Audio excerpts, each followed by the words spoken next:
Welcome back. Before we begin our spooky adventure tonight, remember to like the video, subscribe to the channel, and share this video with other horror enthusiasts to give us more motivation.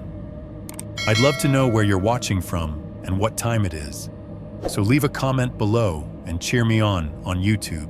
If you own a quiet little house out in the country, this story is going to burrow under your skin.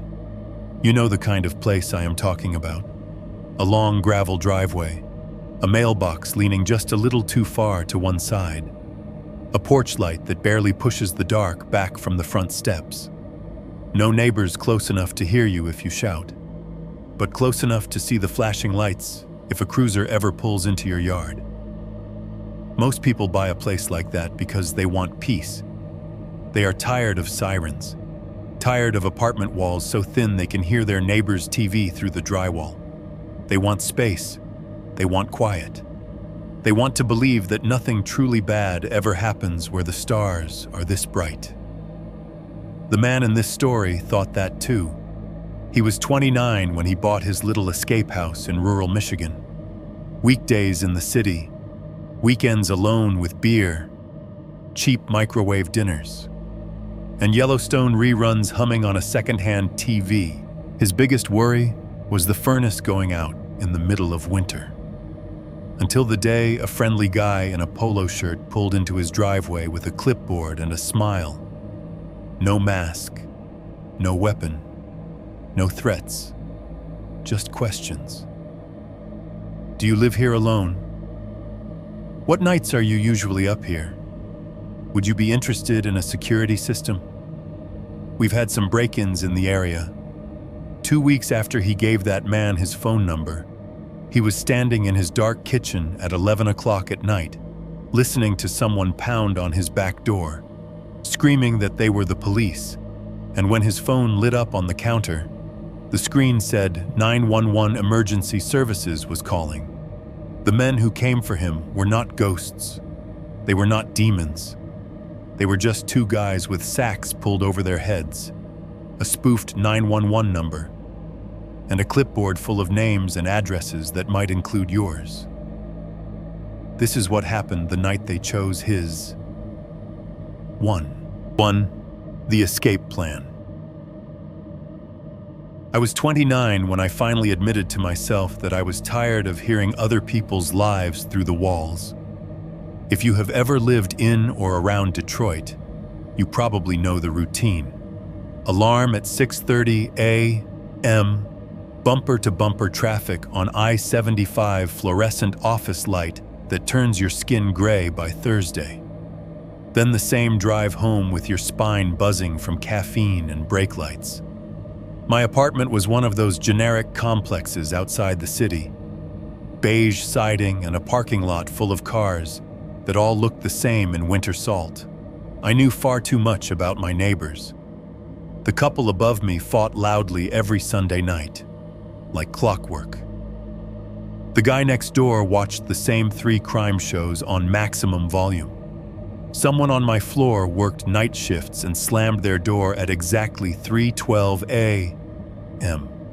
Every siren, every motorcycle, every drunk shout from the sidewalk ended up in my bedroom, whether I wanted it or not. So, like every other burned-out office gremlin, I developed that cliché fantasy, a place out in the country where the loudest thing at night would be crickets. No sirens, no car alarms, no subwoofer bass creeping under the door. Just wind through trees and maybe, if I was lucky, the low rumble of a truck on a far-off highway to remind me I was still on the same planet.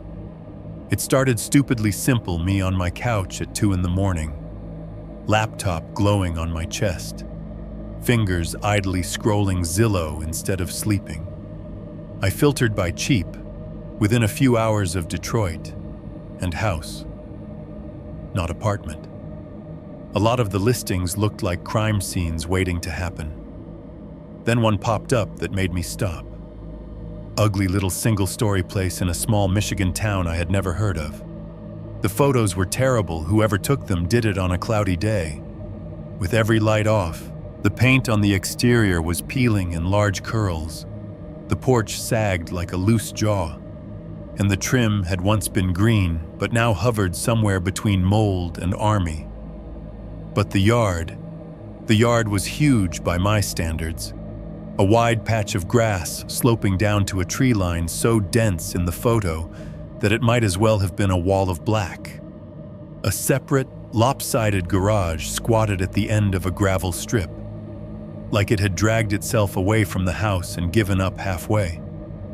The description under the photos was pure realtor optimism, perfect weekend getaway. Lots of privacy. That word snagged in my brain and stayed there. 2 weeks later, on a gray Saturday, I was driving out there to see it in person. The closer I got, the thinner the traffic became. The highway gave way to a smaller road. Then that shrank into a cracked 2-lane with faded paint. Fields on either side sleeping under the pale sky. My GPS told me to turn where there was no real intersection, just a handmade sign with a road name. Half tilted. The sound of the world changed as soon as I left the main road. My tires crunched onto gravel, a steady grind that vibrated up through the steering wheel. The trees closed in, taller and denser, their bare branches knitting together overhead. Wind pushed through them and hit the truck in little sideways punches. The engine noise stopped echoing off buildings and started bouncing off the tree line instead. Hollow and strange. When I finally saw the house, it looked even uglier in real life than it had online. The paint was worse up close, flaking off in big scabs to reveal older layers beneath. The porch boards bowed in the middle, and the rail leaned just enough to make you question if it would hold a person's weight. The front steps were stained with old mud and something that might have been oil, or just time. The trim around the windows was that same faded green, like it had once tried to be cheerful and given up. If you saw it from the road at night, you'd probably joke to whoever was in the car with you that it looked like the opening shot of a horror movie, standing there with my hands in my jacket pockets. Though, what struck me first wasn't how it looked. It was how it sounded, or how it didn't. There were no sirens in the distance, no constant hiss of a busy street, no neighbor's bass line beating against the walls. I could actually hear the wind moving across the yard, pushing dry leaves across the gravel in small, scratchy rushes, somewhere far off. A truck downshifted on a hill, just a faint rumble under everything. A bird in the trees made one sharp call and then stopped. I realized I'd never really heard my own breathing outside before. The realtor was waiting at the front door. Puffy jacket, clipboard, professional smile. She talked about good bones and potential while she fumbled with the lock. But I barely listened. All I could think was no one else's TV is bleeding into these walls right now. When the door finally stuck and then swung in with a groan, the smell hit me first. Old wood. That dry, slightly sour scent of boards that have been through too many seasons. Dust. Definitely. A faint underline of mildew from somewhere down the hall. Probably the bathroom. Not pleasant, but honest. Like walking into a grandparent's house that nobody's lived in for a few years. The interior was simple, small living room. Narrow hallway leading off to the bedrooms. Kitchen at the back. The floors were hardwood, bruised and scuffed with age. As I stepped inside, the boards under my boots gave two distinct pops in the hallway, one just past the living room doorway, one in front of what would be the bedroom. Two sharp little cracks of sound in all that quiet. They were so clear they lodged in my brain in the same way as the price on the listing. Places in the floor that spoke up when you crossed them. The house was still enough that I could hear the fridge from the front door. It came on with a low hum from the kitchen, compressor whirring to life. then settled into a steady purr in my apartment. That noise was buried under the neighbor's vacuum or somebody's music. Here, it felt loud, like there was nothing else for it to compete with. The realtor walked me through the place, talking about square footage and zoning. I opened the bathroom door and got a noseful of mildew and old tile cleaner. The vent fan whined when I flipped it on, then rattled like it was choking on dust. When the furnace kicked on for the first time while we were standing in the living room, I actually jumped a little. There was a single metallic knock somewhere in the ductwork, like someone had rapped their knuckles once on a long metal pipe, then a steady rush of warm air through unseen veins in the walls. "Old system," she said. "Works fine. Just has personality," I laughed. I remember the sound of my laugh bouncing back at me from the empty rooms, thin and slightly embarrassed. We did the paperwork at the kitchen counter, because there was nowhere else to do it. I signed my name so many times it started to look fake. When we were done, she shook my hand, handed me the key, and asked if I had any questions. "Just one," I said, looking out through the little back window at the tree line. Dark and solid. What's the murder rate for houses that look like this? She blinked, then laughed politely. The way people laugh at a joke they're not sure they should. "Serial killers would love this place," I added, smiling. "Middle of nowhere. No one to hear you scream." She made a face and told me not to say stuff like that. I shrugged it off. It was just a joke. At the time, it really was. The first few weekends I spent there were almost stupidly peaceful. I'd throw a duffel bag into the truck on Friday after work, make the drive with a gas station coffee in the cup holder, and pull into the gravel with whatever was left of the day's light. I learned quickly that the smart way was to pick up groceries before I left the city, because the local store near the house closed early and looked like it hadn't updated its stock since 2009. Inside, my routine was simple. Dump bag in the bedroom, kick shoes off, microwave some frozen dinner or boil water for instant ramen, crack open a cheap beer. The TV I brought up from the apartment was old. The kind you had to smack sometimes when the HDMI cable slipped. I'd flop down on the sagging thrift store couch, turn on the NFL game or Yellowstone, and let that familiar noise fill the living room. Underneath it, the house had its own soundtrack. I started to catalog it without meaning to. The way the fridge would cycle hum, click, silence, repeat. The faint whistle around the living room window on windy nights because the frame didn't quite seal. The little rattle that happened in the bedroom wall whenever the furnace turned on, as air forced itself through a duct that had probably been bent wrong 40 years ago. Those two floorboard pops in the hallway became landmarks. Step, step, crack by the living room. Step, step, crack by the bedroom. If I moved at night without turning on the light, I could still tell where I was by where the sounds came from under my feet. It was peaceful. Not in some Instagram way. Not a cabin in the woods fantasy. It was still an ugly house with old wiring and questionable insulation. Sometimes the wind would slam into the side so hard you'd swear someone had thrown something at it. Sometimes the plumbing gave out a cough that sounded uncomfortably human. But there were no upstairs neighbors stomping at midnight. No sirens slicing through my sleep. No drunk guy singing in the hallway outside my door. It was just me, the TV, my own footsteps on familiar boards, and the breathing of a house that hadn't had anyone to talk to for a long time. I told myself I bought it to feel safe. Looking back, I think what I really liked was that, out here, I could finally hear the difference between the noises that belonged to me and the ones that didn't. 1.2. Learning the sounds of the country. It did not take long for me to realize that quiet does not mean silent in the city. Noise comes in layers so thick you stop noticing them.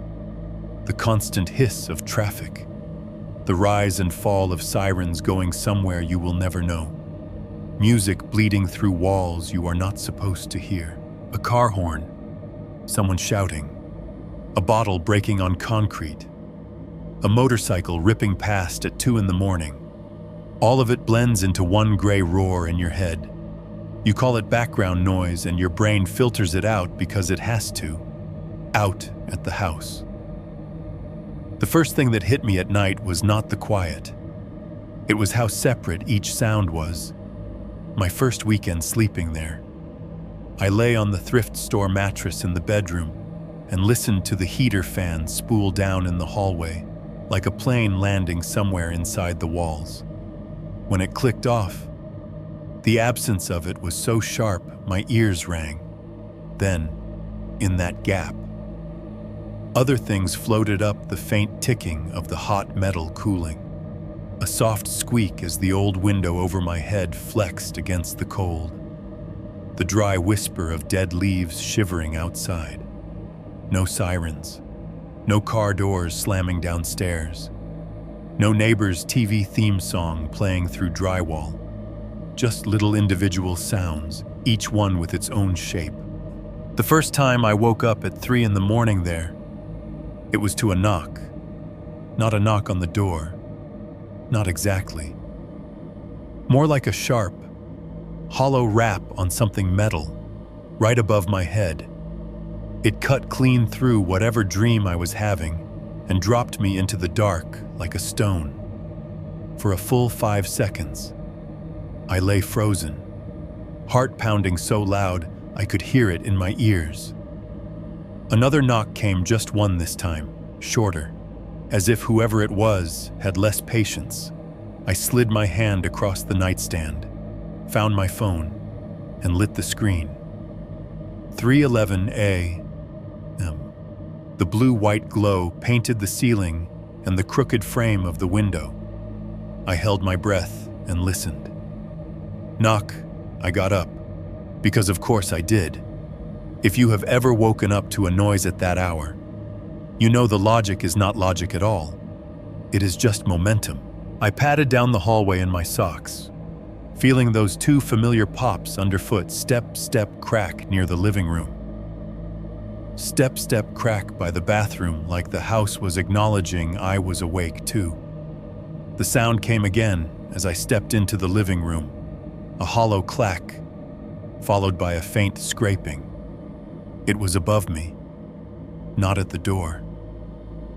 I killed the little lamp on the side table and stood there, letting my eyes adjust. The front door was just a darker block in the darkness. The windows reflected vague shapes back at me. It took me a minute to realize what I was actually hearing. The wind had picked up outside. I could feel little drafts slipping around my ankles, see the curtains stir. Somewhere along the front of the house, a loose branch from the tree near the porch was swinging just right so that the end of it wrapped the metal gutter when the wind pushed it. The knock was the branch striking. The scrape was it dragging off.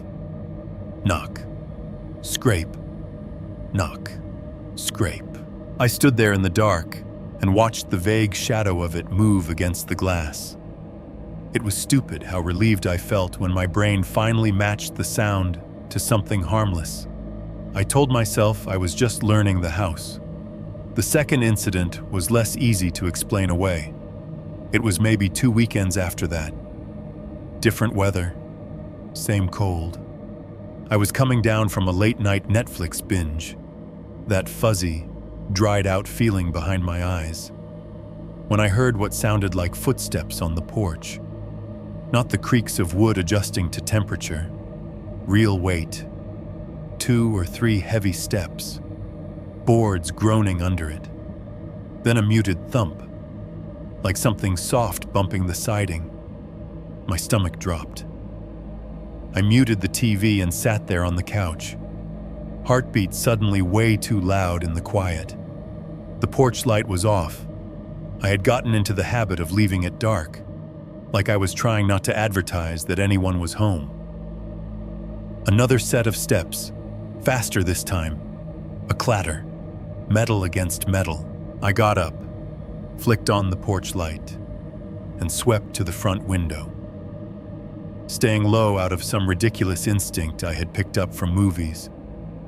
There was no shape at the door, no human silhouette in the yellow pool of light, just the old wooden rail, the peeling floorboards, and the big plastic trash can that sat to the side. The lid was tilted half off now, rocking a little like it had just been knocked. Then something inside it rustled for half a second. My brain decided it was a person, crouched in there, waiting. Then a black masked face popped up, white ringed eyes shining in the bulb light, little hands gripping the rim. The raccoon stared at me through the glass with the same startled expression I had. Then it scrambled fully out, knocked the lid to the floor with a hollow bang, and trundled off the porch. Claws clicking on the wood. Another smaller one followed it. Fur bristling, tail banded in gray and black. They disappeared into the dark with a final scratch of nails down the steps. My heart took longer to climb down than they did. I went out the next morning in the weak 10 a.m. sun and saw the aftermath trash dragged halfway across the yard. Claw marks on the side of the can. The lid scuffed up. It made sense. Of course they used the porch. It was sheltered. It was where dumb humans left bags of food-smelling things. But in the moment, with only sound and darkness to work with, my brain filled in everything else on its own. That was the part I hadn't anticipated when I bought my quiet place. The way my mind would start layering worry onto every creak. When you are truly alone, every settling sound becomes a footstep if you let it. The house shifts its weight on the foundation, and something deep in the walls pops, and your chest tightens because it sounded, for half a second, like someone stepped hard just outside your bedroom door. The heater clicks as it shuts off, metal contracting with a tiny ping, and your brain decides that's a door latch turning. The wind catches the side of the house just right, and the siding flexes with a hollow boom. And your first thought is not gust, but fist. During the day, it was amusing. I would roll my eyes at myself, turn the TV up louder, and let some commentator's voice cover up the house's muttering. At night, walking down the dark hallway with only my phone screen lighting the floor. Those same noises felt like tests I was failing. My own heartbeat became part of the soundtrack, thump-thump in my ears, breathing too loud, footfalls too sharp. When I stopped moving, the silence pushed back on me, heavy and thick. I did have neighbors, technically. The closest house down the road belonged to an older couple. According to the realtor, I saw them exactly twice that first month, once when the woman checked the mailbox at the end of their gravel driveway. Once when the man drove past me in an old pickup and lifted 2 fingers off the steering wheel in an absent greeting. Their place shot farther from the road than mine, wrapped in trees. On clear days, if I stood just right in my yard, I could see a sliver of white siding through the branches. On the other side of my house, there was nothing but woods. Not the picturesque, well-spaced trees you see in ads, but thick growth that had been left alone for a long time. Branches tangled over each other, trunks crowded close, underbrush a dark, uninviting mat. In daylight, it looked like a wall you could not push through. At night, it might as well have been an ocean. Knowing there were people technically within shouting distance did not make me feel less alone. It almost made it worse. The idea that someone could be out there, halfway between me and them, and none of us would know. One of the first scares that stuck with me was small enough that, on paper, it sounds like nothing. It was just after midnight on a Friday. The episode I was watching had ended. Netflix had dropped into that too quiet preview loop it does when you do not pick something fast enough. The TV light flickered over the coffee table, the empty plate, the beer bottle ring on the wood. I was about to get up and kill the lights when I heard 3 knocks on the front door. Not a branch on the gutter, not raccoons in the trash. 3 distinct, evenly spaced knocks. I froze with my hand on the arm of the couch. The hallway light was off. Only the living room lamp was on.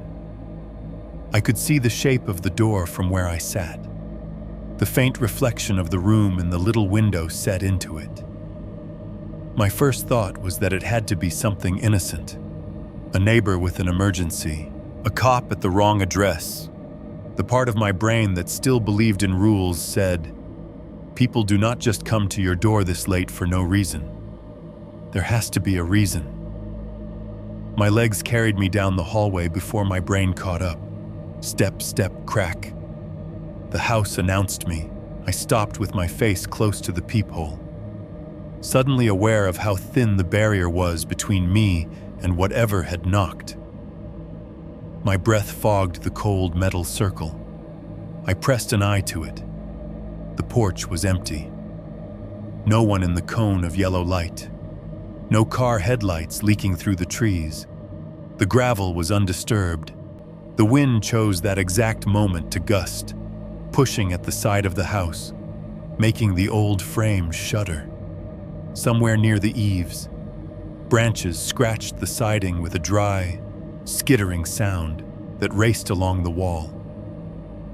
I stayed there, staring through the peephole at nothing, until my eyes started to ache. Another knock never came. Eventually, I pulled away, told myself it had to be the wind slamming something loose, or the house shifting around its nails, or whatever explanation let me walk back down the hallway without breaking into a run. Back on the couch, I turned the TV up louder than it needed to be. I left the lamp on. I did not look at the door again that night.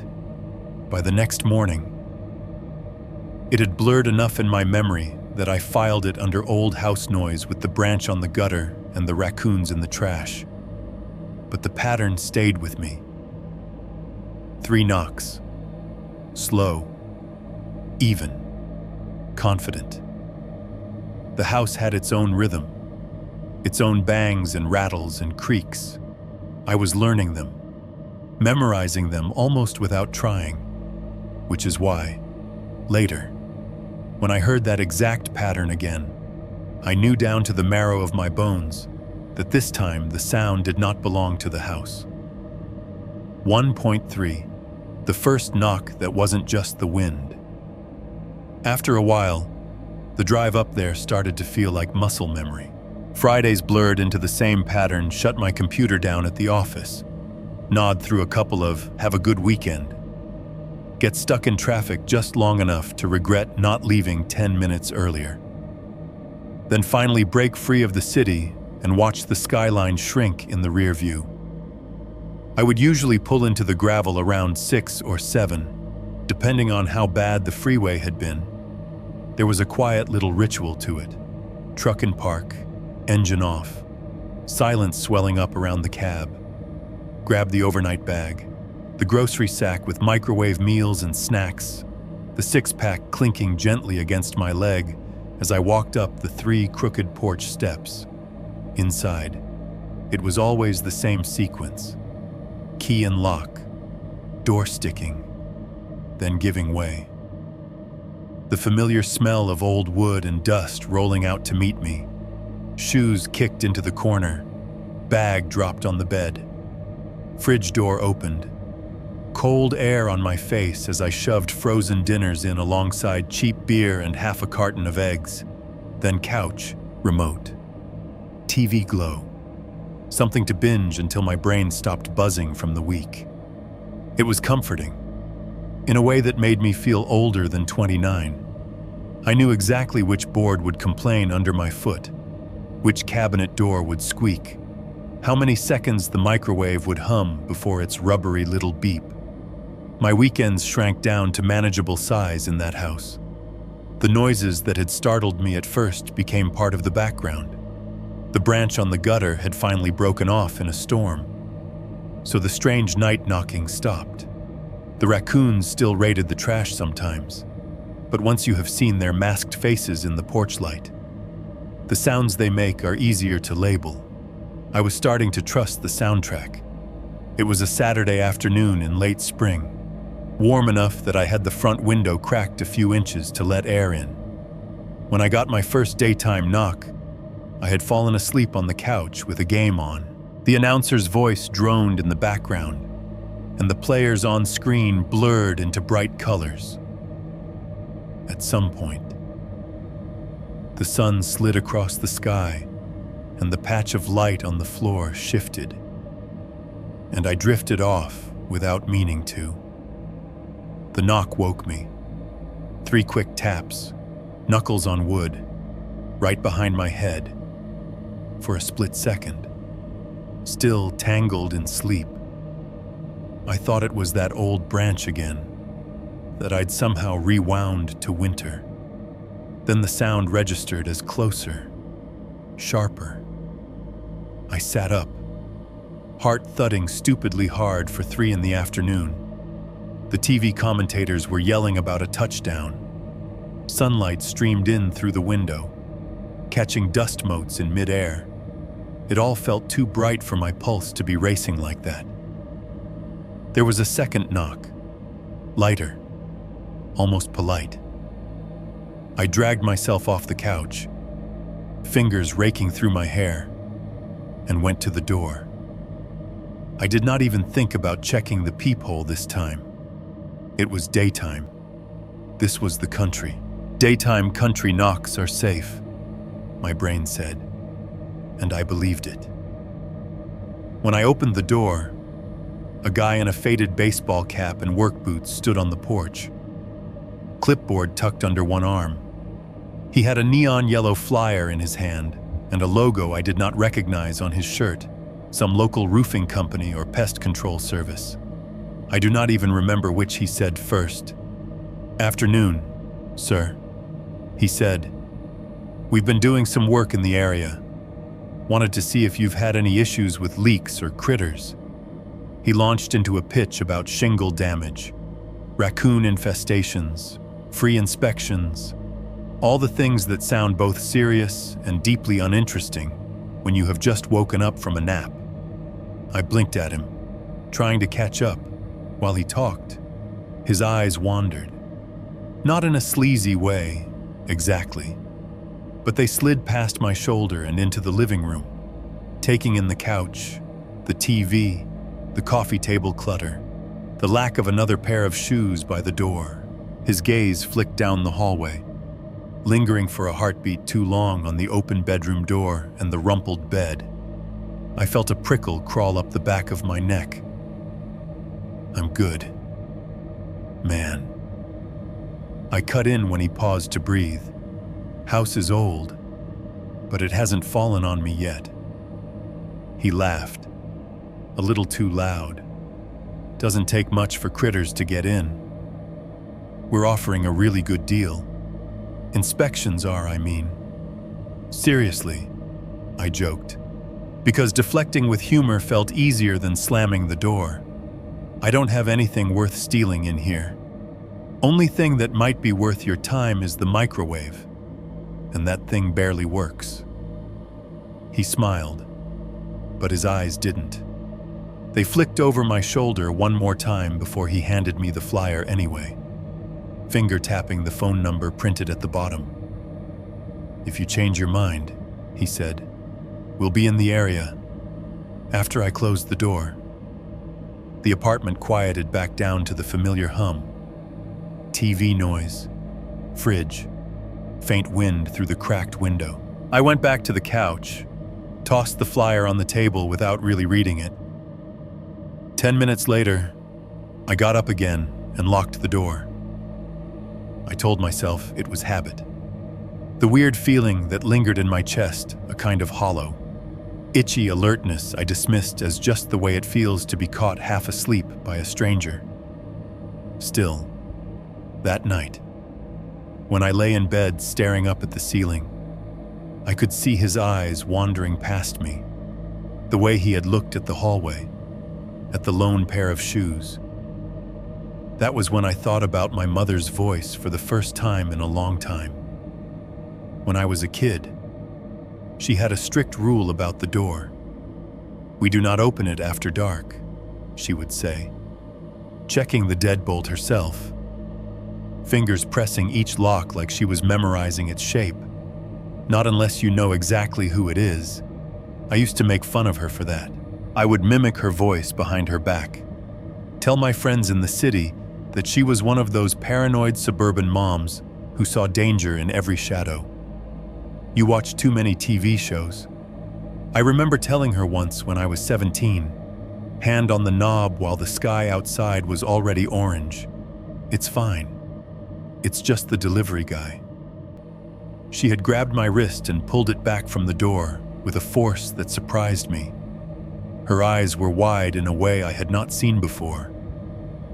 "You let the wrong person in one time," she said quietly. And it doesn't matter who all the right ones were. Back then, it just sounded like another dramatic mom line. Lying in that dark country bedroom, the heater ticking in the walls, the memory felt heavier. Weeks went by. The routine settled again. Work, drive, gravel, fridge, TV. My days at the house were a blur of small repairs and lazy afternoons. I mowed the lawn for the first time in years, cursing the ancient push mower the previous owner had left behind. I fixed a cabinet hinge in the kitchen. I learned which grocery store cashier would actually make conversation and which one just wanted me to move along. The weird edge from the roofing guy faded. I told myself he had been pushy, not predatory. I saw his company logo on a yard sign in town one day and felt stupid for having been creeped out at all. Still, I started locking the door a little more consistently.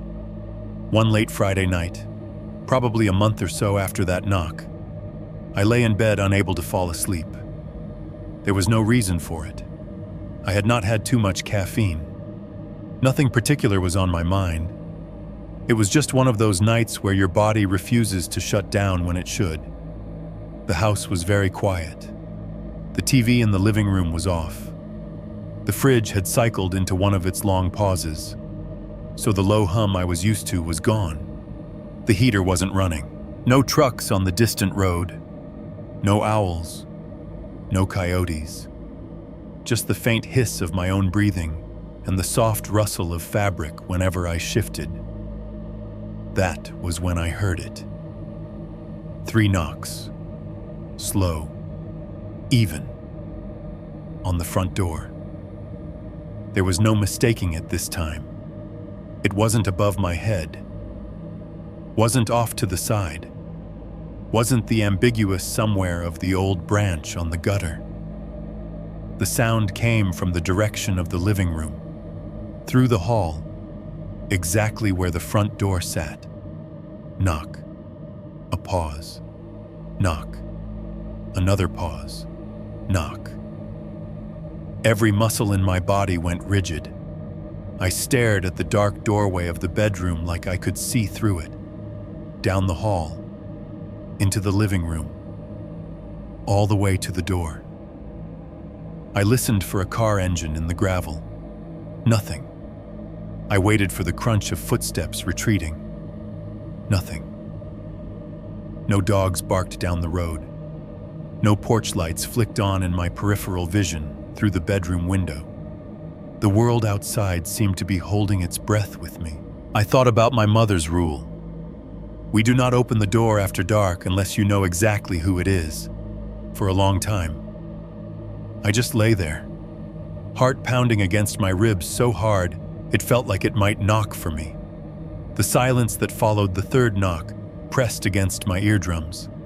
I imagined standing up, feeling the floorboard pops under my feet, walking that long, narrow hallway toward the anonymous shape on the other side of the wood. I did not move. Whoever was out there did not knock again. Eventually, after minutes that felt like hours, I heard something that might have been the faintest scrape on the porch, like a shoe shifting its weight, and then nothing. No car starting. No gravel. Just nothing. I did not sleep much after that. I stared at the window, at the faint pattern of shadows on the ceiling, and tried to tell myself it was still part of learning the house. A few weeks later, I bought a cheap $30 doorbell camera online. One of those off-brand ones that advertise in the middle of YouTube videos, promising peace of mind in 720p. I screwed it into the frame myself on a Saturday morning, fingers numb from the chill, resetting the tiny thing 3 times before the app on my phone finally agreed it existed. It didn't catch much at first. A mail carrier once, a package being dropped off, a stray cat slinking past. The quality was bad enough that everything beyond the porch looked like it had been filmed underwater. One night, bored and half-drunk, I scrolled back through old clips just to see if I had missed anything weird. Little gray thumbnails of my own front door at different times of day. Then I saw the timestamp. It was from that night. The one with the 3 knocks. I tapped it without fully thinking. The footage opened my door. Darkness. The little cone of porch light. The audio was tinny, but I could make out the 3 knocks. The tiny shudder of the frame. What made my skin crawl wasn't the door. It was what appeared in the far right edge of the frame, near the tree line at the edge of the yard. A shape. Not close enough to see details, just a darker patch in the already dark yard. Vertical, the height and width that could have been a person standing still. No movement, no reflection of eyes, no clear outline of arms or legs, just there. The camera glitched once, a smear of pixels, a brief shift in brightness, and then the shape was gone. The timestamp rolled on. The porch stayed empty. I watched it 3 times. I told myself it was compression artifacts, the cheap camera struggling with low light. Then I selected the clip, hit delete, and closed the app. It felt a little like erasing a message I did not want to admit I had heard. 2.1. Guardian Shield Security. The day he showed up was stupidly nice. It was one of those clear Saturdays that make you think nothing bad ever really happens in small towns. The sky was that washed-out blue that comes with early fall, the kind that makes every edge look a little sharper. The leaves on the trees out front were just starting to turn, green bleeding into yellow along the edges, with a couple of premature red ones flashing like warning lights.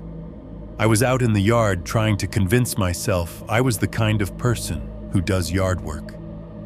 The previous owner had let the place go, and the grass didn't grow so much as lurk. Patches of it were tall enough to hide beer bottles from whoever had tossed them there years ago. I had a rake in my hands, a podcast in one earbud, and sweat running down my back under a hoodie that was too warm now that I was actually moving. The house behind me creaked occasionally in the breeze. Every time I pulled the rake through the patchy grass, dry leaves scraped and rattled over the tines. The air smelled like cold dirt and exhaust left over from some truck that had passed 20 minutes ago. That was why I heard the car before I saw it. The podcast dropped into a quiet stretch, and I caught the distant sound of tires on gravel. Not the crunch of my own boots or the rustle of leaves, a different rhythm. Heavier. Rolling. It grew from a whisper into a steady crunch as a white SUV turned onto my driveway. I straightened up, pulling the earbud out. The engine idled low, a soft mechanical growl that felt weirdly loud in all that open space. The SUV rolled to a stop a few feet from my truck. The driver's door opened with a solid thunk. The man who got out looked like he had been assembled from every stock photo of helpful service technician on the internet. Mid-30s, medium height, build just on the friendly side of average. Dark hair cut short, combed forward a little, clean-shaven. He wore a navy polo shirt tucked neatly into khaki pants. Stitched over the left chest in white thread was a simple logo, a shield outline with a stylized G inside, and the words Guardian Shield Security curved along the top. A laminated ID badge hung from a lanyard around his neck, bouncing lightly against his shirt when he shut the door. In one hand, he held a clipboard packed with papers. In the other, he had a single laminated sheet, bright graphics, color-coded boxes, smiling families frozen mid-laugh. A cheap digital watch on his wrist flashed the time in blocky numbers. Afternoon, he called, with that practiced customer service warmth. You the homeowner? I wiped my palm on my jeans and adjusted my grip on the rake. Yeah, that's me. He walked toward me, boots crunching gently on the gravel before transitioning to the softer give of the grass. Up close, he smelled faintly like some generic aftershave and coffee.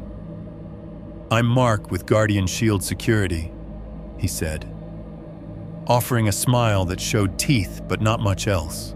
The badge on his lanyard swung in front of his chest when he extended his hand. There was a photo on it. His face, a barcode, some tiny text I couldn't read. We've been doing some upgrades in the area. Wanted to see if you were content with your current security system. Content, I repeated, half amused. That's a fancy word for something I don't have. He laughed, a little too loud for the distance between us. Well, then you're exactly the kind of person we like to talk to. He flipped the laminated sheet toward me. It was a glossy menu of fear and reassurance bronze package, basic entry sensors silver package, cameras plus app monitoring gold package, 24/7 response plus motion detection. Little icons showed doors, windows, smartphones with happy notifications. A stock photo of a family smiling on a couch. The father's arm draped over the back like he had never heard of back pain in his life. Had a lot of trouble around here lately, he went on, tapping one corner of the sheet. Couple break-ins over on Willow Creek Lane, one over by Maple Run. Guy over on... He snapped his fingers, eyes lifting as if grabbing a word from mid-air. Beechwood. That's the next street over from you. Right. There was no Beechwood near me.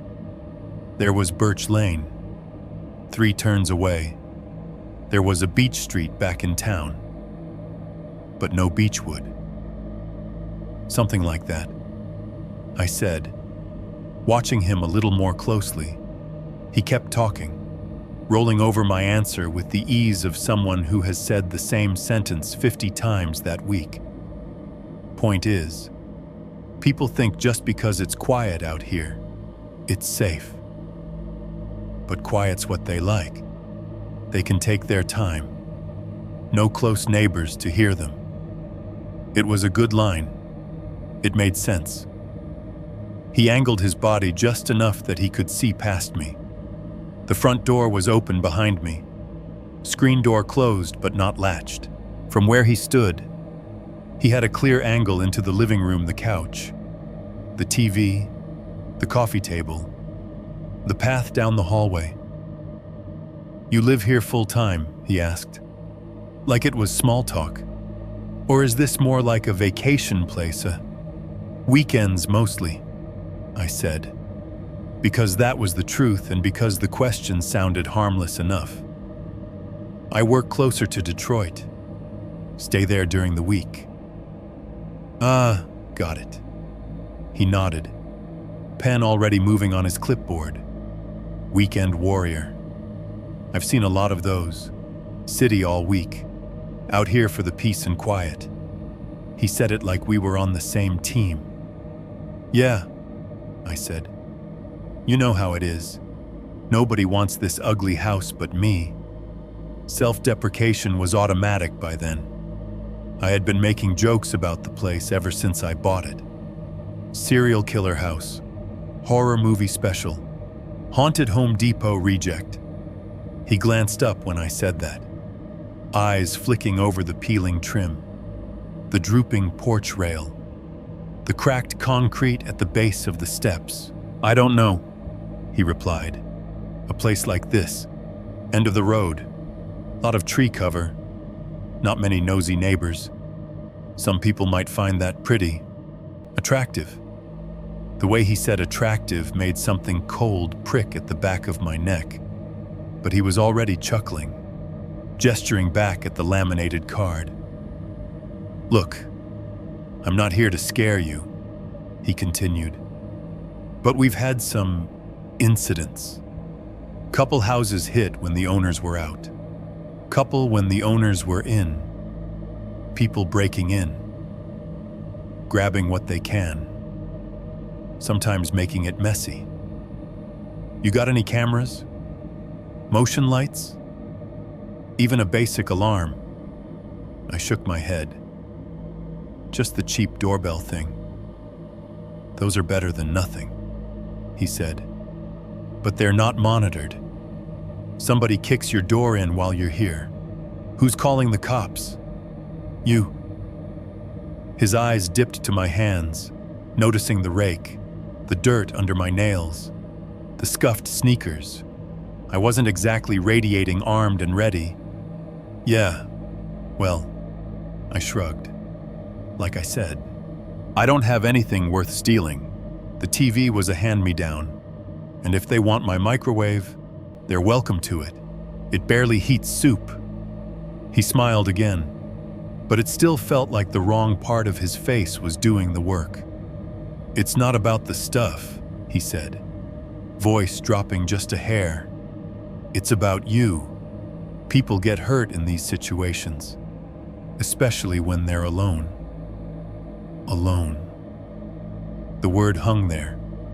He'd said it like a fact, not a question. He shifted the laminated sheet closer, the glossy paper catching the sunlight. Look, here's what I can do for you. Normally, we charge an installation fee, equipment, labor, setup, all that.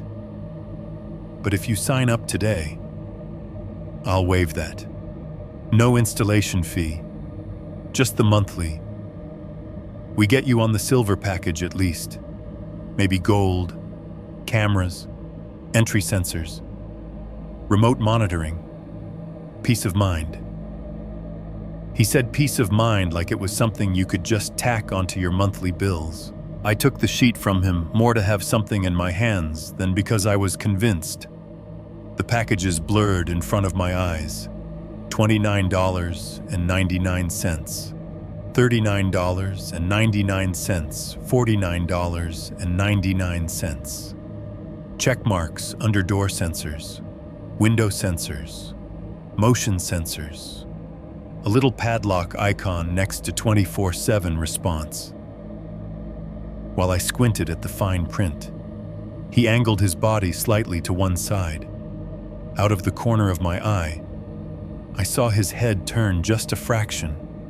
His gaze slid past my shoulder, through the screen, into the dim of the living room. I imagined it from his point of view, a couch big enough for one person. Not many decorations. No kids' toys. No extra jackets on hooks.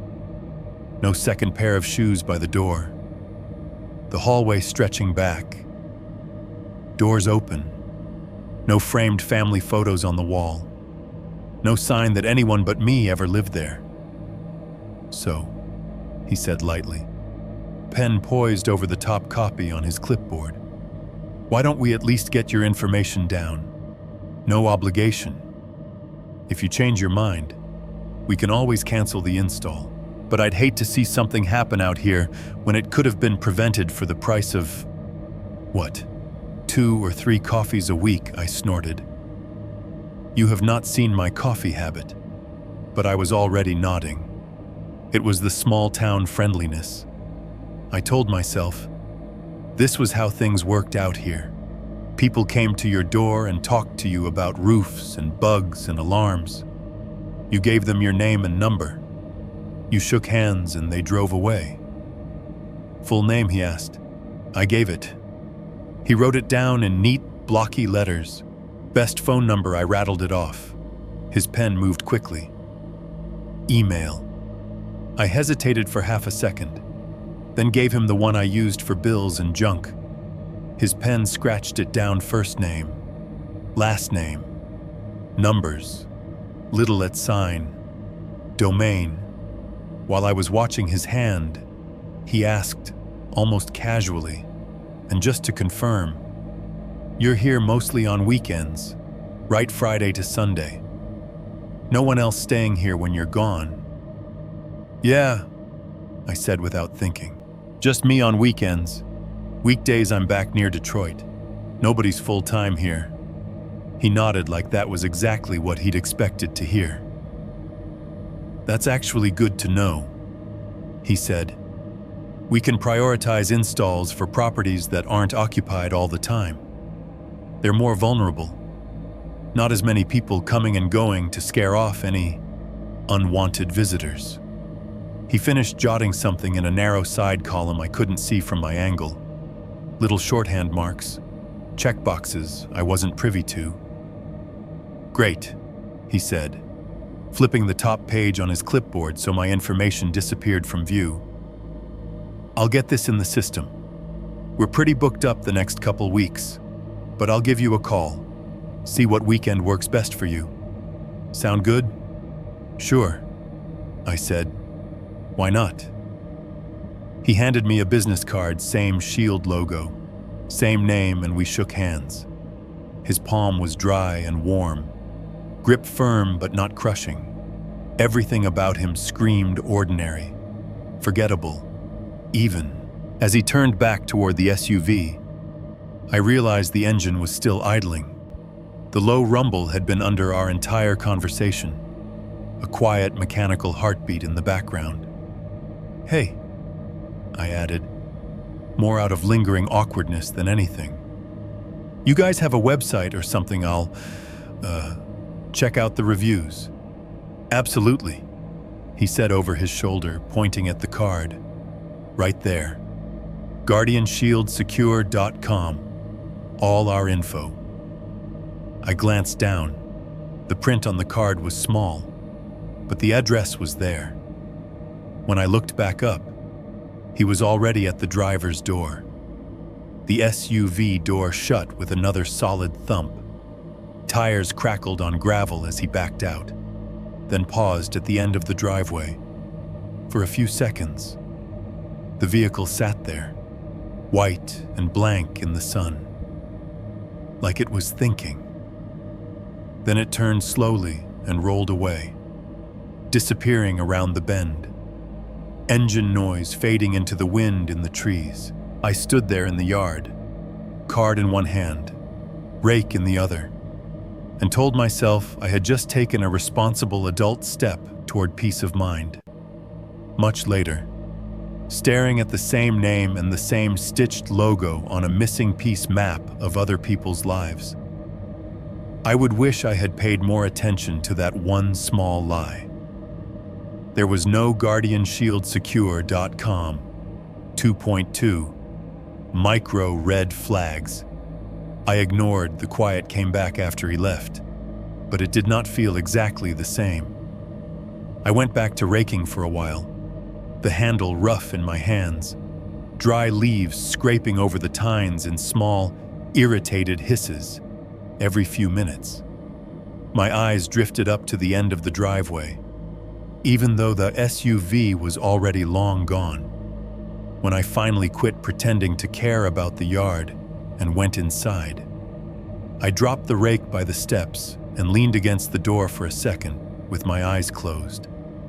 The house felt extra still, like it was listening with me. On the kitchen counter, his business card sat where I'd tossed it. White, clean, a little shield logo in navy blue. Guardian, Shield Security printed in bold, all caps font, a phone number, an email, the website he'd pointed at, in tiny letters along the bottom, guardianshieldSecure.com. It all looked legitimate at first glance. That was the point. I grabbed a glass of water, chugged half of it, and wandered back to the window. Habit made me pull the curtain aside and look out at the driveway. My truck, the strip of gravel, the dip in the ground where rainwater liked to collect. No sign he'd been there at all. It took maybe 10 minutes for my brain to start replaying the scene with the sound muted, like I was watching security footage of someone else's life.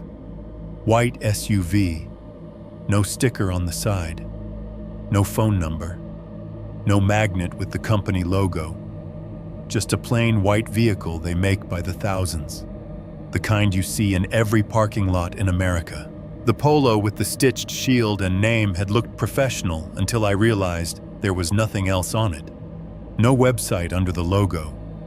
No tiny line of text like serving Michigan and Ohio since 2002, nothing. Just the name and the symbol. The badge on his lanyard floated back up in my memory. When I really thought about it, I remembered how I hadn't actually been able to read any of the tiny print. There had been a photo, sure, and maybe a barcode, but I hadn't seen a state license number or any indication that he was bonded, certified, or any of those other words people throw around when they want you to trust them. At the time, those details only pricked at me for a second. Then the fridge kicked on with its familiar low hum. The heater made its solitary metallic knock somewhere in the ducts, and the house wrapped around me again. I shrugged it off. Still, later that night, lying on the couch with the TV on and my phone in my hand, I typed Guardian Shield Security Michigan into the search bar. The first result was a sponsored ad for a completely different company in another state. The second was some generic blog about home safety. The third was a site that looked half-finished, more template than content, a single page with a stock photo of a smiling family.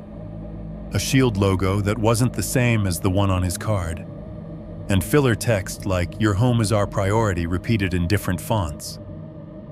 The Contact Us button led to a blank form that didn't even load properly. I frowned at it, thumb hovering over the screen. Then an email notification slid down from the top, something from my boss, flagged as urgent. I sighed, clicked into that, and let myself get pulled back into the other life deadlines, spreadsheets, someone's quick question that would take an hour. By the time I put the phone down again, the game had ended. Another episode autoplayed, and the uneasy feeling had been buried under familiar annoyance. I told myself they were probably just a small, local firm without much of an online presence. My mom still wrote checks at the grocery store. Not everybody was good at the internet. That would have been the end of it, if not for what happened the following weekend. It was Sunday afternoon. I had driven into town for groceries, cheap store-brand stuff in flimsy plastic bags, and had a greasy paper sack of food from the diner riding shotgun.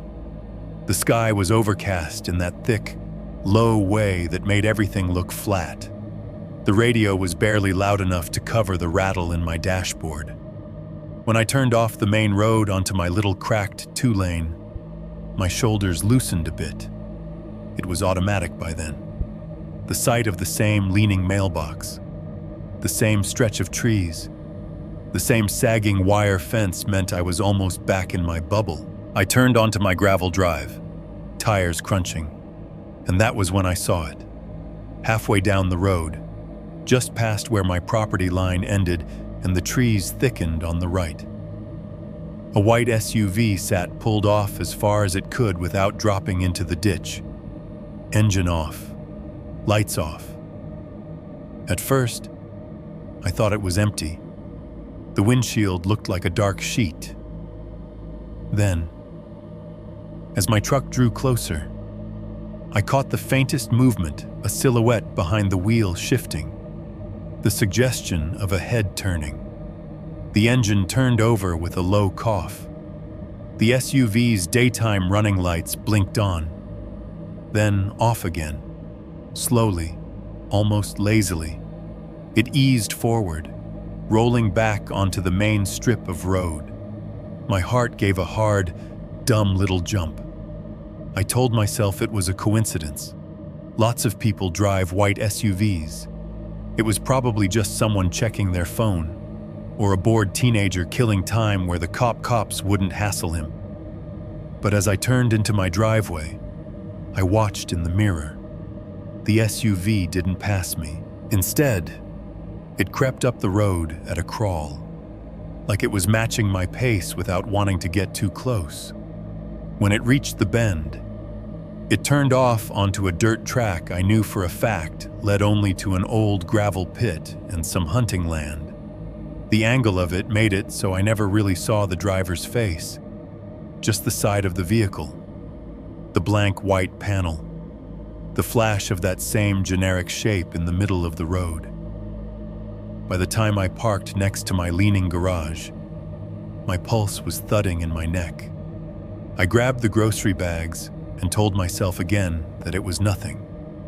Still, that night, sitting at the kitchen table with the cheap overhead light buzzing quietly and my plate empty in front of me, I found myself replaying the scene in my head the same way I had replayed our conversation. No logo, no phone number on the side, no web address. I remembered his smile when I said I was only there on weekends, the way his pen had moved quickly when he wrote that down. "We'll be in the area," he had said. The days after that blurred together, but the nights did not. I started noticing little things. Once, maybe a week later, I was lying in bed around midnight, TV off. House settled into its usual pattern of ticks and sighs. My phone was on the nightstand. Screen dark, somewhere down the road, not far. I heard the soft slam of a car door. Not my door. Not on my gravel. A different sound, heavier, with the hollow echo of an empty street around it. I waited for headlights to sweep across my bedroom ceiling, for the distant whine of an engine pulling away. Nothing. The night stayed dark. The only light was the faint glow of the digital clock by the TV in the living room bleeding under the bedroom door. Another night, sitting on the couch with the volume low. I heard the faint, chirped beep that modern cars make when they lock. Too short. High notes on the still air. I muted the TV and listened, expecting to see blue-white wash from passing headlights. The sound didn't come from the town, from far away. It floated in from closer the direction of the main road. Again. No car went by. No engine revved. Just a small, electronic sound. Too thin to really belong out there. Swallowed up by the branches and the dark. It could have been anything. A neighbor's vehicle. Somebody visiting someone else. There were innocent explanations stacked high for every single one of those moments. I tried to use them. He's probably just working the area. I told myself, canvassing other roads, taking breaks wherever he could pull off. The door I heard belonged to somebody visiting the old couple down the road. The beep was someone locking their car in their own driveway. This is what brains do when they have more fear than facts. They build flimsy little bridges between the two and hope the weight holds. I did not change my routine because of it. Not yet. On Fridays, I still drove up as the light faded, still unlocked the same door, still dropped my bag on the bed and turned on the same TV. I still told myself I was one of the lucky ones who had found a cheap pocket of quiet in a world that never stopped making noise. But sometimes, when I stood at the kitchen sink rinsing a plate, I would glance out the window over the yard and imagine a plain white SUV parked somewhere just out of sight. Engine off, lights off, someone sitting behind the wheel, clipboard in his lap, my name on the top page, waiting long enough to learn the rhythm of my weekends by heart. 2.3. The last normal weekend. The weekend everything finally tipped over started out almost boring.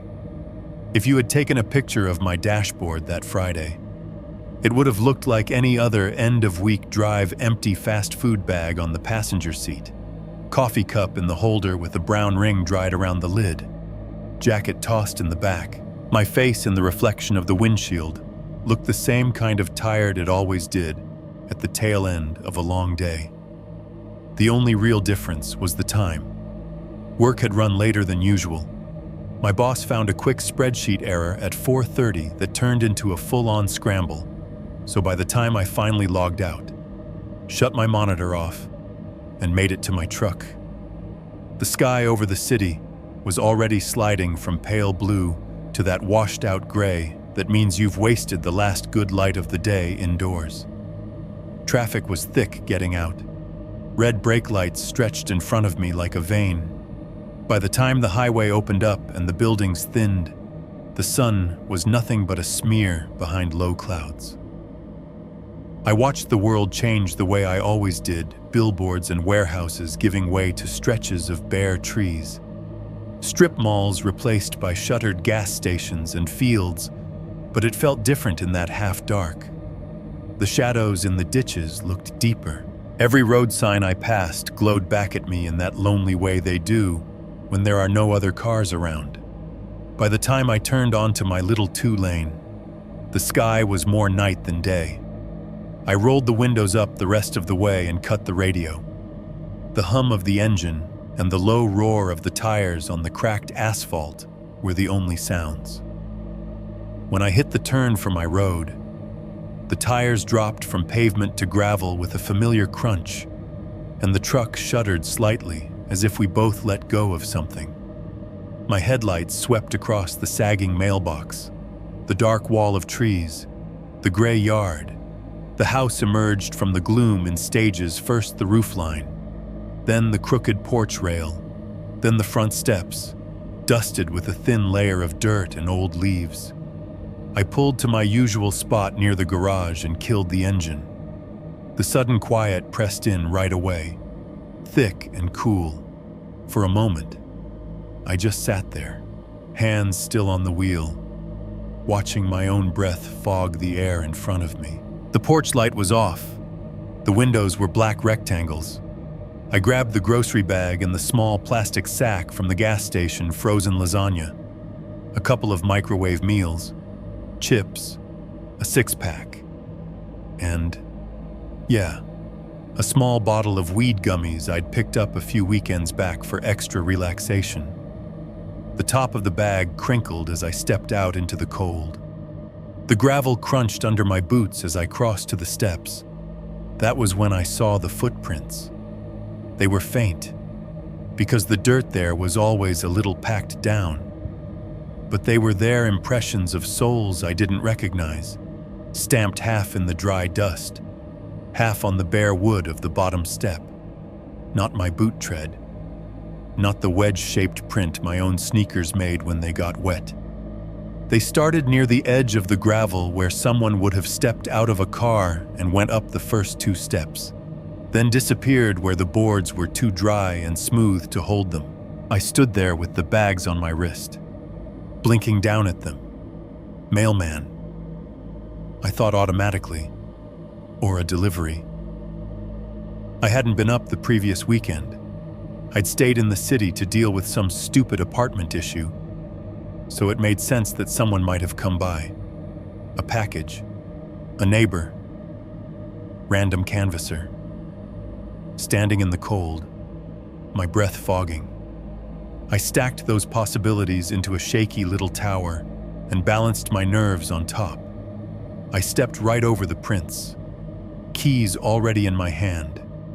The lock turned the same way it always did, a little rough at the start, and then smooth.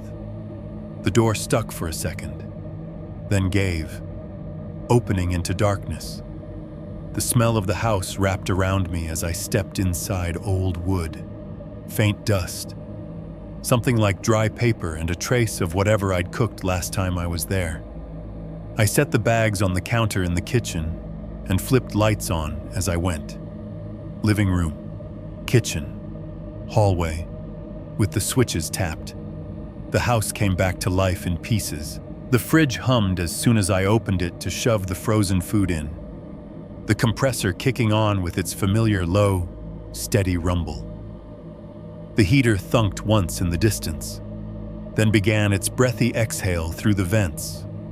The bulb over the sink buzzed in that slightly irritated way old fluorescent fixtures do. Never fully quiet, even when they're working. I pulled a beer from the six-pack, twisted the cap off, and took that first swallow that always feels more like a release valve than a drink.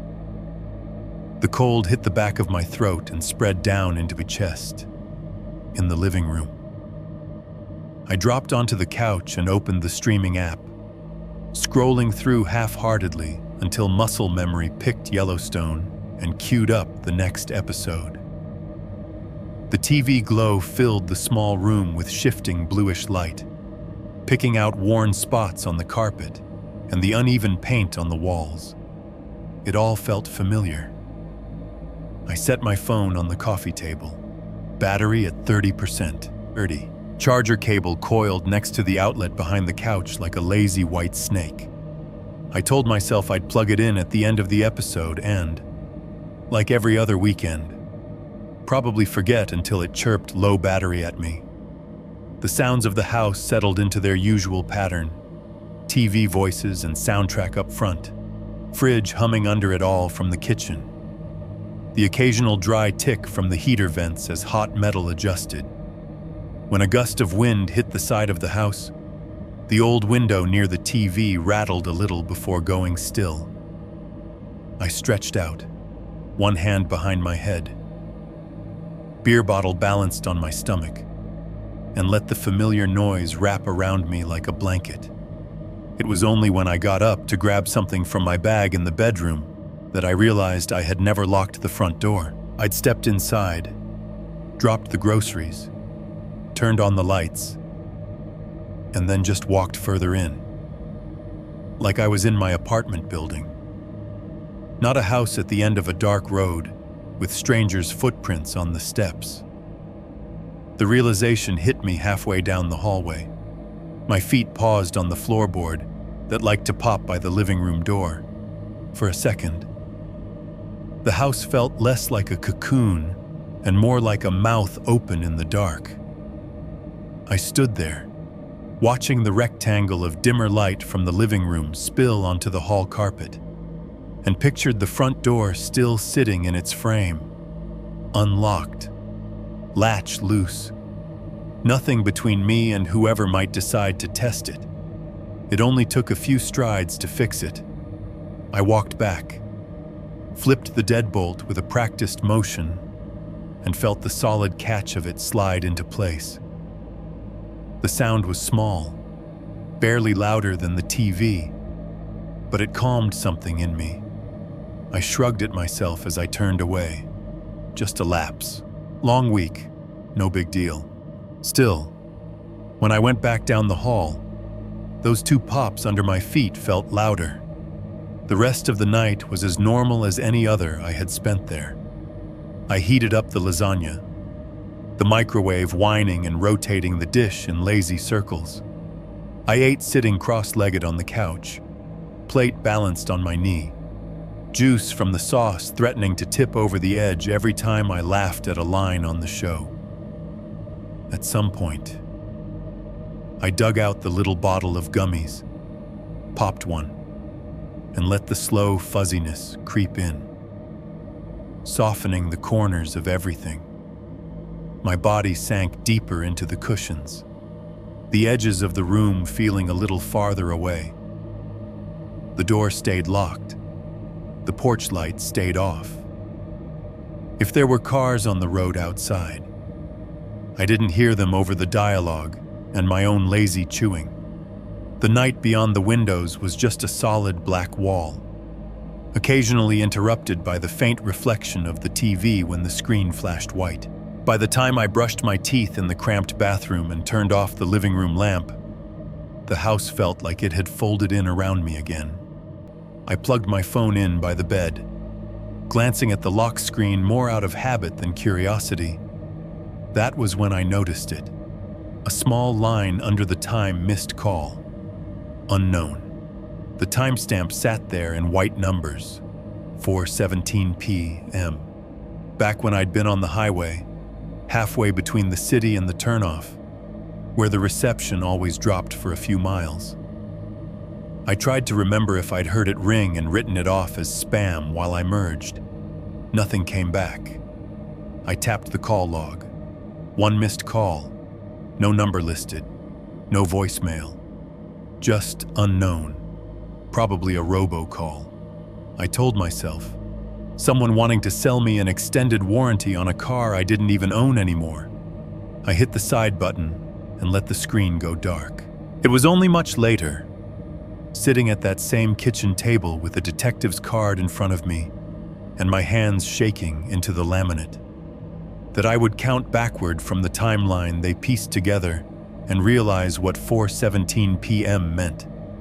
It was the moment, somewhere out there in the static and drop zones, when someone on the other end of a plain white SUV's burner phone got confirmation they needed my phone hitting the same tower it always did on Friday evenings, heading in the same direction, at the same time, toward the same ugly little house I only ever occupied on weekends. The last normal weekend had already shifted before I even turned into my own driveway. I just didn't feel the tilt until it was too late. 3.1. 3 knocks at 11:07 p.m.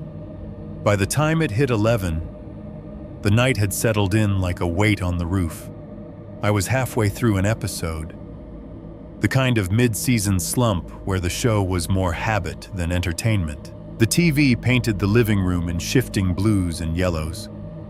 The sound turned up just enough to drown out the small noises, but not so loud that it felt like shouting. Beer number 3 sat in my hand, sweating onto my palm. The empty plate from the lasagna leaned against a crumpled napkin on the coffee table, red sauce drying around the edges like old blood.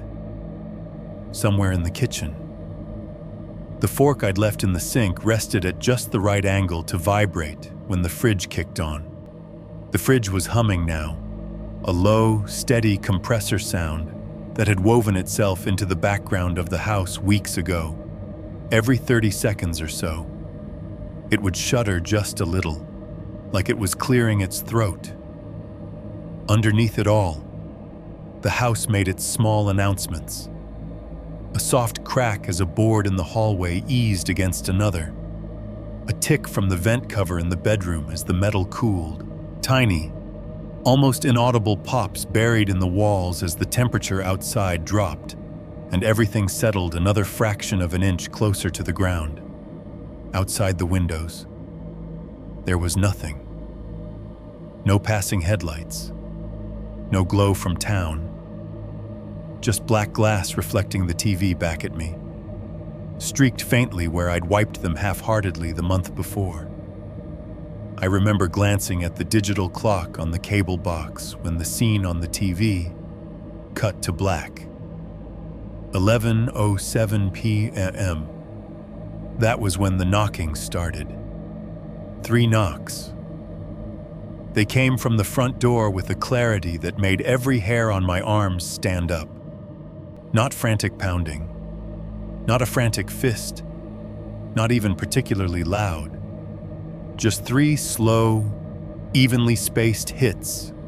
Knuckles on wood, knock, pause, knock, pause, knock. Each one had the exact same weight behind it. Like whoever was doing it had practiced or just wasn't in a hurry. It wasn't the staccato rattle of the old branch on the gutter, not the hollow clatter of the raccoons in the trash, not some part of the house shifting all at once. It was the sound of a person expecting someone else to open a door. The TV carried on oblivious, characters arguing about something that suddenly felt very far away. Their voices blurred as my brain pulled the knocking to the foreground and pinned it there. I hit pause. The room fell into a thick quiet, the kind that has its own kind of noise. The fridge hum became huge without the TV over it. I could hear the slight whine of the bulb in the lamp. My own breathing sounded too loud, too fast. I didn't move for a few seconds, listening for a follow-up knock, for footsteps on the porch, for anything. Nothing came.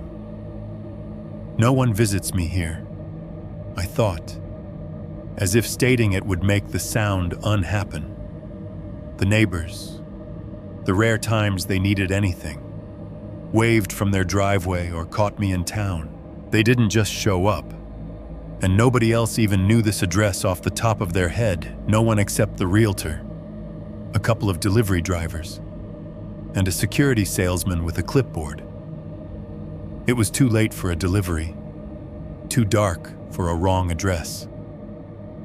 I sat there, staring at the dark slice of hallway leading toward the front of the house, and stacked more flimsy logic on top of the things I'd already told myself. Old house, wood shifts, maybe something in the wall popped just right. Maybe the wind threw a loose branch against the door again. Maybe 3 knocks was just the way my brain had decided to remember one sound. The silence after the knocks stretched until it felt silly. Nothing else happened. No handle rattling. No voice. I told myself if it had really been a person, they would have knocked again. They would have called out.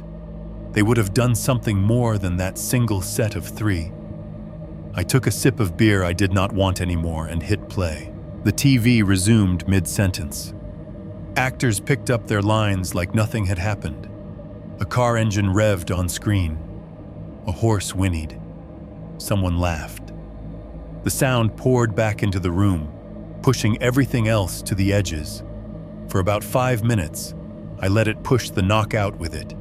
I forced my eyes to stay on the movement on the screen, forced my ears to obediently latch onto dialogue and soundtrack instead of the house. Then the second knock came.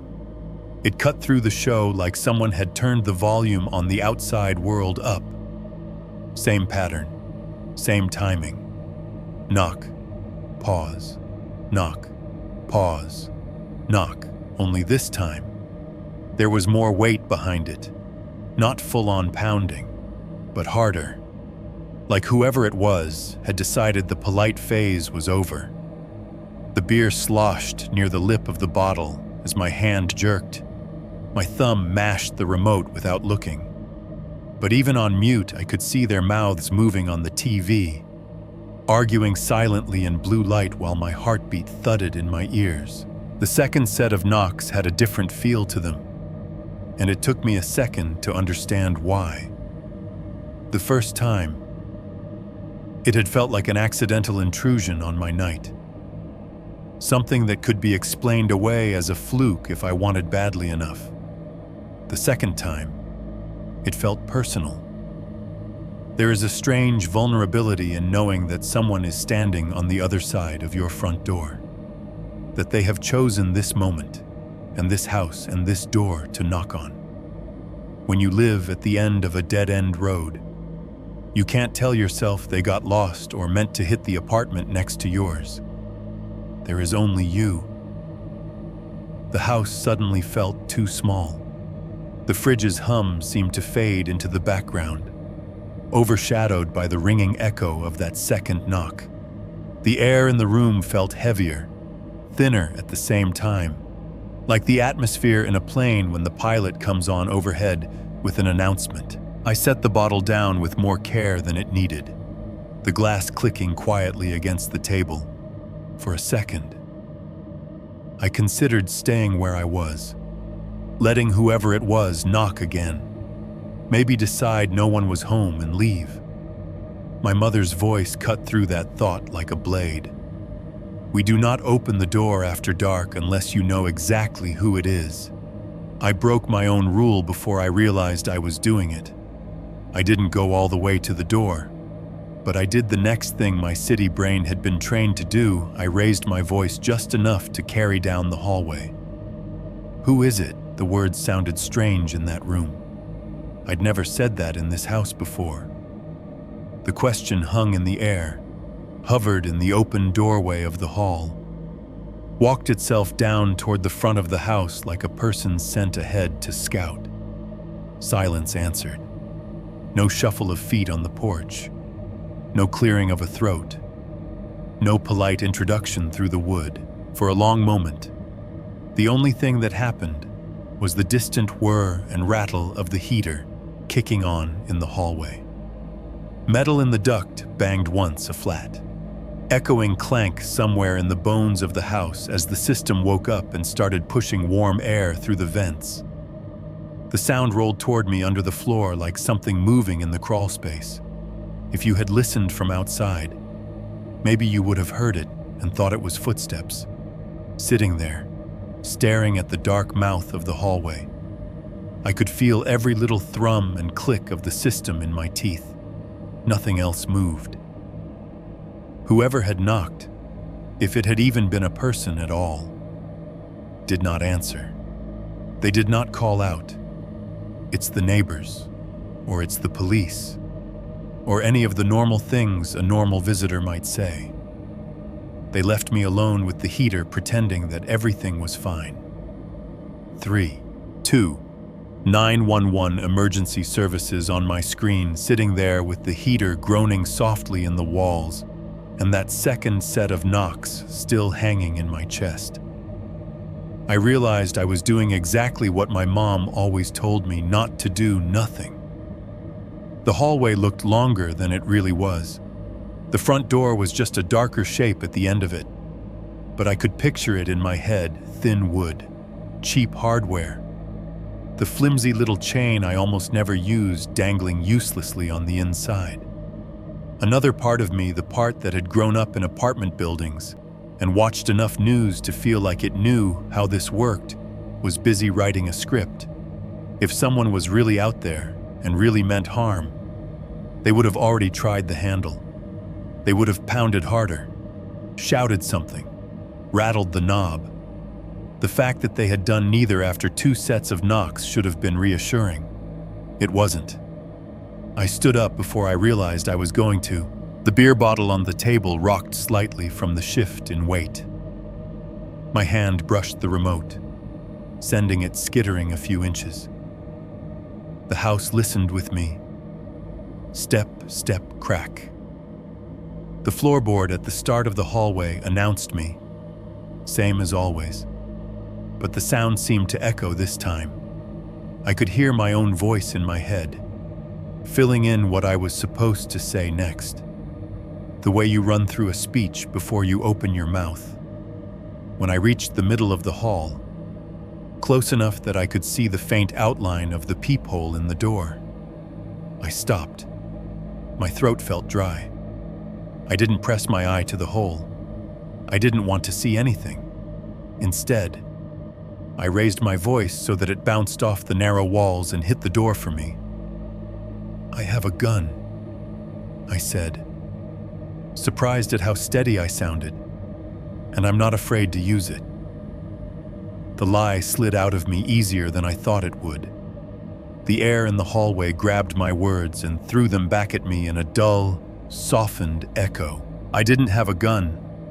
I had a tire iron in the trunk of my truck. a kitchen knife that had trouble cutting through frozen meat, and a baseball bat somewhere in the closet from a short-lived attempt at joining a work league.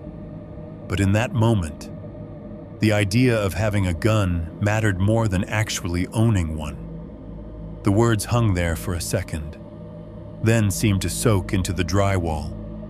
The house absorbed them. No answering voice came through the door. No scornful laugh from the porch. No taunt. The knocks stopped. It was such a simple thing, the absence of a sound, but it shifted the whole balance in my head. Whoever had been out there had heard me and chosen not to keep pushing, or they had never been serious in the first place, or they had never been there at all. My heart was still hammering, but the adrenaline had already started to seep away from my limbs, leaving that weird, shaky hollowness behind. I backed away from the door, step by careful step, until I hit the familiar crack in the floorboard near the living room threshold. The TV screen was paused on a half-blurred frame, someone's face mid-word, mouth twisted in a shape that looked wrong without sound. The lamp on the side table threw a warm oval of light over the couch, making the rest of the room feel like a stage set. I sat down again, slower this time. My hand found the remote and unmuted the show, but I did not really hear any of it. The dialogue washed over me in meaningless syllables. The laugh track and the musical cues sounded canned and far away. My ears were tuned to everything else: the soft rumble of the fridge, the faint rush of air through the vent under the window, a tiny crack like knuckles popping somewhere in the wall. I cataloged every sound, measured it against a mental index of what belonged and what didn't. Nothing else happened. No more knocks. No handles rattling. No shadows beneath the door. 10 minutes passed, maybe 15. My body stayed coiled, even as I forced my eyes back to the TV, letting whatever was happening on screen smear into one long, pointless scene. I told myself I was being ridiculous. The threat had worked. Whoever it was, if there had even been a whoever, had moved on. Then my phone lit up on the coffee table. The screen flashed bright enough that I saw it out of the corner of my eye, cutting through the blue light from the TV. The sudden rectangle of white and green pulled my gaze like a magnet. The caller ID at the top of the screen read, in clear, blocky letters, 911 emergency services for a second. All I could do was stare. I had never seen those words on my phone before. I had never been called by 911 in my entire life. It took my brain a full heartbeat to accept what my eyes were reading. The phone buzzed against the table, jittering slightly on a dried smear of sauce. The ringtone sounded suddenly too cheerful, chiming into the thick, watchful quiet of the room. Somewhere in the back of my mind, the part that still believed in systems and order spoke up. If 911 is calling you, you answer. That's what you do. Another part said, colder, you did not call them. My thumb hovered over the screen for a second longer than it should have. I felt weirdly afraid to touch it, like picking up would somehow make everything more real. Then I swiped. Hello. The TV murmured in the background, low and pointless. The fridge hummed. The heater clicked as it turned off again, the ducts giving one last hollow tick as the flow of air stopped. A calm male voice came through the speaker, tinny but clear. Is this George? Hearing my name from that caller ID sent a cold line straight down my spine. Yes, I said slowly. Who is this? This is County Emergency Dispatch, the voice replied. Smooth, practiced. You're at your residence on. There was the slightest pause, like he was reading off a screen. Street name. Is that correct? He got the street name right. The town, too. When he said it next, the familiarity should have reassured me. It didn't. Yeah, I said. That's right. We have officers outside your home right now, he said. They're responding to a report of a possible crime in progress on your block. They need to speak with you, sir. I stared at the front wall of the house like I could see through it. Officers outside. I had heard no sirens, no engines pulling up, no car doors. What crime, I asked. What block? There's barely a block out here. I'm not at liberty to discuss the details over the phone, he said, sliding into a phrase that sounded pre-written. The officers will explain when you open the door. My heart, which had just started to calm down from the knocks, lurched back into overdrive. I didn't call 911, I said. I didn't report anything. I understand that, sir, he answered, the patience in his voice just a touch too smooth. We received a call regarding this location and dispatched units. They're on scene now. They just need you to open the door and speak with them. I glanced toward the hall again. The lamplight didn't reach far enough to show me the outline of the door, but I could see the rectangle of my own fear at the end of it. If there were cruisers outside, I thought, I'd see red and blue leaking under the edges of the curtains. I'd hear radios. I'd hear tires on gravel, boots on my steps. What's my address, I asked. Full address. He repeated it, but too quickly. Like he'd had it on the screen the whole time. What county department are you with? I pushed. Name. There was a tiny delay. County Emergency Dispatch. He repeated, I'm with the Sheriff's Office Dispatch Division. Okay, I said slowly. What crime? What happened? We're not at liberty to discuss that over the phone, he said again. Exactly the same rhythm, like he had looped a recording. The officers will brief you when you open the door. If you have ever worked in an office, you know the tone people use when they are reading an email out loud instead of speaking off the top of their head.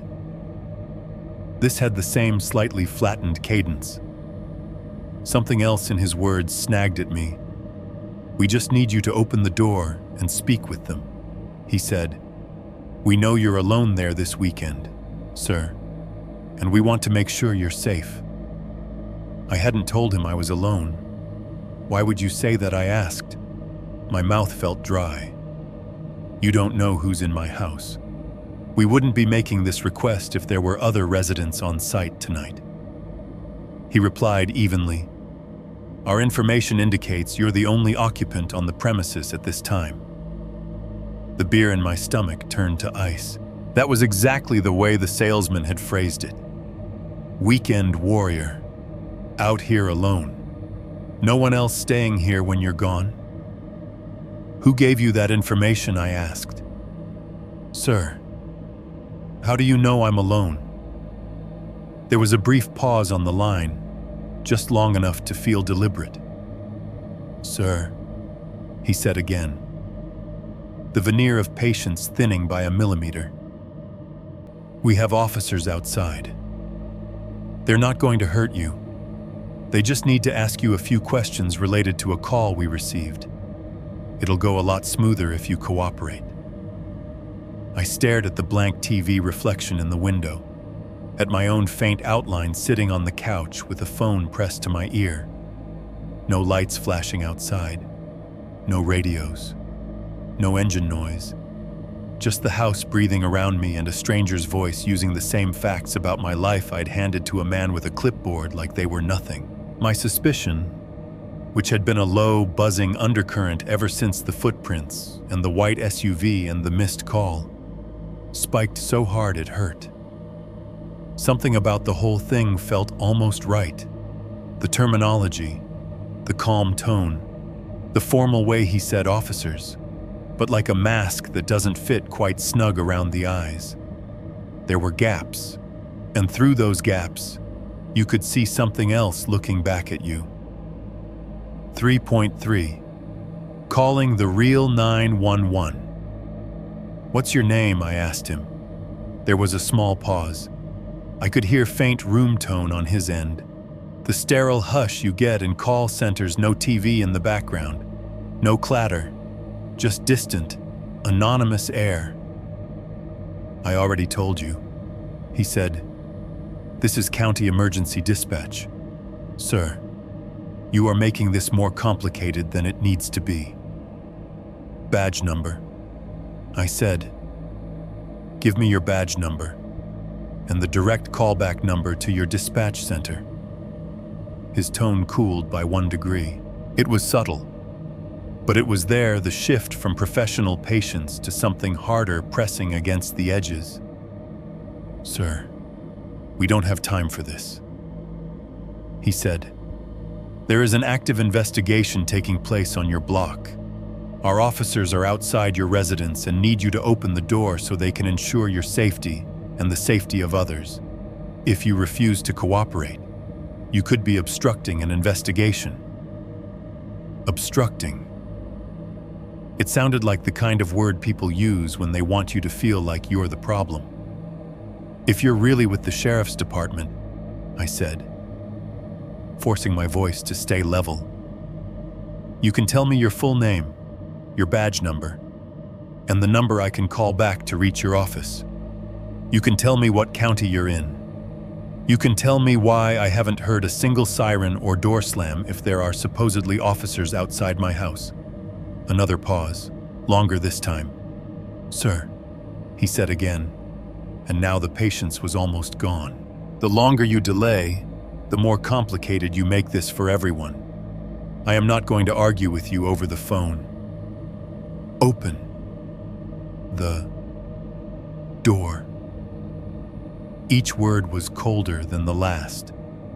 The calm dispatch voice had cracked, and something meaner was showing through. My heart pounded so hard I could feel it in my throat. "No," I said.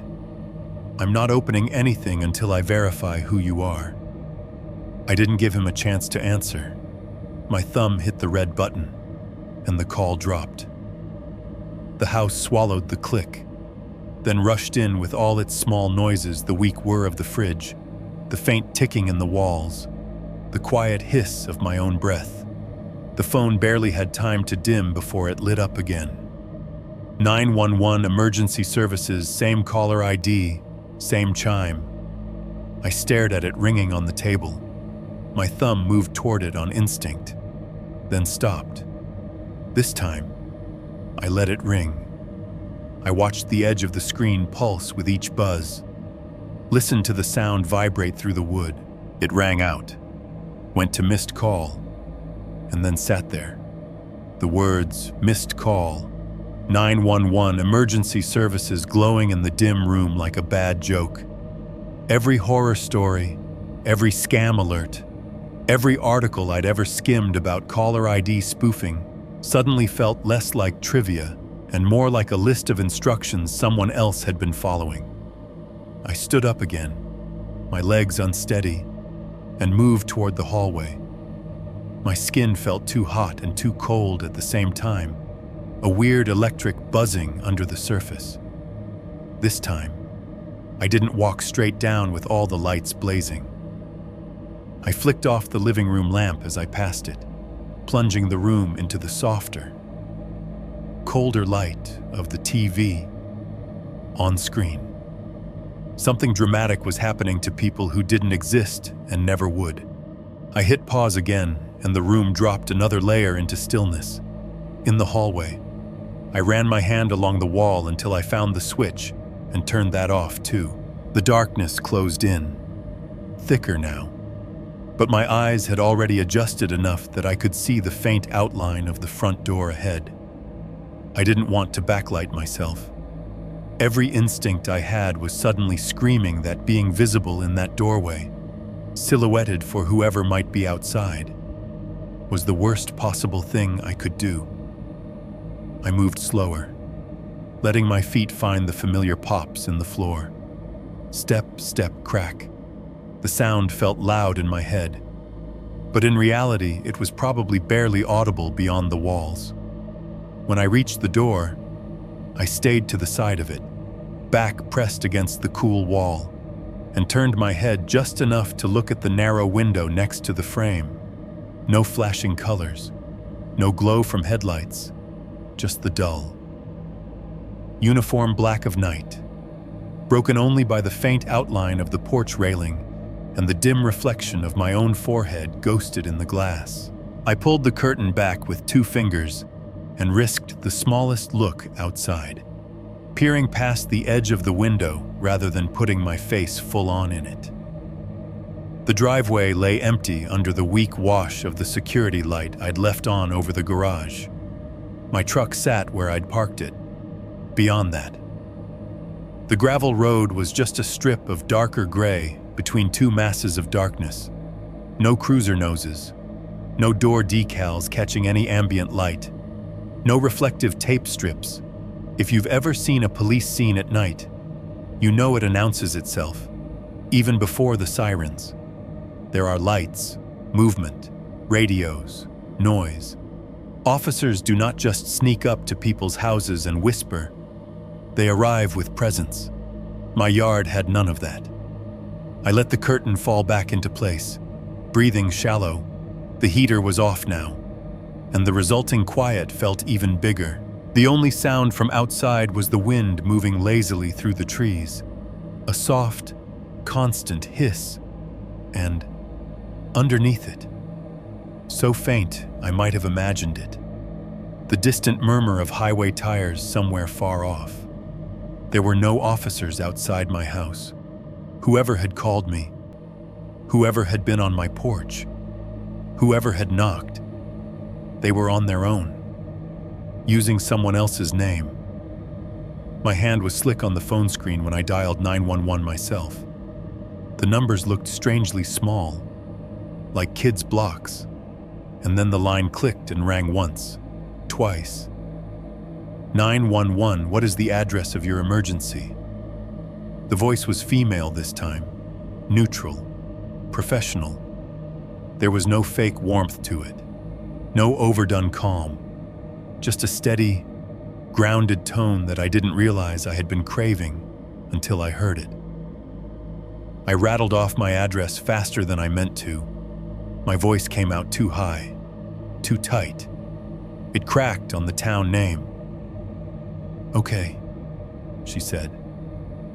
I could hear typing in the background, the faint clack of keys. "Tell me exactly what is happening." "Someone just called me," I said. Caller ID said 911 Emergency Services. They said they were dispatch, said there were officers outside my house responding to a crime on my block, and that I needed to open the door. "Did you call 911 before that?" she asked. "No," I said. My throat felt dry again. "I didn't call anybody." "Okay," she said again, slower this time. "We don't do that." Those 4 words landed heavier than I expected. "What? We don't place outbound calls like that to tell people to open their doors." She clarified, "If we're calling you, it's usually because you called us and got disconnected, or because we're following up on something. We don't call and order you to open the door for officers.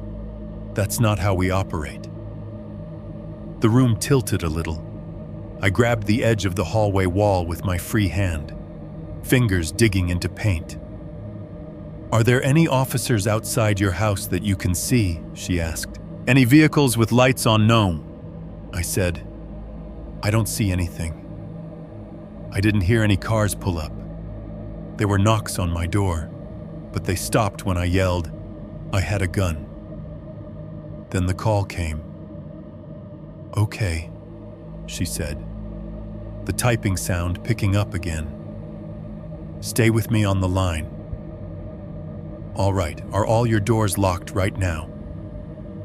Yes, I said automatically. Then I hesitated, picturing the back door in the kitchen. I thought I'd locked it earlier. I couldn't remember doing it. Front is back. I think so. Are you in a safe room now? She asked, somewhere away from doors and windows. Not really, I said. I'm in the hallway. I wanted to check if there were cop cars outside.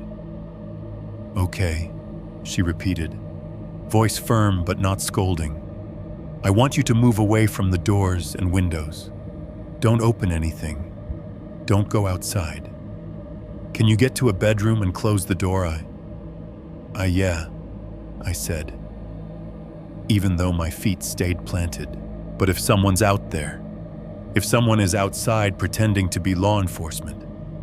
She cut in gently, but with a steel thread. You do not open the door. Real officers will identify themselves clearly. They will have marked vehicles, and they will not need you to verify their existence through an anonymous phone call.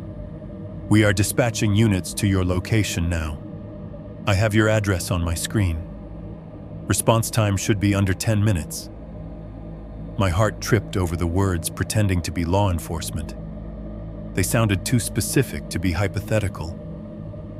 You've had this happen before, I said. We have received reports of similar scams, she said carefully. People spoofing 911 or police numbers, trying to get individuals to open their doors or provide information. That's why I'm asking you to stay inside. Keep your doors locked and wait for the officers I'm sending. They'll approach with lights on. They'll identify themselves. Do not open the door to anyone else. A weird, shaky laugh scraped its way up my throat. It sounded more like a cough when it came out. They said they knew I was alone. I blurted, on the phone. Just now. They said, "We know you're alone there this weekend." The dispatcher went quiet for a half second. I could hear more typing. Faster now. All right, she said. Officers are en route. Stay with me. Can you see outside from where you are without exposing yourself? Any vehicles driving by? Any movement? I edged back toward the living room, keeping my body low, and peeked around the corner just enough to see the front windows, the same black glass, my own faint reflection. Nothing moving. No, I whispered. Nothing. It's just my truck. She lowered her voice a little, matching mine. Okay. That's good information. Like I said, I've got units heading your way. In the meantime, I want you to move somewhere you can lock yourself in if you need to. A bedroom, a bathroom. She didn't get to finish the sentence. From the back of the house, down the short stretch of hallway, and through the kitchen. There came a sound that cut straight through both her voice and my thoughts. The sharp, metallic rattle of a doorknob being twisted hard. It wasn't tentative. It wasn't someone trying the handle gently. It was a sudden, violent shake metal clanging against metal, the whole assembly vibrating in its loose, old frame. The phone nearly slipped from my hand. Hold on, I hissed, my pulse punching inside my skull. That's my back door. Someone's at my back door. The knob rattled again, more insistent. The cheap latch inside the door clanked against the strike plate like teeth chattering. Then a heavy thud like a shoulder or boot hitting the wood. The door shuddered in its hinges, sending a little rain of dried paint dust down to the linoleum. The sound was wrong in a way the knocks on the front had not been. The front door had been about being invited in. This was about forcing the issue. Sir, listen to me, the dispatcher said, her tone snapping from calm to clipped and urgent. I could hear her speaking over her shoulder to someone else now, voice turning into fragments. Active, at residence. Step it up. Do not go to that door, she said to me, sharp and clear. Get away from the back of the house. Get into a room you can close. Now. The doorknob rattled again, harder, accompanied by the dull, repeated thump of blows slamming into the wood. The danger I'd been staring at the front of the house for had never been there. It had gone around the side, through the dark, straight to the back. 4.1. When the back door started shaking, I do not remember consciously deciding to move toward the back of the house. 1 second I was halfway between the living room and the front door, phone pressed to my ear, listening to the dispatcher's voice. The next, my body had turned on its own, drawn like a magnet toward the sound coming from the kitchen. The hallway felt narrower, the shadows thicker. Step, crack. The familiar floorboard popped under my weight, but it sounded like a gunshot in that moment. The phone felt slick in my hand. I tightened my grip, terrified it would slip and disappear into the dark just when I needed it most. My back door, I said, not sure if I was whispering or shouting. They're at my back door. I hear you, the dispatcher said, her voice suddenly sharper, the calm edges trimmed down to something more urgent. Listen to me. Stay away from the door. Officers are on their way. Do not confront them. Can you get to a room that locks? The house grew thinner around me, like the walls were just painted cardboard someone could punch through. The hardwood under my feet gave way to the softer, hollow sound of the linoleum as I stepped into the kitchen. The air there felt colder. The window over the sink a black rectangle smudged with the faint outline of my own face. The doorknob to the back porch rattled again. It was worse up close. You know the sound a loose screw makes when it vibrates in metal, that frantic buzzing jingle. Multiply that by 10 and shove it into an old door frame. The knob twisted left, right, slammed back to center, the cheap internal latch clacking against the strike plate with each attempt. Whoever was on the other side wasn't testing it gently. They were wrenching it, trying different angles like they were working at a stuck jar lid. No patience, just brute force and repetition. Sir, the dispatcher said in my ear, I need you to tell me where you are in the house. In the kitchen, I said. My voice sounded thin, like it was coming from somewhere behind me. Back door's right in front of me. Okay, she said. I could hear radio chatter now in the background on her end, voices overlapping. Someone saying units en route and copy and the garbled string of my address. Get away from the door. Back up. Get behind something. Do you have a room you can lock? The rational part of my brain knew she was right. Knew the correct move was to retreat. The animal part of my brain was rooted to the spot.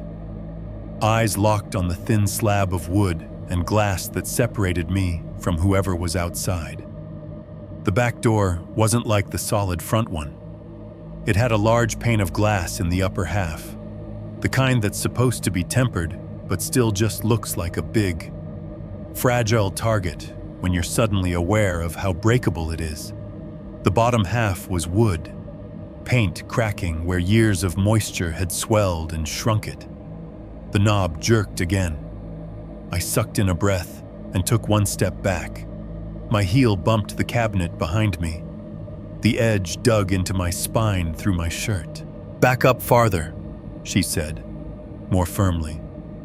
You need distance from that door. They may try to kick it. Do not stand directly in front of it. As if the universe wanted to underline her words, The first impact hit. A heavy, solid bang slammed into the lower half of the door, right where the lock was. It wasn't like the polite knocks at the front. This was a full-body hit, a boot or shoulder, or something equally heavy, driving into the wood with enough force that the entire door jumped in its frame. The glass rattled so hard it hummed.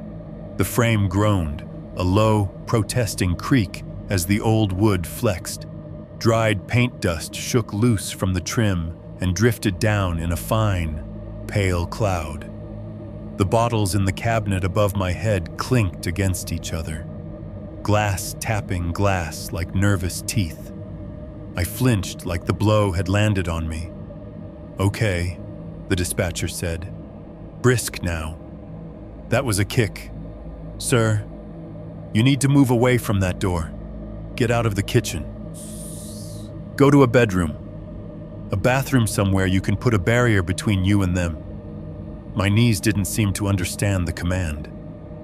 They locked instead, keeping me pinned where I was. My eyes were glued to the small, hairline crack that had appeared in the paint near the latch, like a vein showing under thin skin. A second impact came, higher up, closer to the lock assembly. This one was sharper, more precise, aimed. The sound boomed through the small kitchen, echoing off tile and countertops. The door jumped again, harder.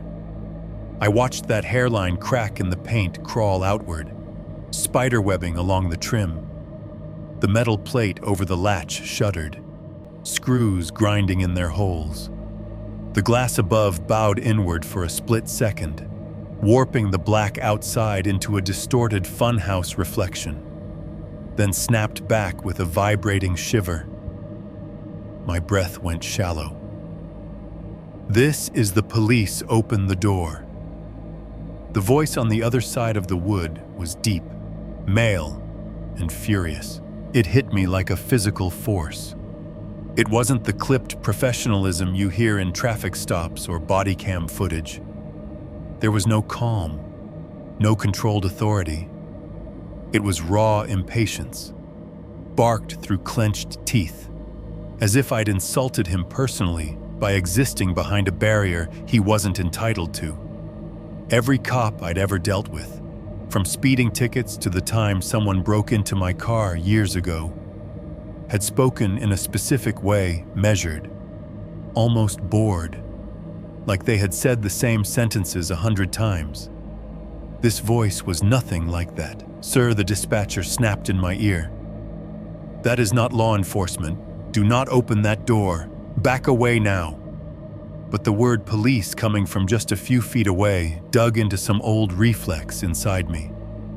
The part that had been taught since childhood, that you respect that word, that you do what it says, that it means help, not harm. For a horrible split second, I felt my weight shift forward, an unconscious tug toward the command. Then another kick crashed into the door, this one even closer to the lock. The crack in the paint split wider, revealing raw wood underneath. One of the screws in the metal plate snapped, the corner lifting just enough that I could see the dull silver head jutting out. The knob jerked, then sagged a fraction of an inch, suddenly looser in its housing. They were going to get in, not eventually, not theoretically, if they gave it a few more of those. That old wood was going to splinter, and that glass was going to give, and whoever was out there would be standing in my kitchen. "George," the dispatcher said, using my name for the first time. Her voice cut through the roaring in my ears like a sharp line. "You need to move away from that door right now. Get out of the kitchen. Do you understand?" I croaked. My throat felt like sandpaper. "Yeah." I forced my feet to move, one step sideways, scraping along the floor, another backward, heel sliding, shoulder brushing the cabinet knobs with a soft clack. The third impact hit as I half-turned. This one was the worst. Whoever it was had adjusted for where the door was weakest. The blow landed right between the knob and the deadbolt, in that vulnerable strip of wood that held the latch and bolt in place. The sound it made was different. Not just a bang, but a tearing crack, fibers snapping, paint splitting, an ugly, deep crunch like a bone bending too far. The whole door bowed inward. The center pushed toward me a couple of inches before it snapped back. The glass screamed a high, dangerous whine as its frame twisted. Behind it, silhouetted for a fraction of a second by the weak porch light, I saw a shape. Not a clear view, not a movie shot. Just the impression of a broad shoulder, an arm still raised from the kick, and something over the head that turned it into a single, smooth outline instead of a face and hair, a hood or something else. "This is the police," he roared again, the words shredding in his throat. "Open the door! Now." The volume, that close, made my ears ring. If that was a cop, he was the worst trained one I'd ever encountered. No identification, no department, no badge number, no request to talk through the door, just rage and force. "This is not law enforcement," the dispatcher repeated, louder in my ear to cut over him. I could hear other voices on her end now, overlapping, someone asking for an update, another voice saying my address again. "Real officers are on their way. They will arrive with lights on. They will not be kicking your door and screaming at you to open it. Do not engage. Get to a room. Now." I stumbled backward out of the kitchen, the linoleum squeaking under my shoes, and hit the hardwood with a thump that jolted up my spine. As I crossed that threshold, the sound changed again. I could still hear the rattling assaults on the door behind me, the knob wrenching, the wood protesting, the glass trembling, but now they were muffled slightly by the wall. Like hearing someone beat on a door down a hallway in a motel. I clung to that distance like a lifeline. Every foot between me and that door felt like an extra second I might still get to exist. Behind me, another kick landed, another hoarse shout of police, another crack in the paint. The cabinet bottles clinked again, more frantic now, adding their trembling little chorus to the violence. In my ear, the dispatcher's voice was the only thing that sounded like it belonged in a sane world. "Close yourself in a room," she said. "Lock it if you can. Stay on the line with me. The real officers are almost there." The house, which I had bought to be a cocoon, had become an echo chamber. Every sound, my footsteps, the knocks, the kicks, the glass. The word police had turned from background noise into weapons for 2.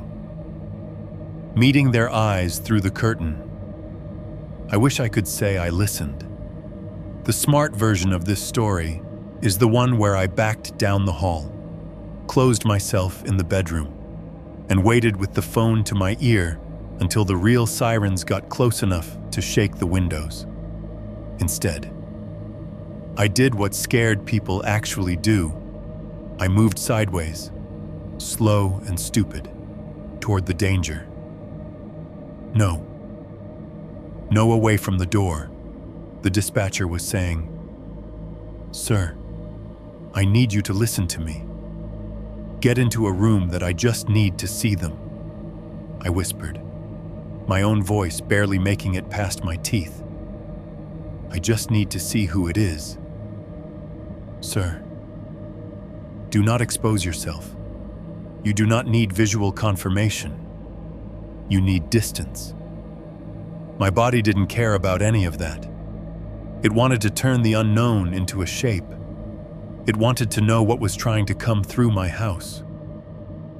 The kitchen window was a few feet to the right of the back door.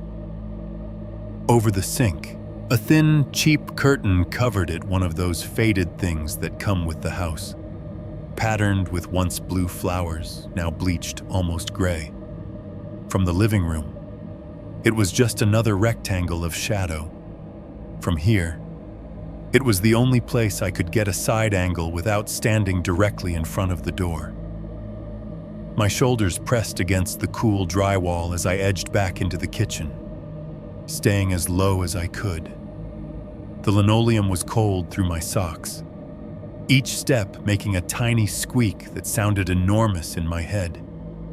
The door shuddered again as I moved, another hard impact landing low. Near the lock, the knob wrenched left and right in its housing. Rattling, I saw the latch stutter in the frame, wood splintering a little more with each attempt. "This is the police," the man outside bellowed again, voice shredding with anger. "Open the door." The words hit my chest like physical blows now. The sound of them was too close, too raw. There was no radio distortion, no professional cadence, nothing that matched the dispatcher's voice in my ear. "Real officers do not do that," she said firmly, almost like she could read my thoughts. "They do not scream at you to open the door while kicking it in. They identify themselves, their department, and they will talk to you through the door or ask you to come outside after they have secured the scene. Do not open that door. Do not stand in front of that door. Sir, I'm serious. Get back." I reached the edge of the counter and flattened myself against it, trying to become part of the cabinet. The sink was a foot away. The window above it was a black rectangle covered in that flimsy curtain. I could feel my own pulse in my fingers as I lifted my hand. The phone was hot against my cheek, the plastic slick with sweat. I shifted it, clutching it between my shoulder and ear to free my right hand. 2 fingers reached out, moving through the air like they belonged to someone else, and pinched the edge of the curtain. The fabric was rough, catching the dry skin on my fingertips. I held my breath and, as quietly as I could, pulled it back an inch. I had meant to open it just enough to see a slice of yard, maybe catch a glimpse of a shoulder, something small and distant. Instead, the first thing I saw was an eye. It was right there. The man on the other side of the door had leaned in so close that his face filled the glass pane. There was no uniform, no hat, no badge. His head was inside a burlap sack, not a Halloween mask, not a novelty bag. A real piece of stained, coarse fabric, pulled down over his entire skull and tied tight around his neck with what looked like a strip of dark cord or leather. The sack had been cut crudely, like someone had taken dull scissors or a knife to it and hacked out shapes where eyes and mouth should be. The edges of the holes were frayed, fibers sticking out like little hairs. The fabric around them was darker, discolored by old moisture sweat. Maybe, or something worse. Through the eye hole closest to me, I saw a human eye staring back. It was bloodshot, the white threaded with red veins, the skin around it, visible through the gap between sack and flesh, was raw-looking, irritated where the rough material must have rubbed. The pupil was too wide, swallowing most of the color, but in the sliver of iris I could see, the shade was just normal, brown, like mine. There was something obscene about that ordinary eye in that sack, like finding a familiar object stuffed into the wrong body. He was so close his breath fogged the glass. A small circle of condensation bloomed on the pane with each exhale, then faded, then bloomed again, a slow rhythm of human breathing. The The sack brushed the glass when he shifted, making a faint, scratchy rasp I could hear even through the door. I almost didn't see the second man at first. He stood just behind and to the side of the first, taller by a couple of inches, shoulders wider under a bulky coat or hoodie. The light from the tiny porch bulb caught the outline of his head, another burlap sack. This one cinched with a frayed rope that dug into the fabric around his throat, causing it to bunch up like wrinkled skin. His sack had eye holes too, ragged ovals cut at slightly uneven heights, giving him a permanent, tilted expression in the mouth area. Someone had torn a wider, ragged opening, the threads hanging loose. The cloth right under that hole was darker in a way that did not look like old coffee or sweat. It had the dull, almost black sheen of something that had been wet and dried too many times blood, or drool, or both.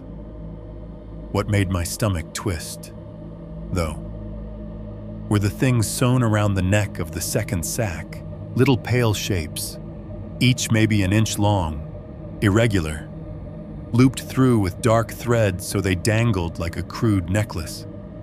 At first my brain tried to file them as beads, or bits of shell, anything else, but the shape of them was too familiar from a lifetime of dental checkups and childhood pictures. Teeth, small ones, from the size and taper, not all the same, some chipped, some whole, some with tiny, darkened roots still attached, like whoever had attached them hadn't bothered to clean them fully. They clicked softly against each other when he moved, a faint little clatter under the heavier sounds of the door being assaulted. The first man eye-hole lifted a gloved hand and placed it flat against the glass. Leaning his weight into it as he peered inside, the glove was dark leather or something like it, but the palm was smeared with darker patches, crusted in places, as he spread his fingers, pressing, imagining me on the other side of the glass. Those patches dragged across the pane, leaving streaks. The streaks were thick and uneven, a mix of dark brown and gray.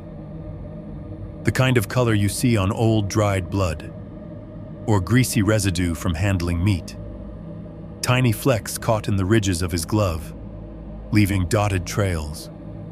His breathing fogged the glass around the smear, the condensation catching on the streaks and beating up before sliding down in viscous lines.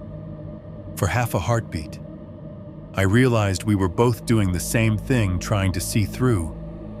He couldn't see me. I was off to the side, one sliver of the curtain peeled back, but he was looking for me, eye rolling slightly side to side in its hole, scanning the dim kitchen.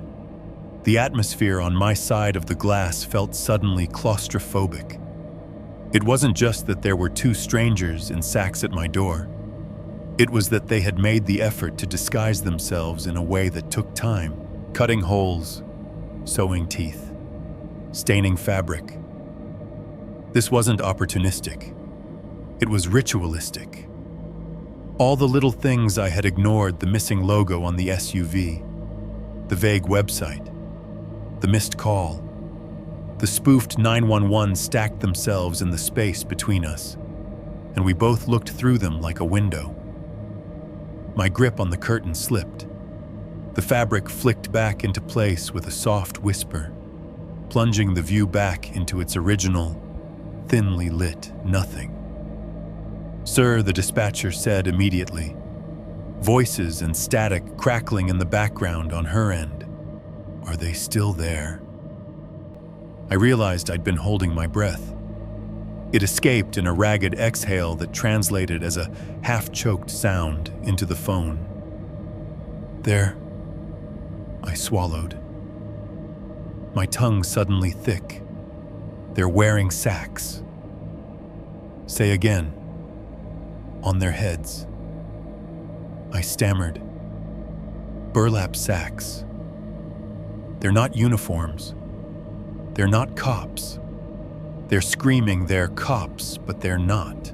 They're in coats or hoodies, and they've got sacks over their heads, and my voice was climbing higher with every word. "Okay," she said sharply, cutting in before I spun completely out. "You're doing good. Stay with me. You've done the right thing by not opening the door. Units are very close now. Do not go back to that window. Do not go to the doors. Move away from the kitchen." Another kick slammed into the door as if to punctuate her sentence. The glass vibrated.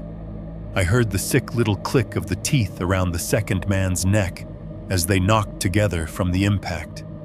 The gloved hand hit the glass again. Lower this time. Fingers splayed. Another streak of whatever was on them smearing across the pane. For a moment, an outline of the palm and each finger remained, a grotesque print in filth, before the moisture in the air started to soften the edges. I backed away, knees wobbly, one hand flat on the counter to keep myself upright. My phone felt like it was welded to the side of my face. "George," the dispatcher said, voice steady despite the chaos I could hear rising on her end. "You saw them. You know they're not law enforcement. You're going to let the real officers handle this. Do not give them what they want." "What do they want?" I whispered, from the other side of the door. The answer was another slammed kick. Another ragged, furious bellow of "open the door" forcing itself through fabric and wood. The sound of it vibrated through the floor, up my legs, into my chest. For the first time that night, I understood on a level deeper than fear that they weren't just trying to scare me. They were trying to get in before the sirens got close enough for me to hear them. 4.3. The threat that made them stop open the door. "This is your last warning." The shout hit the kitchen like someone had thrown it through the glass. It was so loud it buzzed in my teeth, the sack muffling it just enough to make the words sound chewed, but not enough to hide the rage underneath. "George," the dispatcher said immediately, cutting over the echo of his voice, "officers are 2 minutes out. Do not engage with them. If you can get to a bedroom or bathroom, do it now and close the door. 2 minutes." The number sounded both like a promise and a threat. The layout of my house, which had always just been an inconvenience in the dark, suddenly felt like a trap diagram. The bedrooms were down the hall off the living room. Doors that didn't even have real locks, just old knobs that might slow a determined shoulder for half a second. The back door was in the kitchen, behind me and to the right. The hallway entrance was to my left, a few steps away. But to get there, I had to cross a slice of open floor that I knew was visible from the back door window if anyone out there was looking for me. The idea of turning my back on that glass made my skin crawl. Another kick hit the door. This one was higher, angling for the weakened strip of wood near the latch. The sound was ugly, a deep-throated crack that came with a splintering pop. I watched the frame stutter, the gap between the door and jamb widening for a split second as the latch strained against the mangled wood. The metal plate around the lock twisted, one of the remaining screws tearing free, bouncing once on the linoleum with a tiny, absurdly polite tink before spinning to a stop near my foot. The door was half a second from caving in. If they tried the handle at the same time as the next kick, it would probably rip straight out of the frame. The glass would go next. Then there wouldn't be a door anymore, just an opening, and 2 men in sacks stepping into my kitchen with whatever they'd brought in their pockets. "George," the dispatcher said again, more urgent now, "I need you to move away from that door. Right now." "I can't." My throat closed around the words.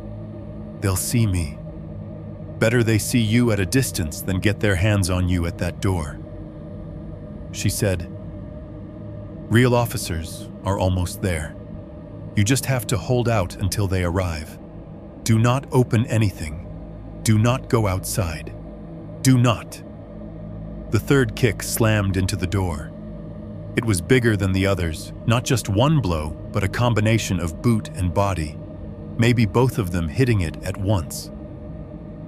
The sound exploded through the kitchen, cupboards rattling, bottles in the cabinet above me clinking together like panicked teeth. The wood around the latch gave a deafening, splintering crack. A jagged line tore down from the deadbolt. Through the area around the knob, almost to the lower panel, I could see raw, pale wood exposed underneath the paint. Fibers torn and straining. The door jumped inward so far that, for a heartbeat, I saw the night outside as a slant of deeper black around their shoulders. Cold air knifed through the gap and hit my face, carrying with it a thick, metallic undertone that made the back of my tongue taste like pennies. The glass above bowed, the burlap sack face smearing briefly as it pressed against it, then sprang back with a shuddering, high-pitched ting like a note on a cracked bell. There was no way it would hold another one of those. Something in me snapped. It wasn't bravery. Bravery implies you choose to do something knowing the risk. This was more like pure panic with just enough aim to form a sentence. My mouth was moving before my brain caught up. My voice came out raw, louder than I thought I was capable of in that small space. "If you come through that door," I screamed, "you're going to get blown up." The words ripped out of me, slamming into the kitchen air and bouncing off tile and cabinet faces. The phone nearly slipped from my sweat-slick hand as I gestured with it without meaning to. "I've got something waiting for you," I added, throat burning. "You come in here. You're not walking back out." I swear to God, I don't know why I said blown up. Shot sounded too small, too mundane. Half the people out here had a shotgun behind the door. Blown up sounded bigger, uglier, messier. The kind of thing you only risk if you're very sure the person on the other side is bluffing. I wanted them to be a little less sure. For a long, thin moment, nothing happened. No knock, no kick, no shouted police. The only sound was the soft hiss of air seeping in around the cracked frame, and my own breathing jagged and loud, echoing in my head. My pulse hammered so hard my vision pulsed with it. Little black dots at the edges. In the silence. The house reappeared around me in pieces, the drip of the faucet in the sink I'd stopped noticing months ago. The faint buzz of the overhead light. The soft creak in the wall above the fridge. Behind the curtain. Shadows shifted. I saw the vague bulk of one of them lean closer to the glass. The outline of a head in a sack tilting like a dog listening for a whistle. I held my breath, suddenly terrified they would hear it, mistake it for a cue. My mind, hurling itself through options, landed on the one thing I hadn't said out loud: gas, tripwire. If they believed there was something rigged on the other side of that breaking door, something that would turn their entrance into a blast of shrapnel and fire, maybe they would think twice about that last kick. The gloved hand returned to the glass one more time, fingers pressing flat, smearing the already dirty pane in a larger, more frantic arc. For a second, the eye behind the hole seemed to stare straight through the curtain, searching the dim interior for any hint that I was bluffing, or that I wasn't. Then the hand slid away. The weight against the door lifted. I heard it happen in layers. First the absence, the lack of pressure, the way the wood stopped groaning and just sat there, wounded and still. Then the sound of a footfall on the porch boards. Heavier than a raccoon, lighter than a drop of furniture thump. Another. A faint creak from the porch railing as one of them bumped against it. Then the solid ring of boot soles on the concrete step as they moved away from the door. George, the dispatcher's voice, cut in. "What just happened? I heard you yell. Are they still at the door? I told them I'd blow them up," I said, the words sounding absurd even as I heard myself say them. "I don't know. I can't see. They're out back." The porch noise stopped, picked up again farther out. The footsteps hit the dead grass with a muffled crunch, moving away from the house, toward the dark line of trees. It sounded like more than one set now, slightly out of sync, one heavier, one a bit lighter. Both quick. No more pounding, no more rattling, just retreat, like they'd decided the risk calculation had changed. "They're leaving," I whispered. "They're going toward the trees." "Good," she said, not bothering to mask the exhale of relief in her own voice. "Officers are turning onto your road right now. You might hear sirens. Stay away from the doors and windows. Stay on the line with me until they announce themselves." In the distance, faint at first, I heard it, the high, thin wail of a siren. It grew, layering itself over the softer sounds of the night like a new, jagged track. Another siren joined it, slightly lower, harmonizing in an off-key way that told me there were at least two vehicles. For the first time that night, the word police felt like something I wanted near my house. My pulse was still roaring in my ears, but now it had company. The sirens got louder, closer, then dipped as they turned. The Doppler shift, bending the sound. Headlights finally washed across my front windows in two bright sweeps, throwing the living room into stark contrast for a second before moving past. Blue and red light flickered faintly at the edges of the curtains, chasing themselves across the walls in brief flashes. "Officers are on scene," the dispatcher said. "They're going to secure the exterior first. You'll hear them outside. Stay put until they knock and identify themselves and you see marked units from a safe angle. Only then do you go to the door. Do you understand?" "Yeah," I said, my voice shaking. "Yeah, I understand." Radio chatter bled faintly through her line, now different voices, male and female, calling out directions, confirming positions, somewhere outside. A car door slammed, then another.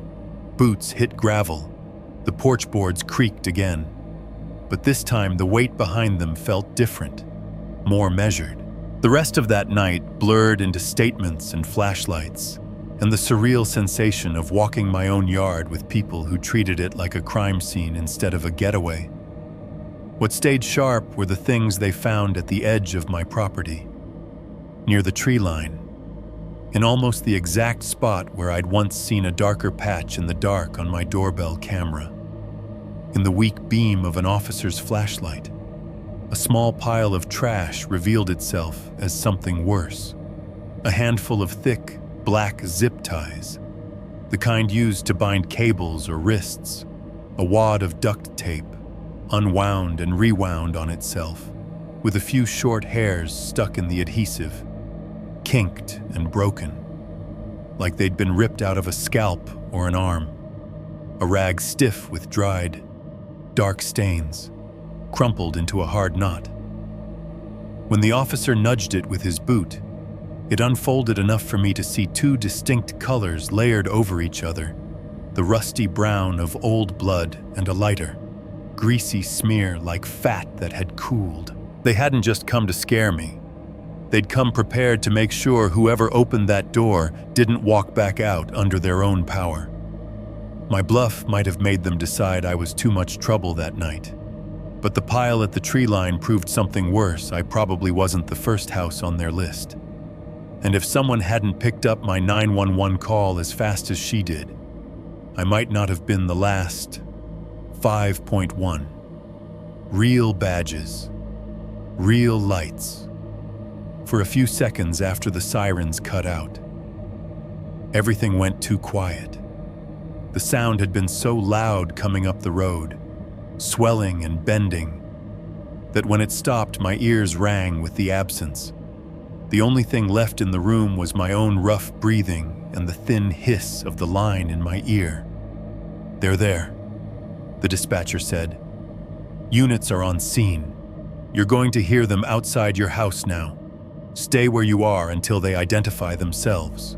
Right on cue. A car door slammed outside, heavy, solid, with that specific hollow echo you only get from big metal and cold air. Another followed. Boots hit gravel. Multiple sets. I could hear them crunching in different rhythms, one fast, one slower, one taking longer strides. Their radios crackled with clipped bursts of speech, series of numbers. My address. Arrived. Checking perimeter. Then the red and blue light hit. It came in waves, washing through my front windows in alternating pulses. Red painted the walls bloody for an instant. Then blue cooled everything down to underwater. The shadows of my furniture stretched and shrank, warped and straightened, like the house itself was breathing along with me. In the kitchen, the back door window picked up the flicker, too. A shaky red glare bled through the curtain, outlining the splintered frame and the jagged cracks in the paint. For the first time since the kicking started, that door looked less like a mouth and more like evidence. George, the dispatcher, said. "You still with me, yeah?" I said. My voice sounded hoarse, like I'd been screaming for an hour instead of a handful of seconds. "Yeah, I'm here." Someone moved up onto the front porch. The boards creaked under heavier. Measured steps, no frantic banging, no shoulder slams. Just the deliberate approach of people who belonged there. A firm, controlled knock sounded at the front door. Not 3 slow, testing taps, and not the enraged pounding from the back, but a professional, even rap. "Sheriff's Department," a voice called. Clear and authoritative, but not angry. "George, last name. This is Deputy Miller with the County Sheriff's Office. We need you to come to the door." He rattled off a badge number that I immediately forgot. My brain still too flooded to hold on to it. "Do you hear that?" the dispatcher asked in my ear. "Yeah," I said, already moving, legs shaky under me. "Yeah, I hear them." "Okay," she said. "That's them. I'm seeing their unit IDs on my screen. I'm going to stay on the line until you confirm you're with them. Approach the front door. Turn on a light if it's safe to do so. And keep your chain or deadbolt on while you verify." The idea of walking toward a door someone was asking me to open felt wrong on a bone-deep level.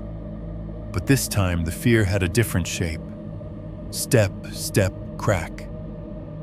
The floorboard in the hall popped under the weight of my steps, same as always. The red and blue light pulsed through the thin curtains flanking the door, turning the narrow entryway into something that looked like a budget nightclub for a second, before shifting back into gloom. I flicked the hallway light on as I passed the switch. The yellow bulb pushed back against the colored flashes, grounding the space in something domestic again. "George." The knock came again, a little louder but still measured. "Sheriff's Department. We've got dispatch on the phone with you, sir. Can you answer? I'm here." I called, staying a foot back from the door. "I've got 911 on the line. They told me not to open for anyone unless I see marked cars." "That's exactly right," the deputy said, and there was something like approval in his tone. You're doing good. We've got 2 marked units in your driveway right now. Light bars on, 2 deputies on the porch, 2 circling the house.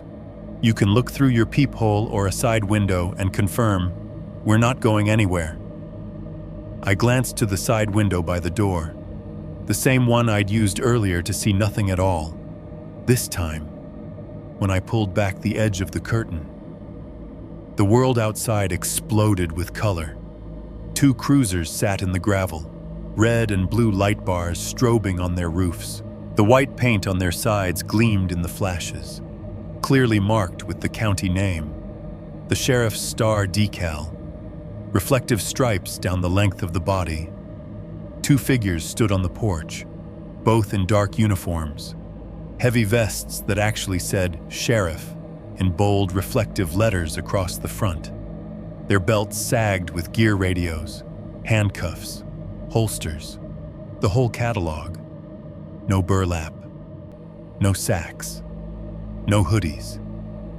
The deputy closest to the door saw the curtain twitch and angled his head, letting me catch his face, mid-30s, clean-shaven, a little tired around the eyes but fully present. His breath steamed in the cold air. He lifted a gloved hand in a small, non-threatening wave. "Is that them?" the dispatcher asked. "Yeah," I whispered. "Yeah, that's them." "All right," she said.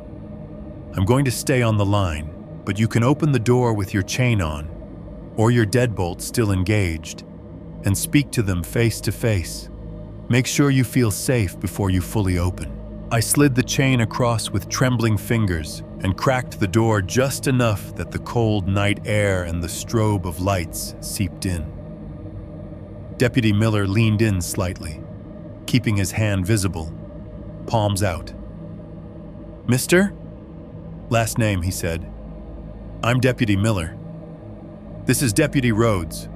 We're with the county sheriff's office. Dispatch confirms we've been speaking to you. We've been advised there were subjects attempting to gain entry to your home posing as law enforcement. You still alone in there?" "Yes," I said. Yeah, it's just me." He nodded once, like that confirmed something for him. "Okay," he said calmly. "You did the right thing not opening the door. We're going to come inside and make sure your house is clear." "All right. We'll check the perimeter, the back door, the yard. You're going to see more flashlights. Don't panic. Can we come in behind him?" The second deputy scanned the yard, one hand near his radio, the other resting on his belt.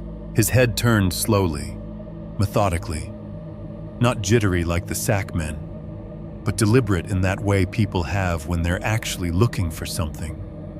"You can let them in," the dispatcher said softly.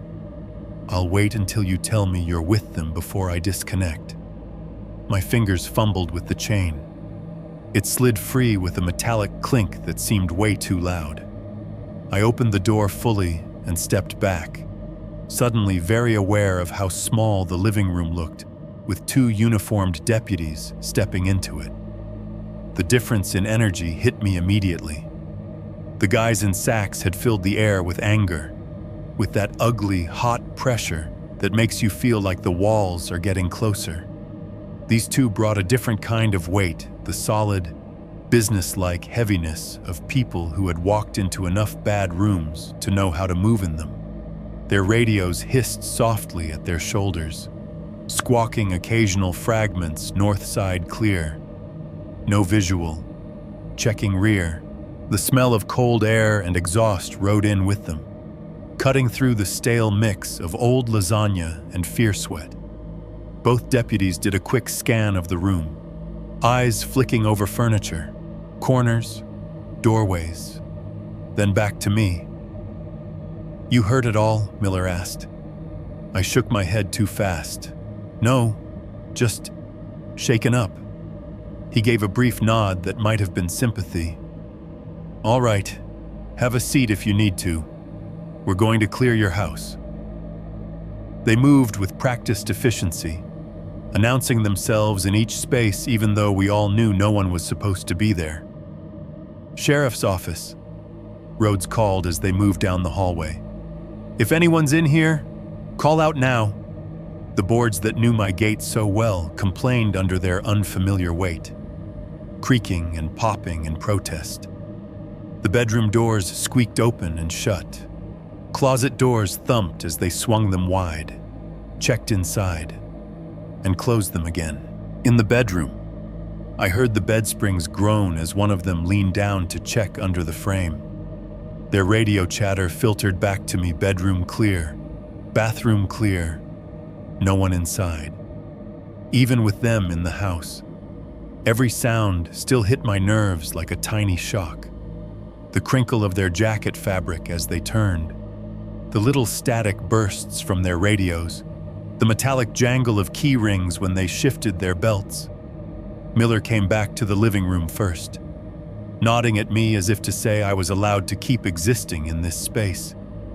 "House is clear," he said. "We've got 2 more checking your backyard and the tree line. I'm going to have a look at that back door with you." "All right." My stomach clenched. I hadn't seen the damage up close yet. I'd only been watching it fail in pieces. I followed him down the hall, my steps echoing the path I'd taken earlier, only slower, in the kitchen. Rhodes stood by the back door, his flashlight beam drawn across the splintered frame.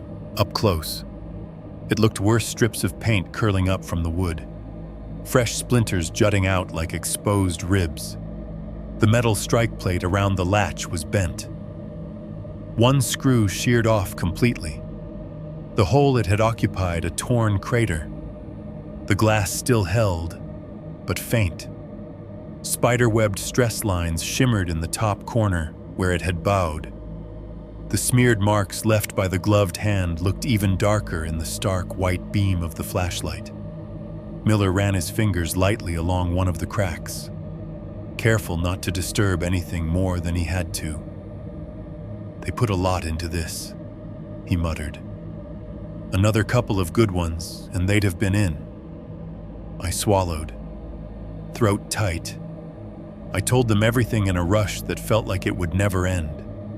How the knocking had started at the front, how the fake 911 call came through, how the voice refused to give a badge number, how it used details about me being alone, how the back doorknob had started to rattle while I was still on the phone with the real dispatcher.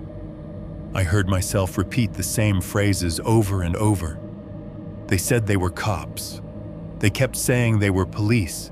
They kept screaming, "This is the police," while they were trying to kick the door in. The deputies listened with faces that did not give away much. Miller asked pointed questions when I trailed off, pulling me back to specific times and details. "How many voices did you hear?"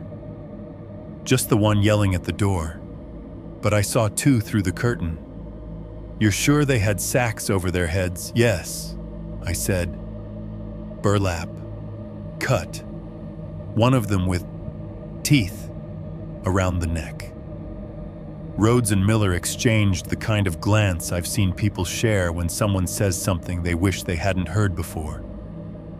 "Okay," Miller said finally, nodding once as if solidifying it in his head. "Okay. You did the right thing. You didn't open up. You called us. You stayed put. That dispatcher probably saved your life tonight." The phrase "saved your life" hung in the cool kitchen air like another presence. Outside, through the curtain, I could see beams of light moving across the yard now as the other officers combed the edge of the property. Their flashlights cut across the grass, lapped at the first row of trees, sent shadows jumping back and forth like startled animals. For a moment, with real badges in my kitchen and real marked cars in my driveway. The house felt solid again. The problem was, once you've seen 2 men in sacks stare through your glass, you don't really ever convince yourself the walls are enough. 5.2. What they found at the tree line. They were outside maybe 15 minutes before they called me out.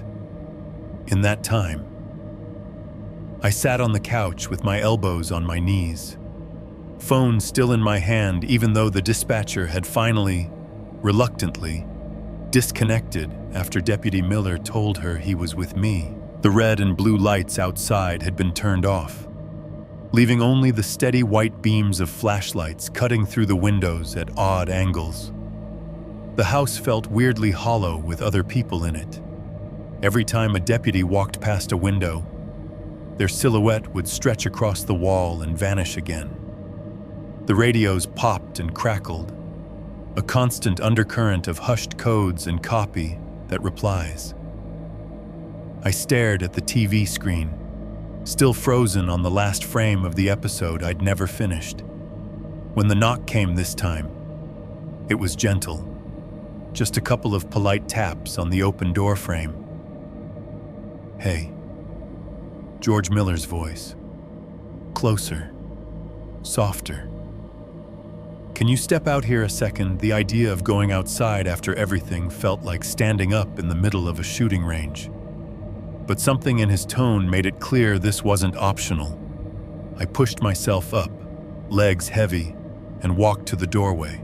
The night hit me like a cold slap, sharp air, smell of damp dirt and exhaust, a thin breeze threading through the trees. The porch light above my head hummed quietly, throwing a cone of yellow across the steps and the first slice of yard. "Just stay under the light," Miller said, as if he'd read my mind. "We're not taking you far. I just want you to see something." Two other deputies stood a few yards out, near where my yard ended and the tree line started. Their flashlights were lowered now. Beams pointed toward the ground instead of sweeping. One of them held an Auensbag in his gloved hand, the clear plastic catching the porch light. Even from where I stood, I could see there was something inside it. Several somethings. Rhodes was closer, near the bottom step. His boots had left firm, deep impressions in the dirt much more solid than the faint shoe prints I'd noticed when I arrived. He looked up as I came out and gave a small nod. Not friendly exactly, but not unfriendly. "Stay there," Miller reminded me quietly. He stepped down off the porch and moved toward the deputies at the edge of the yard. "You can show him from there." The deputy with the bag older, lines at the corners of his eyes, jaw clenched, walked just close enough that I could see the contents when he held it up chest high. The first thing I noticed was the zip tie. It lay in the bottom of the bag, curled slightly in on itself, a thick, milky white band of industrial plastic. It wasn't one of the flimsy ones you buy in a pack of 100 at the hardware store. It was wider, heavier, the kind you use to secure something that's not supposed to get loose. One end had been cut off clean, leaving a sharp edge. Near that cut, the plastic was stained darker, a tacky-looking brown that had seeped into the tiny ridges along the band. "Found that about 10 feet in," the older deputy said, more to Miller than to me, but loud enough for me to hear. "Snagged on a root." Oh. Next to the zip tie was a strip of duct tape. It wasn't a neat piece torn off a roll. It looked like it had been ripped away from something. The edges frayed, a few strings of backing sticking out. The adhesive side was exposed, littered with debris grass, bits of dead leaf, tiny grit, and something else. Clumps of hair were stuck to it in uneven bunches. Some of the strands were long and dark, tangled with lighter ones that might have been blonde, or gray, or just bleached by the elements. The tape had folded over in one spot, sticking to itself, trapping a thicker wad of hair inside like an insect in amber. In one area, where the light hit just right, I saw something pale and torn embedded in the glue. Not just hair, skin, a little flap of it, curled, the underside a raw pink brown, the top side a duller tone, covered in fine hairs. It looked like the edge of something that had been ripped away rather than cut. My stomach lurched. On top of these sat a rag. It had once been white or light gray, maybe a towel or an old t-shirt. Now it was stiff. The fabric hardened into rough folds. Most of it was stained a deep, mottled brown, darker in the center and fading out toward the edges in feathery patterns that looked like soak lines. When the deputy shifted the bag to show Miller, the rag cracked slightly at one corner, like a piece of paper that had been dried out too long. Rag was under a little pile of leaves. He said, "Somebody tried to kick stuff over it, but not much wind back there to finish the job, even through the plastic." When he lifted the bag closer to himself for a second, I caught a hint of the smell. It was faint, but it cut straight through the cold night air and the exhaust and the damp earth, metallic and sweet at the same time. That nauseating mix that sits in the back of your throat, the smell of old blood, and something just starting to rot. For a brief moment, the scene shifted in my head. The yard vanished. The tree line dissolved. I saw my own kitchen instead, but wrong. A chair in the center of the floor instead of by the table. A body in it. Arms pinned to the chair back by zip ties biting into pale wrists. Feet bound to the legs, tape around the ankles. The sacks leaning in. Breath fogging in someone else's face. The rag pressed over a mouth, wiping something away, or back in. The duct tape torn off skin with a ripping sound that cut straight through muscle to bone. None of it actually existed in front of me, but my mind built it anyway, using the pieces in the bag like instructions. I forced my eyes away from the rag and immediately regretted it. In the corner of the bag, almost hidden under the zip tie, lay something small and pale. At first, I thought it was a rock. Then the beam of the flashlight caught the surface, and the texture jumped into focus, porous, slightly curved, one end rounded, the other broken. It wasn't big, maybe an inch long, but the shape was wrong for a stone, too organic. A bone, I murmured, more to myself than anyone else. My voice made all three deputies glance up. Miller's jaw tightened almost imperceptibly. Fragment. The older one said, "We'll let the lab tell us what kind." It was about the size of the top section of a finger, or the tip of a rib, or a piece of something from a small animal.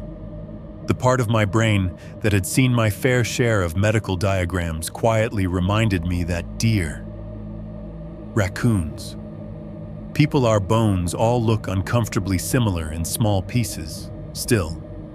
The way the other deputies avoided saying anything more specific told me they were thinking the same things I was.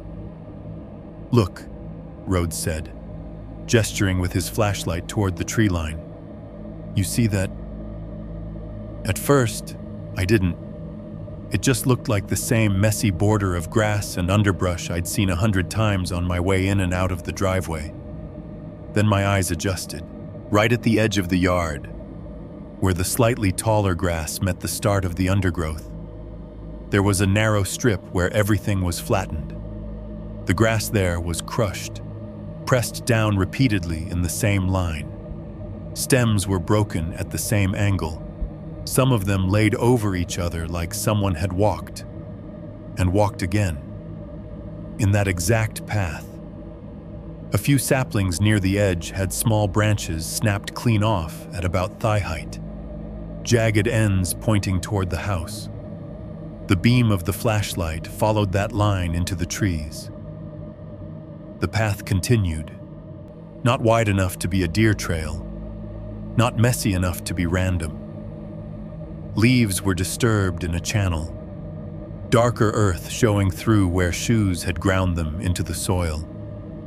It didn't go far enough for me to see where it ended. It just melted into the deeper dark under the branches. "That's not from tonight," Rhodes said quietly. "Look how packed some of that is. That's been used." "More than once," the older deputy agreed. "Some of those breaks are old, some are fresh." They spoke in low tones, but out here, under the porch light, in the thin night, every word felt like it was being carved into the air. "Evidence techs are gonna love this," the older one added. "Lifting the bag? We'll get prints off the tape if we're lucky. DNA off the hair and the rag. See if that bone matches anything in CODIS or any open missing persons. This has ongoing written all over it." I stared at the path, then at the bag, then at the split, wounded shape of my back door just visible from this angle, faintly lit by the kitchen light inside. It hit me then that they might not have started with fake uniforms and sacks and fake 911 calls. They might have worked up to it, trial and error, house after house. "Do you think?" I started, then stopped, because I wasn't sure I wanted the answer. Miller looked back at me, reading the rest of the sentence on my face. "We don't know yet," he said.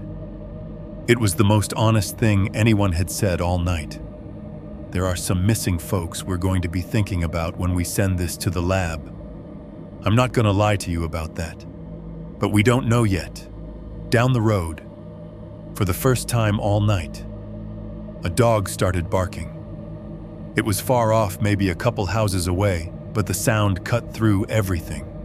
A sharp, repetitive bark, high and insistent, like whatever it belonged to had just now realized something was wrong in the dark outside. Too late to help me. Too late for whoever had left hair and skin stuck to duct tape in my tree line. The deputies went back to talking shop chain of custody, scene photos, getting a detective out first thing in the morning, but I only half heard them.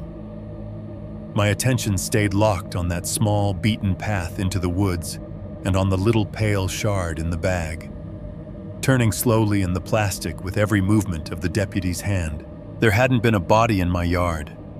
No missing person suddenly solved at my feet.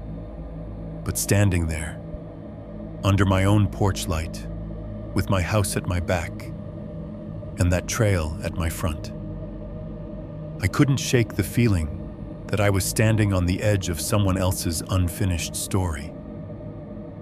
5.3. My statement and the deputy's look, they sat me at my own kitchen table like I was a guest in my own house. The chair felt wrong under me, too hard, too upright. My legs bounced under the table, not in a rhythmic way, just little nervous twitches that made the wood creak. The lasagna plate still sat in the sink, a red smear hardened on the rim. The back door, with its split frame and smeared glass, loomed just inside my peripheral vision, no matter where I looked. One of the deputies I hadn't really clocked before took the chair across from me. He was a little older than Miller and Rhodes, thicker in the shoulders, with a short salt and pepper buzz cut and lines around his mouth that looked more like they came from frowning than smiling. His name tag read Landry. He flipped a small notebook open, the spiral bindings at making that metallic rasp, and clicked a pen. The sound of the click was tiny and sharp, puncturing the dull roar in my head. "We're just going to go from the top," he said. His voice was calm, but there was nothing soft about it. "Best you can. Walk me through your night. Times if you remember them. I'll ask some specifics as we go." "Fair, yeah," I said, even though nothing about any of this felt fair. Behind him, Miller leaned against the counter near the sink, arms folded, eyes on me but occasionally flicking to the back door. Rhodes hovered near the entry to the hall, within shouting distance if something happened, though at this point even my brain knew that was just muscle memory on their part. The danger had already gone back into the trees. Landry scribbled the date and my name at the top of the page. "What time did you get here tonight?" he asked. A little after 7, I said. Maybe 7:15. I hit traffic getting out of Detroit. It was almost dark when I pulled in. He nodded. Wrote, "You alone when you arrived?" "Yes." "Anyone else supposed to be here?" "No." He kept his eyes on the page, pen moving. "Okay." Then what I told him. Arriving. Noticing the extra footprints by the steps, the lasagna, the beers, the show. All of it sounded stupid coming out of my mouth, mundane details jammed up against the facts that came next, like the world had skipped a track mid-song. "First time you heard knocking?" he asked. I checked the mental snapshot I'd taken when I'd paused the episode. About 11:07. 3 knocks, not super loud, evenly spaced. Just once, yeah. First time. And you didn't go to the door? "No," I said quickly. I froze. I listened. Nothing else happened. I told myself it was the house, or a branch. He nodded like that was normal. Second time, maybe 5 minutes later. I'd unpaused the TV. It came over the sound. Same pattern. 3 knocks. Harder. "You say anything?" I muted it and yelled, "Who is it?" I said.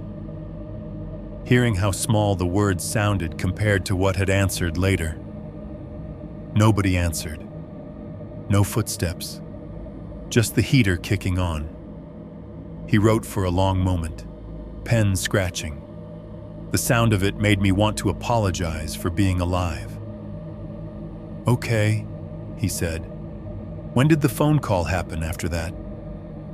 I said, "Not long. I went back to the couch. I was trying to watch the show, but I wasn't really paying attention." My phone lit up on the table.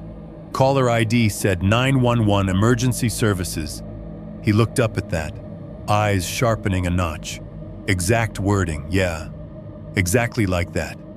"Had you called 911 at any point before that?" "No." He gave a low, thoughtful hum, then jotted something down. "Walk me through that call." I swallowed and did. The calm male voice. How he used my name. Said he was county dispatch. Claimed there were officers outside, responding to a crime on my block. Refused to say what crime. Got vague about the department name. Wouldn't give a badge number. "How sure are you that he said he knew you were alone?" Landry asked. "Very sure," I said. Heat crept up my neck. He said, "We know you're alone there this weekend, sir." And then something like, "We wouldn't ask if there were other residents on site tonight." Those were his words.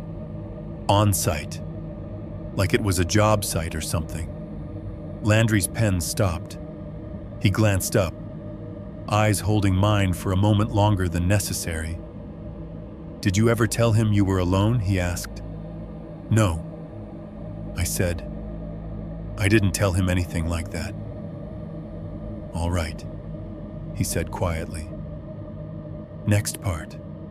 You hung up on him, yeah." I pushed back, asked for his name, badge, callback number. He got pissed. Started warning me about complicating things, so I ended the call. Then he called back.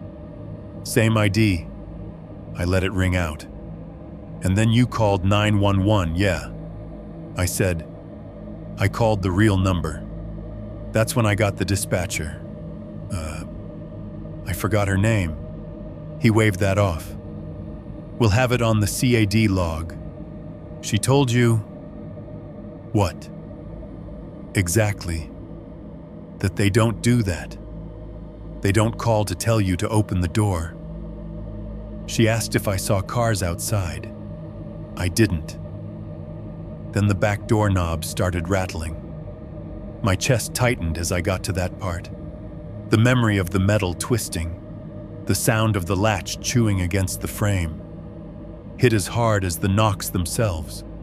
I told him about the kicks, the paint cracking, the splintering wood, the voice yelling it was the police. He prompted softly when I hesitated. "Yeah," I said. He was screaming, "This is the police! Open the door!" Over and over. It didn't sound like any cop I've ever dealt with. The dispatcher was in my ear telling me that's not how officers operate. "Then you saw them," I nodded. I peeked through the curtain over the kitchen window. They were right there. 2 of them. He let me sit in the silence long enough that the image built itself in my head again, whether I wanted it to or not. "Tell me about the masks," he said. "Burlap sacks," I said. The words came out fast, like if I got them out quickly enough, they'd stop meaning anything. Over their whole heads, tied at the neck, holes cut out for the eyes and mouth. Not neat-like, hacked. The fabric was dark around the holes, wet stains. One of them had teeth sewn around the bottom, little ones, like a necklace. Miller shifted his weight by the sink, the denim of his pants whispering softly. "Teeth," Landry repeated, pen hovering. "Yeah," I said. "Small. Like, could have been animal. I don't know. But they looked like teeth." His pen moved again, scratching the word down. "Did they mention your name at the door?" he asked. "Use it out loud." "No," I said. "They just kept yelling, 'Police! Open the door! Last warning!' Stuff like that." He nodded. "What about your phone number? Did they say anything to indicate they knew it was you, specifically?" In there, I thought about it. Rewinding. On the fake dispatch call, just, "Is this George?" and my address. At the door. They didn't use my name. "Okay," he said. "And then you said you threatened them with blowing them up." A fresh wave of embarrassment rolled through me. "Yeah. I told them if they came through the door, they'd get blown up. That I had something waiting. I just said it. I don't even know why." Landry's mouth did a small twitch that might have been the ghost of approval. "They stopped after that, I said. "They went quiet. Then I heard them walk off the porch. Heard them in the grass, going toward the trees. That's when the real sirens started." He finished his notes, then flipped back a page. "I've got a few more specific questions," he said. "Then we'll let you breathe." Okay, I said, though breathing felt like something that had been taken off the table an hour ago. He tapped his pen against the page.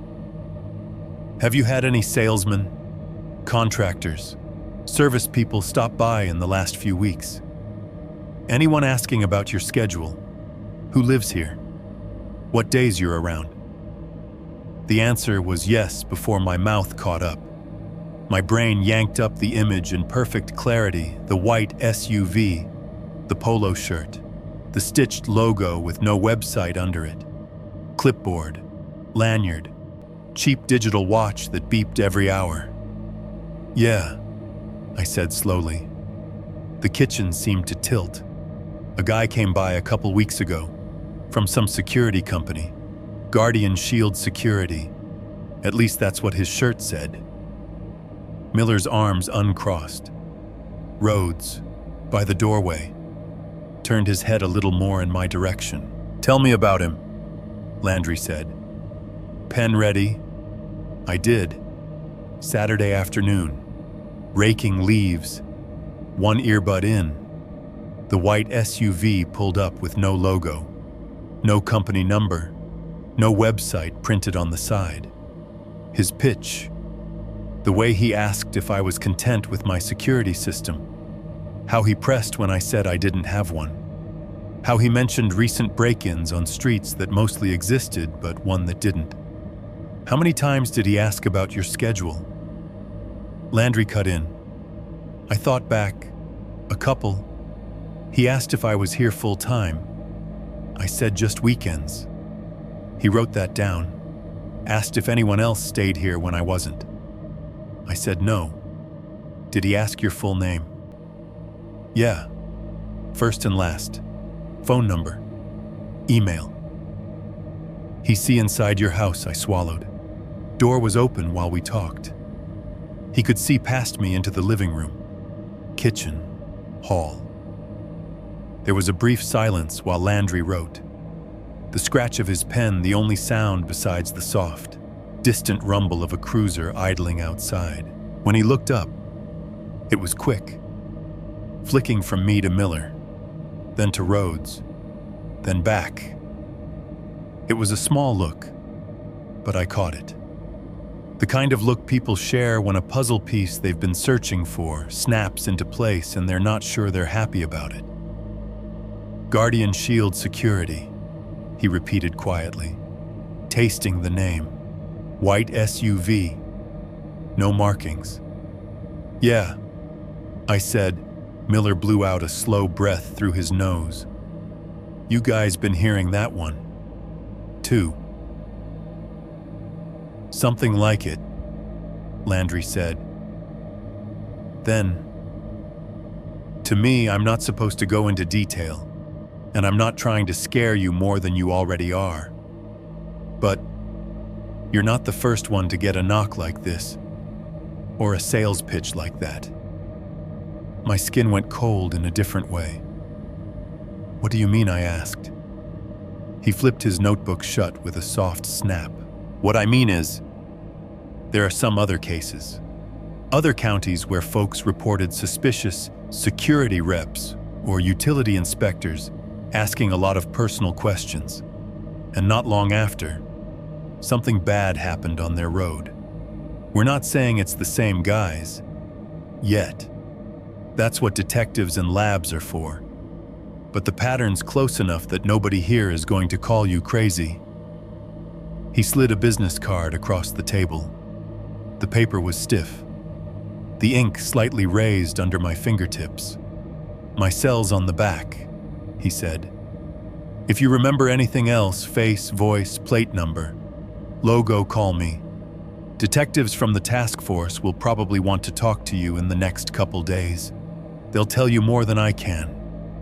They cleared out slowly after that. Radios crackled, boots thudded, doors opened and shut. Someone took more photos of the back door in the yard, flashes popping against my dark backyard like tiny lightning strikes. Eventually, only one cruiser was left, parked out front with its light bar off. The engine stayed on. A low, steady hum that drifted through the walls and settled into the background. It was a different kind of sound than the fake sirens I'd imagined earlier. More grounded, but it still meant the same thing. Something had happened here worth watching. I lay in my bed that night, what was left of it fully dressed, eyes open, listening to that motor idle. Every time I started to drift, some small noise whined at the eaves. A tick in the wall would jerk me back, heart pounding. Eventually, the engine noise faded. The cruiser left. The house returned to its original sounds, the fridge's hum, the occasional heater knock, my own shallow breathing. I lasted one more night after that before I went back to the city. It wasn't until 2 days later, sitting in my cramped Detroit apartment with traffic noise bleeding through the thin walls again, that my phone rang with a number I didn't recognize and a name I'd been half expecting. "Is this George?" "Last name?" a man's voice asked. "This is Detective Harlan with the state police. You spoke with some deputies out in county over the weekend about 2 subjects at your rural property." "Yeah," I said. My mouth went dry instantly. "That's me. I'm just going to say this is off the record for a moment," he said, voice dropping. "We'll have formal stuff later, but I wanted you to hear it from me before you see it on some news crawl." My stomach dropped. "Hear what we rushed some of the evidence from your yard," he said. "The hair, the rag, that bone fragment." I could hear paper rustle on his end, a keyboard click. "Preliminary results say some of that hair and the fragment are consistent with evidence from another scene." He continued, "Homeowner found bound and beaten to death in his kitchen 3 counties over. Similar time of night. Similar sales visit a week before. We're still dotting I's, but odds are good your property was going to be used the same way his was." I stared at the wall in front of me, the off-white paint suddenly too bright. "You're saying my yard was almost a dump site," he finished for me.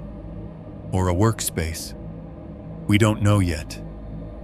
But you didn't just scare off a couple of burglars. You brushed up against something active, patterned, and whoever they are, they're not done." The traffic outside my city window roared. A horn honked. Someone shouted on the street.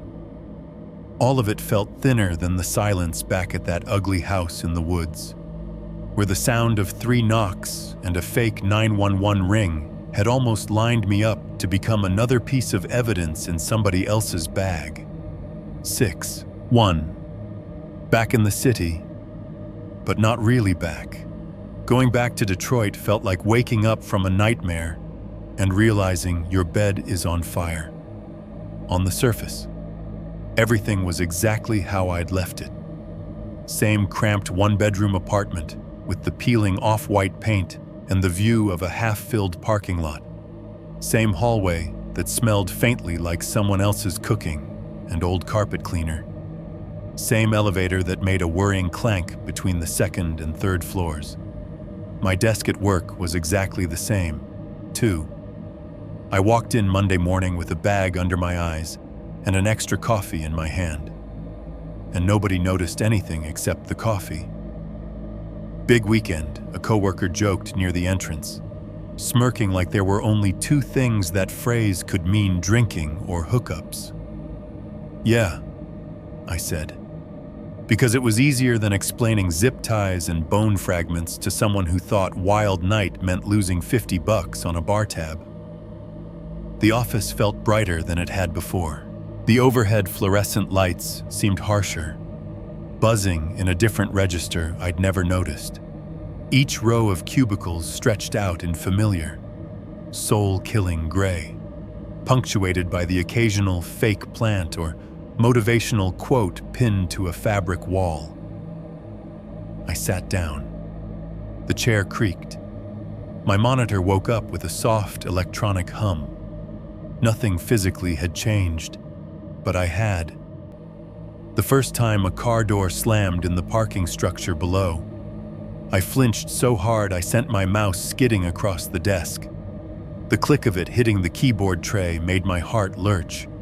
A coworker 2 cubes over dropped a stapler, and the heavy clack against the desk made the back of my neck go tight. My brain translated it instantly: kick against wood, metal rattling, and for half a second I was back in the kitchen, watching the paint crack around the latch. Jesus. "You okay?" my coworker asked, poking his head around the divider. "Yeah," I said. forcing a laugh that didn't sound like mine. "Didn't sleep much." He shrugged, disappeared, his headphones going back on like a curtain dropping. All day, every day that week. Sound did that. Elevator doors closing with a 3-beat stutter thunk. Pause, thunk, and my pulse spiked because my brain heard knocks and not machinery. Someone dragging a rolling chair across the tile near the break room, and my body translated the scraping as a doorknob rattling in its frame. My own typing became a background noise I barely heard. I was too busy listening for a pattern, for a rhythm that matched the one they'd used on my front door, and then again on my back. I drank more coffee than usual, not because I was tired, though I was, but because holding the cup gave my hands something to do besides shake. At home, it was worse. The building was never really quiet, but there were more gaps here, more pauses where the noise thinned out. Between the traffic outside and the occasional siren and the neighbor's TV through the wall, there were moments of something close to silence. Those were the moments my brain hated. In the country house, silence had layers wind in the trees. Fridge hum, heater creak. Here, silence had edges. I started leaving something on all the time. Sometimes it was the TV, locked on some mindless show I didn't have to follow. Sometimes it was a podcast, voices filling the room with pointless conversations about movies or sports or tech. Sometimes it was just a white noise app on my phone, looping a fake rainstorm over speakers while real city weather stayed dry outside. When it got too quiet, my thoughts went back to the yard, to the trail in the grass, to the teeth sewn around that sack's neck, to the evidence bag dangling from a gloved hand, so I didn't give them room. The first knock on my apartment door after all of it nearly sent me through the ceiling. It was early in the week, Tuesday or Wednesday. I'd lost track. I was sitting on the couch with a plate of takeout on my lap. Some cop show playing ironically too loudly on the TV. When someone rapped on the door, 3 quick knocks. They were lighter than the ones on the house, higher pitched, more knuckle than fist. But my body didn't care about the difference. My chest clenched.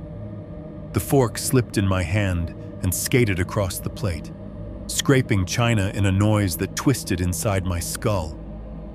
I froze. The TV voices kept talking, cheerfully solving fictional crimes while my real one sat unopened in my call log. My heart hammered so hard it made my vision pulse. For a few seconds, I didn't move. I just stared at the door like it had grown teeth. Then my phone chimed with a notification at the same time. I nearly dropped the plate. I glanced down. A banner had popped up across the top of the screen. "Your Amazon package has been delivered." My throat unlocked by a fraction. I still didn't go to the door right away. I sat there, breathing shallow, listening. No second knock. No angry shout. No voice claiming to be police. Just the muffled sound of something sliding lightly against the hall floor, cardboard on cheap carpet. I got up slowly, the couch springs squealing under my weight. The hallway outside my apartment door didn't have a peephole window like the house. It had the old-school brass peephole in the middle of the door. My hand hovered over it. I pictured the eye I'd seen through the burlap sack glaring back at me from the other side, the scrap of condensation on the glass, the gloved hand. "You're on the 3rd floor," I told myself, out loud just to hear something human. "There's a locked entrance downstairs. Security cameras. You're not at the house." I pressed my eye to the peephole anyway. The fisheye lens warped the hallway, making everything bulge slightly. The fluorescent light at the end of the corridor flickered, humming, Nothing moved. No one stood in front of my door. No one lingered down by the stairs. Just a small Amazon box propped neatly against the frame. The logo smiling back in warped black. I cracked the door, hand still on the deadbolt, opened it just enough to snake my arm out and grab the package without giving the empty hallway more than an inch of myself to look at. By the time I kicked the door shut and slid all the locks back into place, my heart was still doing 80 in a residential zone. I could have left it there. I could have told myself I was just jumpy, that the world had not suddenly filled with predators. But as I turned away from the door, box in hand, something out the front window caught my eye. My apartment looked out over the small lot and the street beyond it. Usually, it was just a collection of parked cars and the occasional passing sedan. Streetlights painted everything in a sodium orange that made colors look sick. This time, my gaze snagged on a car parked halfway down the block, engine idling. It was just far enough that I couldn't make out the plate, just close enough that I could sum the general shape mid-size SUV, pale in color. Headlights off, but daytime running lights casting a faint glow on the asphalt in front of it. From where I stood, I could see the faint ghost of a silhouette behind the windshield. Someone in the driver's seat, just sitting there. Their face was impossible to make out through the glass and distance, but I could tell their head was angled slightly toward my building. My hand tightened around the cardboard box until it creased. The engine noise, usually swallowed by the general city hum, seemed to separate itself. A low, steady rumble drifting up. White SUV. My brain supplied helpfully. Unbidden. I told it to shut up. There were a million white SUVs in the state.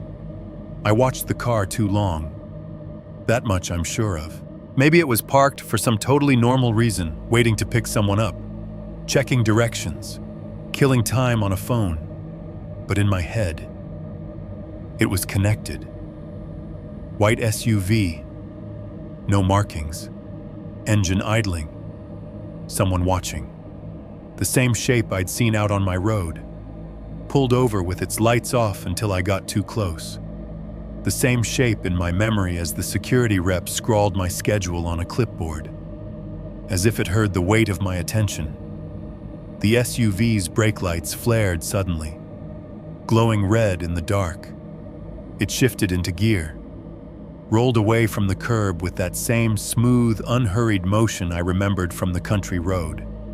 No sudden acceleration, no tires squealing, just a quiet, polite exit.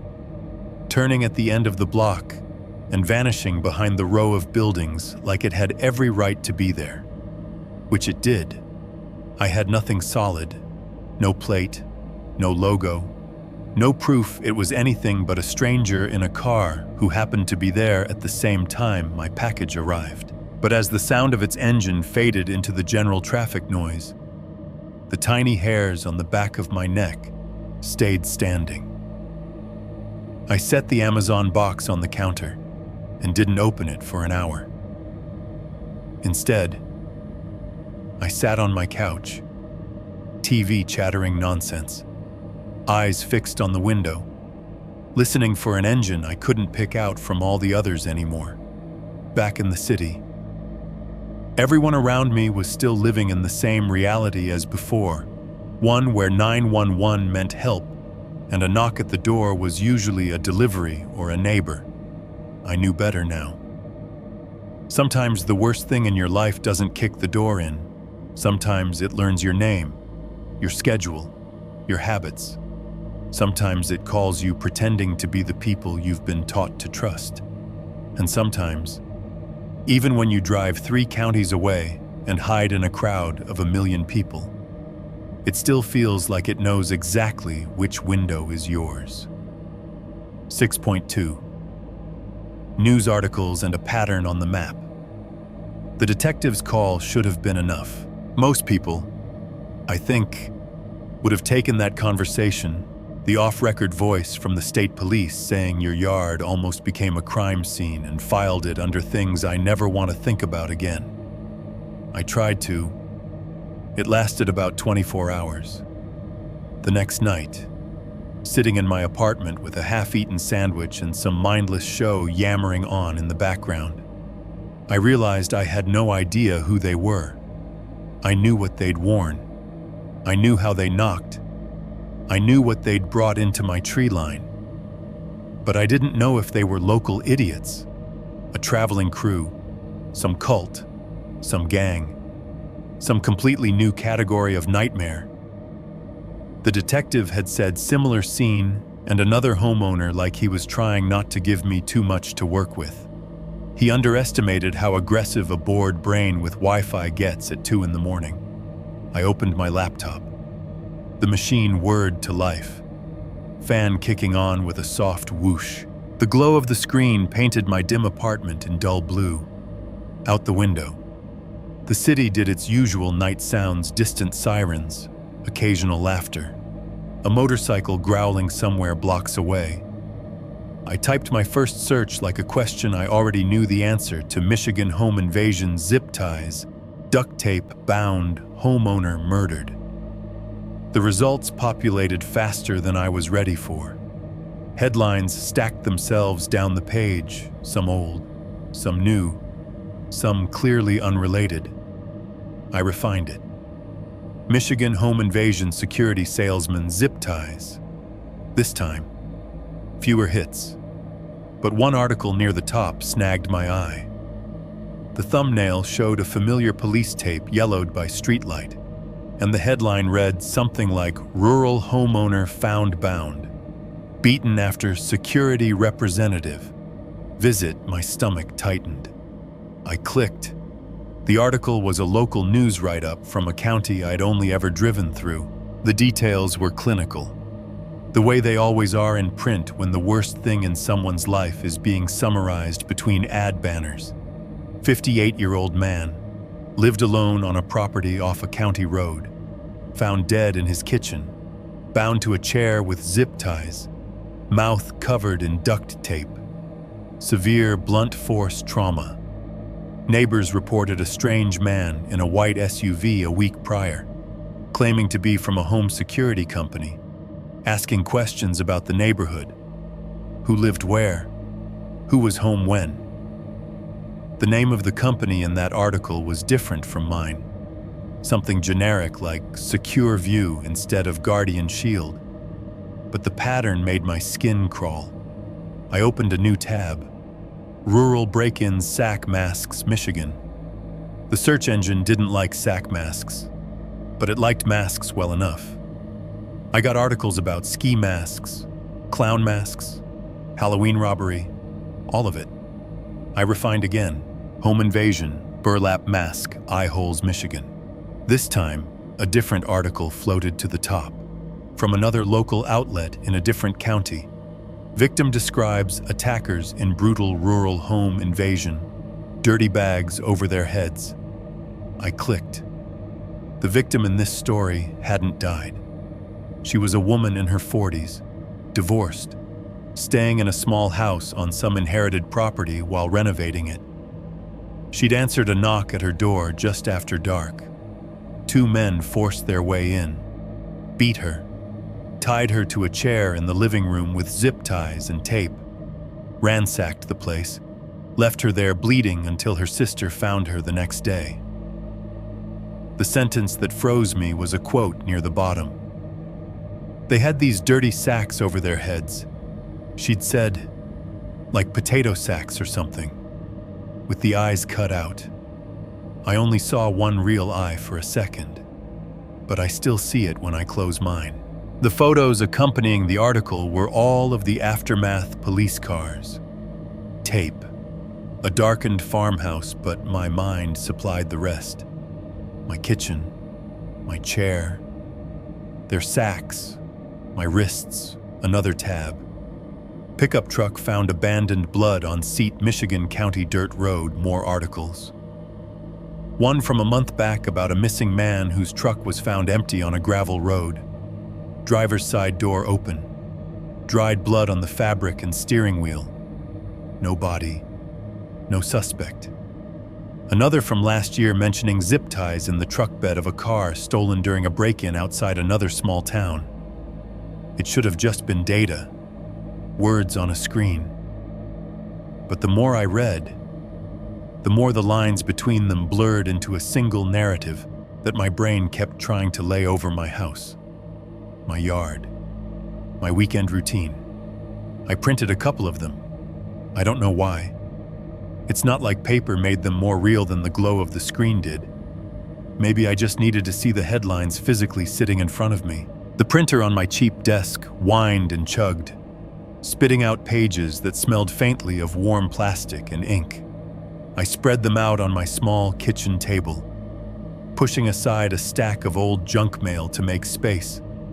My place looked like a discount detective show, laptop open, articles scattered, pen in hand. Next came the map. I wasn't clever enough to use any fancy program, so I did it the simple way. I pulled up a map of Michigan on my laptop, zoomed into the Lower Peninsula, and took a screenshot. Printed that, too. The state flattened into paper. Counties chopped into blank puzzle pieces. I grabbed a red pen from the drawer, the one I usually use to circle overdue amounts on bills, and started marking. First, circle my property. Tiny dot where the country road branched off the highway. Second, circle the county where the bound homeowner had died. Farther north, west of me. Third, circle the woman with the dirty bags description. Different county again. A little east of the first, then the missing truck, another spot, south of the others. The circles looked random at first, scattered like someone had flicked paint at the paper. But when I sat back and squinted, something else emerged. They weren't clustering around cities. They weren't hugging interstates or stacking up near any obvious hub. They were spaced out along quieter roads, near small towns with names that barely made it onto the map. All of them with pockets of rural property around them, cabins, old farmhouses, lake houses, places where people went to be alone, places like mine.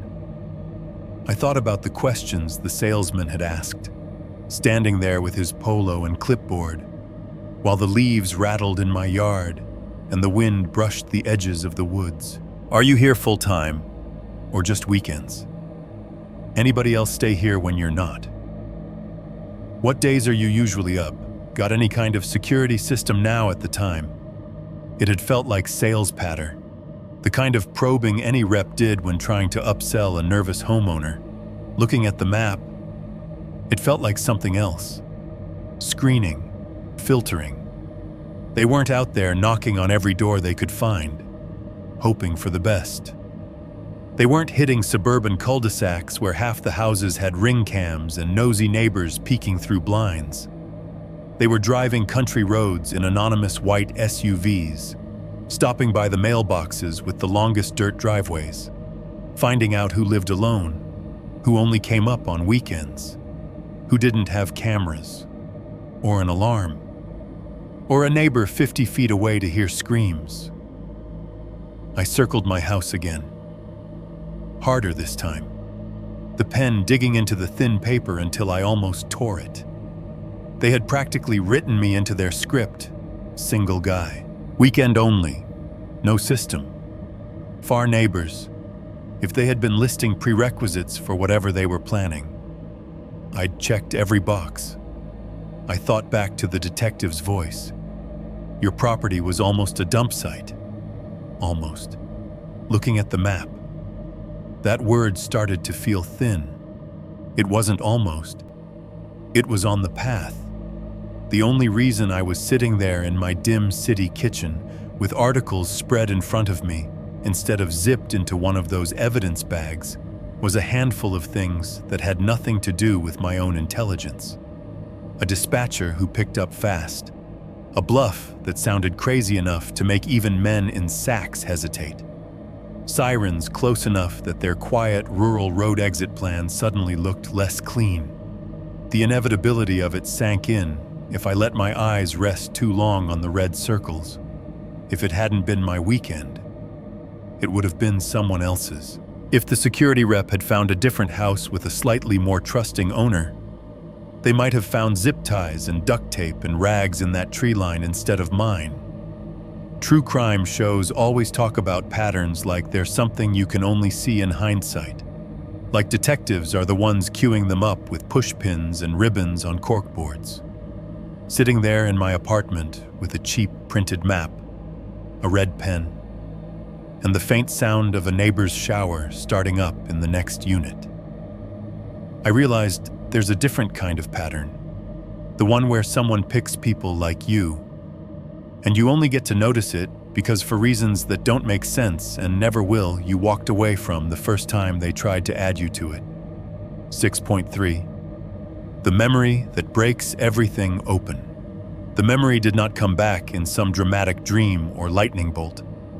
It came back in the middle of a boring phone call about something completely normal. Detective Harlan had called to catch up, which really meant he needed to ask the same questions a slightly different way for his notes, and send me the polite message that no, they had not caught anyone yet. It was a Thursday night. I was sitting at my chipped kitchen table in the apartment, laptop open to the same map I kept pretending I was done with. The articles stacked off to the side like a deck of curse cards. Outside, traffic moved in soft waves. Someone upstairs was playing a video game loud enough that I could hear the low thump of explosions through the floor. "How are you holding up?" he asked, in the tone of someone who already knew the answer. "I'm here," I said. "Going to work. Sleeping. Kind of." He let that sit. "Any new contact, strange vehicles, phone calls, no," I said automatically. Then, because I had started second-guessing everything, I added, "Nothing I can prove." He gave a little breath that might have been a laugh, might have been a sigh. "All right, we're still processing everything from your property. Lab confirmed what we suspected on the bone and hair, but we're waiting on some deeper DNA work. We're also sharing notes with other counties. This is not staying local." I stared at the red circles on the map like they might rearrange themselves into the word safe if I looked long enough. Then he said, casually, like he was asking about the weather, "You told us about the guardian guy who came to your rural place. I need to ask you something else. Have you ever seen him anywhere other than that house?" I started to say no. The word climbed halfway up my throat and got stuck there, clogging behind my teeth. "No," I began, then stopped. In the pause, a picture slid into place in my head with the awful certainty of something that had been sitting there the whole time, just waiting for the right angle. Not the country road, not the peeling porch. A hallway, my city hallway. I saw it as clearly as if I was standing in it again, cheap gray carpet. That weird stain near 3B that the landlord never fully cleaned. The emergency exit sign glowing faint red at the far end. And at the very end of it, months before I ever saw the Zillow listing for the house in the woods, a man in a navy polo standing with his back half turned, knocking on someone else's door. Back then, it had been nothing. I'd come home from work on a late afternoon, laptop bag digging into my shoulder, my head full of numbers and emails. I remembered being annoyed at how one of the fluorescent bulbs in the ceiling kept flickering. There had been a guy at the end of the hall, on the right, next to 3F, navy polo, dark pants, clipboard in one hand. I'd clocked him in that quick. Cityway scanning for danger/no danger, scam/no scam, and filed him under probably cable or internet tech. He'd glanced up when he heard me, giving me that quick, professional, over-practiced smile, all teeth. No warmth. The kind of smile people wear when they're knocking on 10 doors an hour and hoping for one person not to slam it. "Hey, man," he'd said, nodding. Casual. "You live in this unit?" I'd shaken my head, jiggling my keys. 304, I'd said, jerking my thumb over my shoulder. "Other side." "Gotcha," he'd replied. "Have a good one." That was it. No sales pitch. No questions about my schedule. He'd gone right back to knocking on 3F, and I'd walked past, already half in my own head, thinking about leftovers and the email I still had to send. I hadn't given him another thought. Not when I saw the security rep out in the country months later. Not when I saw the white SUV. Not when he said he was with Guardian Shield. Not when he drew my name and number and email and weekends-only life onto his clipboard in a neat little column. The two images lived in different folders in my brain until that second, on the phone with Harlan, when they slid over each other like tracing paper. The hallway guy's face, quick and blurry. The cabin salesman's face, crisp and close. Different shirt color, same haircut, same shape of jaw, same too wide, nothing behind the eyes smile. Same feeling afterward. That tiny cold draft under the door of my mind that I'd ignored because I had things to do. George Harlan said. His voice had gone alert in the silence on my end. "You still with me? I might have," I said slowly. My fingers tightened on the edge of the table until the wood dug into my skin. Seen him somewhere else before. "Okay," he said. "All business now. We're in my apartment building, months before any of this." I walked him through the memory, the navy polo, the clipboard, the vague assumption of cable tech. "He was knocking on 3F, I said. I just brushed him off in my head, didn't think about it again. "Did he say what company he was with?" "No," I said. "He didn't even really talk to me. Just asked if I lived in that unit. When I said no, he moved on." "What did you tell him about yourself?" "Nothing," I said quickly. Then, because paranoia had taught me to double-check, I added, just that I live in 304. Nothing else." Harlan was quiet. I could hear faint typing on his end. "That was before you bought the house."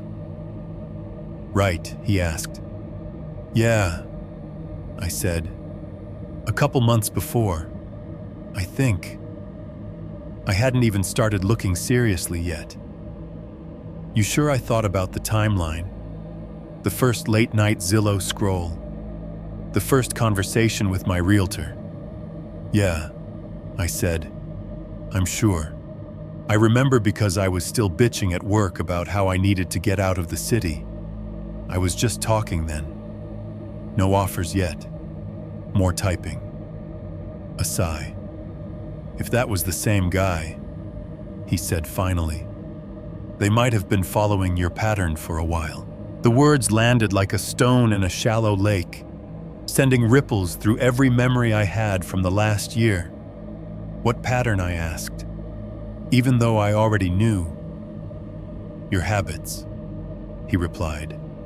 "Your routines. People like you. People like me."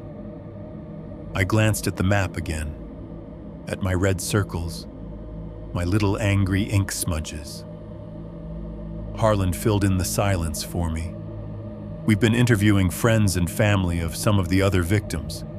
He said, One of them was described in a way that might sound familiar. Worked in the city, burned out, liked to escape on weekends to a place where nobody bothered him.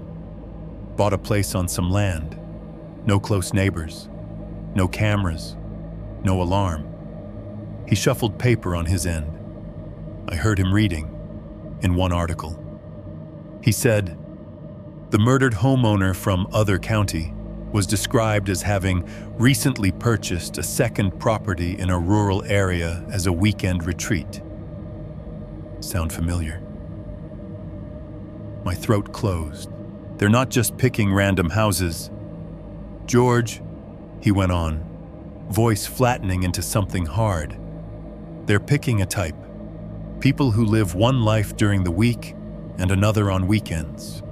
People who come and go on predictable patterns. People who like privacy. Who don't want neighbors all over them. Who brag a little about being off the grid. He didn't say people like you again. He didn't need to. In my mind, I saw myself at the office months ago, laughing with a coworker about my future cabin in the woods. I saw myself at a bar, after work, nursing a beer and telling someone I barely knew about how I couldn't wait to get out to my place where it was just me and the trees and no one at my door. I saw myself talking to the realtor, to the guy at the hardware store, to whoever else had asked and gotten an answer because it felt good. At the time, to say I had somewhere else to be. Most people who heard that probably filed it away under nice for him and never thought about it again. But what if someone else had filed it under ideal? The idea that the salesman in the country had been a random contact was horrible. The idea that he might not have been random, that the man in the hallway months earlier had clocked me, then later recognized my name or my face on some list, and connected me to the guy who liked to go alone into the woods, made the floor under my chair feel less solid. What do I do with that, I asked, voice quieter than I meant it to be. Right now, Harlan said, you tell me everything you can remember. Height, build, voice, any detail. We'll add your apartment encounter to the file. We'll see if 3F remembers him. We'll check your building's security footage if they still have it from that far back, which is unlikely, but we'll try. And long term, I asked. He hesitated. Long term. You understand this wasn't bad luck. These guys aren't a storm that hits whoever it wants. They're hunters, and the type of person they hunt is the type of person who thinks they're safest when they're left alone. When the call ended, the room felt smaller. The map on my table didn't look like a random scatter anymore. It looked like the outline of a territory. And sitting there in my third-floor apartment, with the TV muttering to itself and the hum of the fridge in the corner, I understood something that hadn't fully sunk in until then. I had built myself into their pattern long before they ever knocked on my door. 7.1. Living with the door closed, it has been months since that night. Maybe a year. Depending on how you count time after something like that. I still own the ugly house. People ask me why. When they find out. Co-workers, mostly. Somebody hears part of the story at happy hour, and it spreads in the slow, clumsy way office gossip does. Then I get the same question from different mouths. Why don't you just sell it? The real answer is because leaving it sitting there, empty, feels worse. Because every time I picture someone else buying it without knowing, I see a different set of headlights pulling into that driveway one weekend and stopping for good. Because part of me believes that if I walk away, they win. So yeah, I still drive up on weekends. The house is not the same, though. The back door is steel now. We ripped out the old wood the one with the warped frame and the patched up glass, and replaced it with a solid slab of metal with a reinforced jamb and a deadbolt that sounds like a bank vault when it throws. The first time the installer tested it, slamming his shoulder into it for effect, the door barely shuddered. "How's that feel?" he'd asked. Grinning, I'd nodded, pretending I didn't hear the ghosts of the old kicks in my head. There's a real security system now, too, not a clipboard fantasy. I went through the sheriff's office to vet companies, sat in their lobby with a brochure in my hand, waiting to talk to someone with a badge who could say, "Yeah, these people exist." The company I picked sent a tech in a marked van with a real uniform, license on his belt, and a business card I checked against their website while he was still standing on my porch. He wired the place like a nervous heart. There are door sensors on the front and back doors now, little white rectangles that chirp when the magnets break contact, window sensors on the accessible ones, motion detectors in the front hall and living room, tucked in the corners like plastic spiders. Outside, we mounted 2 cameras, one over the front door, one on the back corner, watching the porch and most of the yard. Both have little infrared rings that glow a faint ghost red at night. There are floodlights on motion sensors at the front and back corners. When they trip, they pop on hard, drenching the yard in harsh, white light that makes the trees look like a frozen black wall. The first time I pulled into the driveway after all that was installed, it felt like approaching a different building. It was still ugly, still sagging a little, still wearing its peeling paint and faded trim. But there were new, faintly visible lines now conduit along the siding, the small dome of a camera lens under the eave, the metal glint of the new back door handle. More importantly, it sounded different. Before, when I opened the front door, the house met me with silence and the distant hum of the fridge. Now, it beeps at me. A sharp, electronic chime sounds every time the door opens, beep, beep, beep, followed by the system panel's calm female voice announcing front door. If I forget to punch in the code right away, it starts a countdown slow, insistent beeps that speed up the longer I stand there, making the hairs on my arms stand up until I hit the keys and hear the little warble that means disarmed. The first weekend after installation, that countdown nearly triggered a full alarm because I froze halfway through my code, distracted by the sound of leaves crunching outside the open door. It was just wind. It doesn't matter. My hands still shook while I stabbed the last 2 numbers in. I don't arrive after dark anymore if I can help it. I time my Friday departures from the city like a person planning a heist backwards up at this time, on the freeway by that time, off the highway before the sun hits the tree line. If traffic screws me, I turn around at a certain point and go back to the apartment. I've done it twice.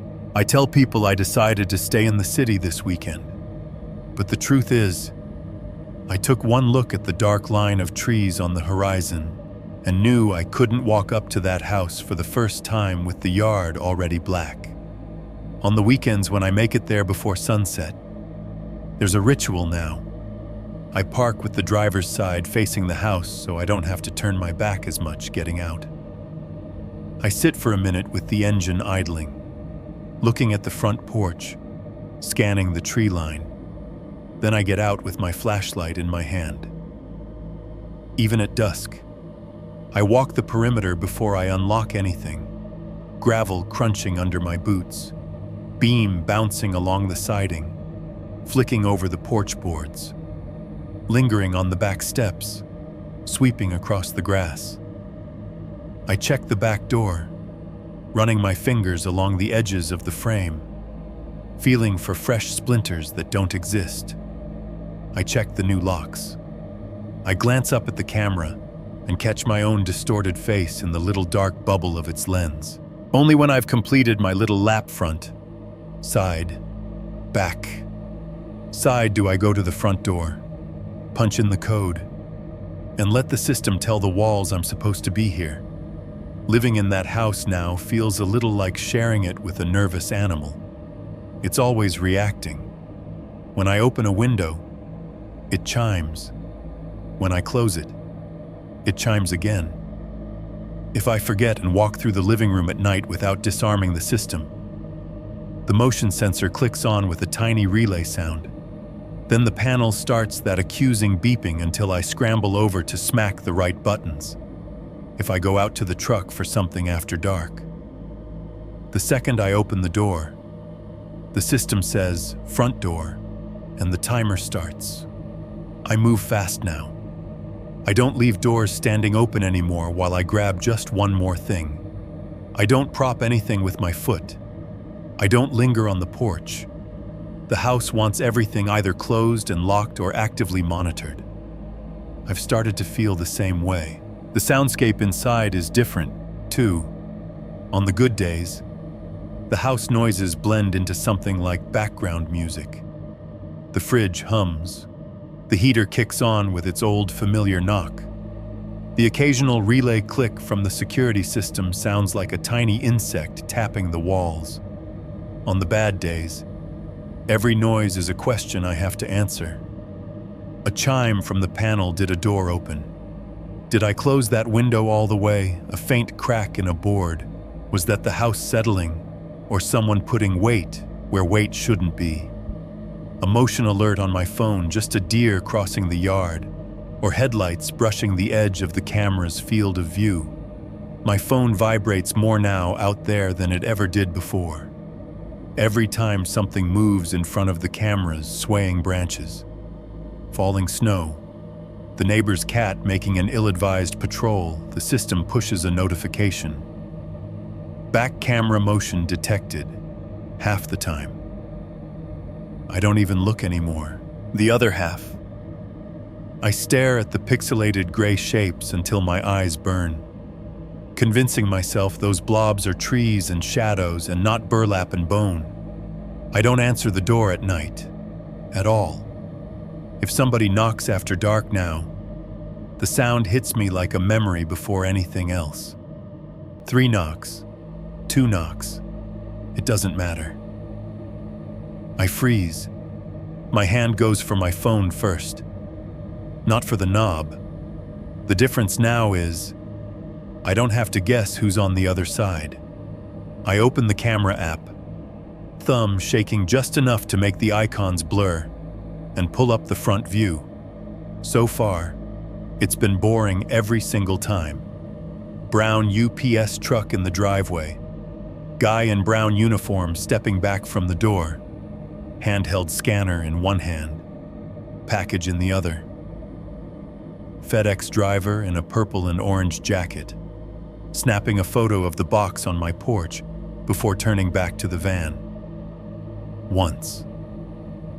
My nearest neighbor, an older guy from down the road, walked up holding an envelope. His truck idled at the end of the drive. Lights on. He stood there waiting, hat in his hand. And when I didn't come, he eventually set the envelope down, looked around once and drove off. Later, when the porch light kicked on with a motion trip and the cameras recorded nothing but moths circling the bulb, I went out, opened the door a crack, and snatched the letter inside like the air itself might grab me. The envelope was my water bill, wrong mailbox. Normal life trying to make contact with a house that didn't trust knocks anymore. I have not had anyone in a polo knock on that door since. No clipboards, no sales pitches, no recent break-in patter. If they're still working, they're doing it somewhere else now. Maybe the extra patrols the sheriff promised around my place spooked them. Maybe my bluff and the sirens that followed made my address too messy for their pattern. The system panel on my wall has a memory log. It keeps track of every alarm, every door open, every armed and disarmed. If you scroll back to the first date the tech installed it, it's a neat list of times and actions, sometimes. When I'm out there alone and the TV is off and the house is breathing its new mechanical breaths around me, I'll stand in front of that panel and stare at the blank space before that date. A whole unrecorded history of knocks and rattles and sacks and bone fragments. The house is safer now. I know that. But safe and fine turned out to be two different things. 7.2, a new knock. Same pattern. It happened on a night that should have been boring. One of those gray Midwestern Saturdays where the sky never really makes up its mind, clouds all day. A hint of drizzle around 5. A damp chill that settles into the boards and doesn't leave. By 10:30, the house was as secure as I knew how to make it. System armed in stay mode. Front door deadbolted. Steel back door locked and checked twice. Curtains drawn. Phone on the coffee table. Screen face up. The TV was on. Volume low. Some documentary about national parks doing its best to be calming, sweeping drone shots of mountains. A voiceover talking about erosion and time. The system panel in the hallway glowed a soft green. The word "stay" lit up. Every so often, it would click quietly as some internal relay cycled. A sound I'd taught myself to interpret as this thing is awake and watching with you. Outside, the floodlights were off, leaving the yard to the moonlight and the orange glow from the distant highway. The house had settled into its new, mechanical version of quiet fridge humming, occasional heater cough, the faint digital buzz from the panel. I remember thinking, stupidly, that it almost felt normal. Then my phone chimed. Not a text, not an email. The security app, a very specific, very unwelcome sound. Ding dink. Front camera motion detected. I didn't move at first. It's amazing how fast your body can switch modes. 1 second I was half listening to a narrator talk about glacial runoff. The next. Every part of me went still except my heartbeat. The TV kept playing. The voiceover drifting on about rivers carving valleys. But my brain pushed it to the background instantly. The phone chimed again, just in case I'd missed it. Front camera motion detected. This time I reached for it. My thumb left a faint sweat print on the glass as I unlocked it. The app icon pulsed with a little red dot, proudly announcing that it had caught something. I tapped the notification and the feed opened. The front camera view came up first, grainy in the low light, tinted gray-green by the infrared. The porch appeared on screen, the familiar rectangle of boards. The front door to the right, the railings framing open blackness. The porch light was on, casting a harsh cone downward that blew out detail directly under it, but left the edges in softer shadow. And standing in that cone of light, half turned toward the door, was a man. Generic jacket, plain ball cap pulled low, clipboard in one hand.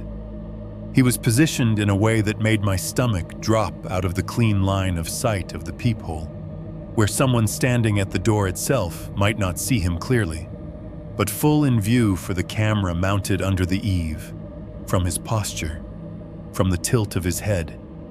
It was obvious he knew exactly where the door was, and where the camera probably was too. I couldn't see his face clearly. The brim of the cap and the bright porch light created a hard shadow across his features, turning his eyes into black slits and his nose and mouth into vague shapes. But the outlines were there. Average height, not bulky, not thin. Jacket zipped halfway, jeans, boots. The kind of guy you'd see 100 times on any given day and never remember delivery. Contractor, salesman, neighbor. On the screen, I watched him lift his free hand and make a loose fist. He turned slightly toward the door. Then he knocked. 3 slow, even knocks. Thunk. Pause. Thunk. Pause. Thunk. My entire body went rigid. He didn't ring the doorbell. Didn't call out. Just let the sound travel through the wood and into my chest. The house reacted before I could. The system panel in the hallway chimed softly, announcing front door in its calm female voice, misreading the vibration of the knock as an opening. I watched him on the screen instead of moving. It felt like if I so much as shifted on the couch, he would somehow hear it through the walls and know I was there. He waited 30 seconds, maybe more. Long enough for the nervous part of my brain to start whispering that normal people don't wait this patiently after dark. He didn't shift from foot to foot, didn't crane his neck, didn't cup a hand to the glass and peer in. He just stood there. Then he glanced down at the clipboard. The camera caught the motion, his head tilting, the brim of the cap obscuring his face further as he seemed to check something on the page. His pen made a brief movement. He wrote something, one quick note, and then lifted his head again. I expected him to knock again. He didn't. After a minute that felt like an hour, he turned away from the door. He took a couple of steps toward the porch stairs and moved out of the frame. I switched to the driveway cam feed with a swipe of my thumb. The angle jumped back to corner of the house now, looking across the yard toward the gravel drive and the road beyond. At first, there was nothing, just the ghost shapes of the trees, the pale strip of gravel, the darker ribbon of the road. Then, as my eyes adjusted to the night vision grain, I saw it. A car sat on the road, pulled partially onto the shoulder, engine idling, lights off. Its silhouette was just a blocky shadow at that distance, but the shape was familiar, a mid-size vehicle, SUV or crossover, lighter colored body turning almost silver in the camera's monochrome. A faint glimmer showed where the windshield caught a hint of ambient light. As I watched, the man from the porch walked into frame from the right. He moved with a certain economy of motion, no hurry, no nervous glance back at the house. Clipboards don't usually walk like that. He approached the car, opened the passenger door, and slid in. The door shut with a muted thump the microphone barely picked up. A second later, the car's taillights glowed faintly red, blooming in the dark like eyes opening. The brake lights brightened, then dimmed as it shifted into gear. It rolled forward, still with its headlights off, coasting down the road until it was nearly out of frame.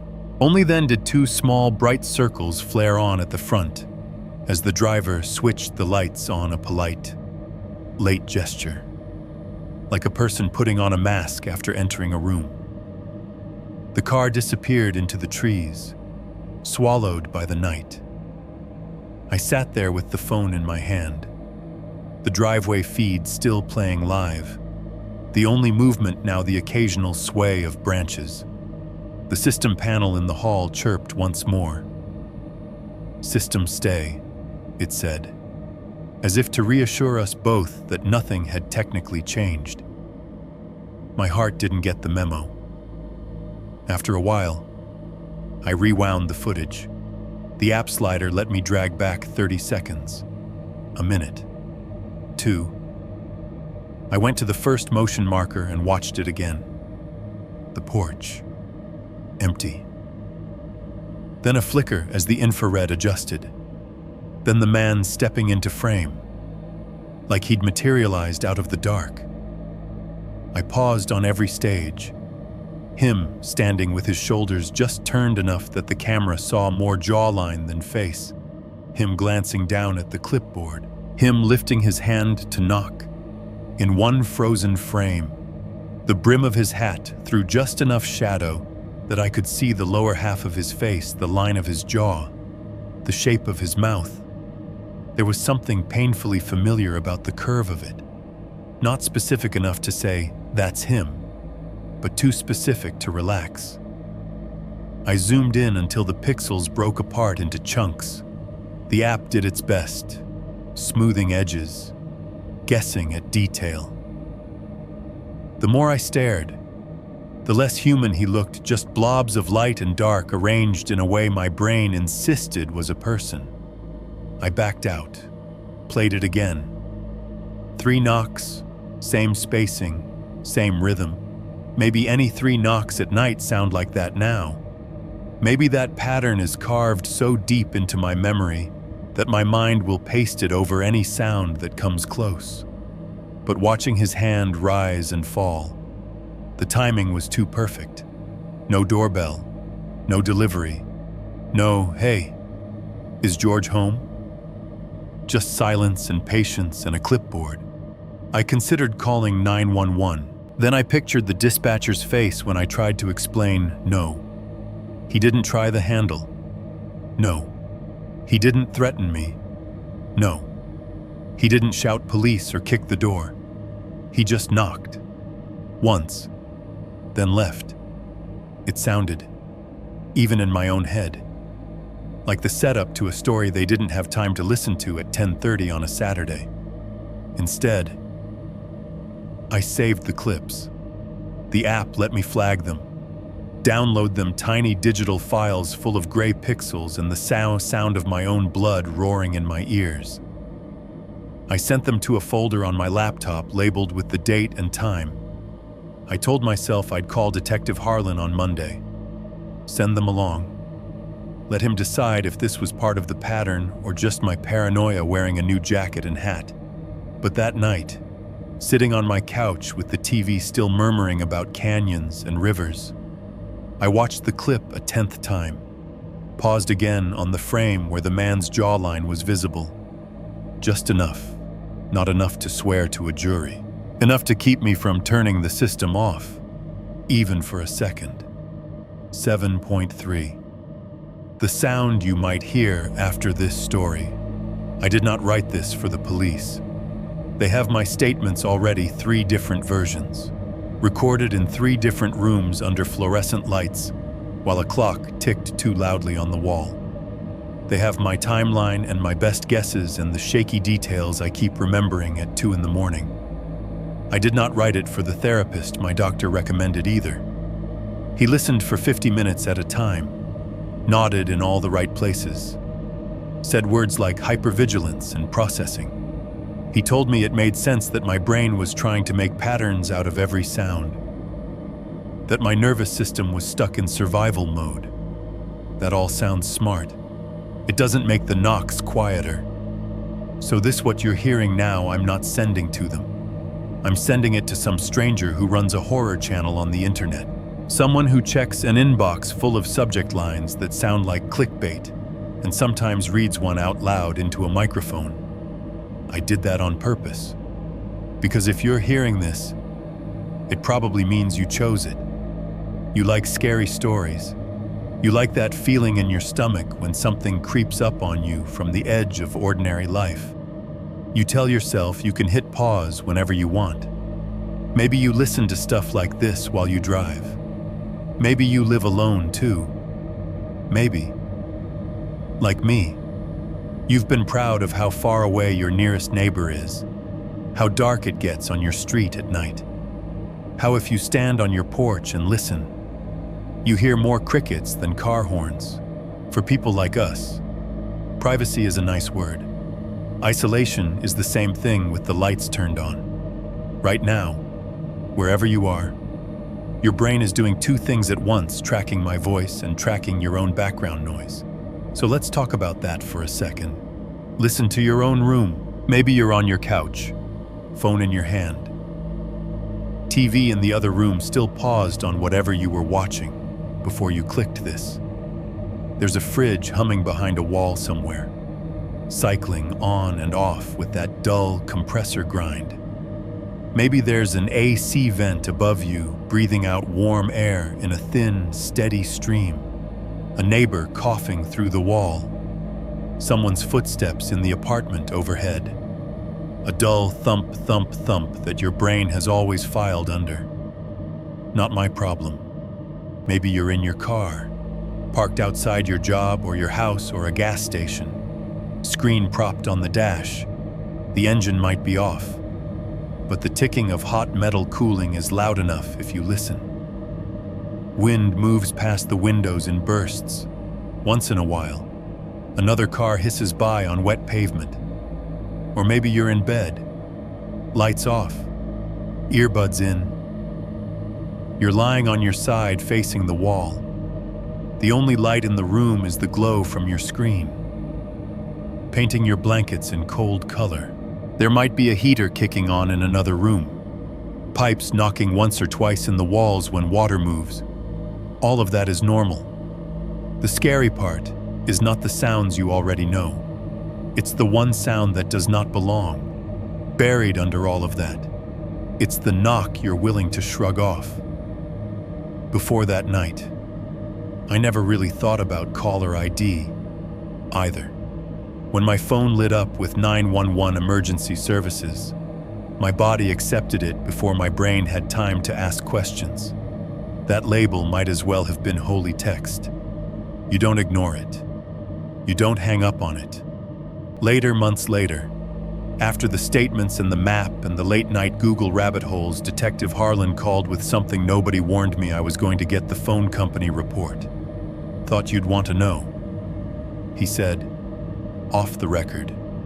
My phone had logged the fake 911 call as unknown. In the deeper records, the number behind the display name wasn't a normal local line. It wasn't a blocked private line either. The carrier traced it back to a VoIP service registered in another state. No physical office, just a server farm and a billing address. That same service, according to him, had been flagged in connection with several other unsolved cases, spoofed numbers showing government agencies, banks, utilities. Same trick, different costume. There is nothing supernatural in any of that.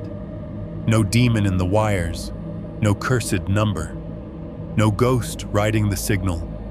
Just people who learned how the system works and figured out that a word on a screen can get you to do things that a stranger face-to-face never could.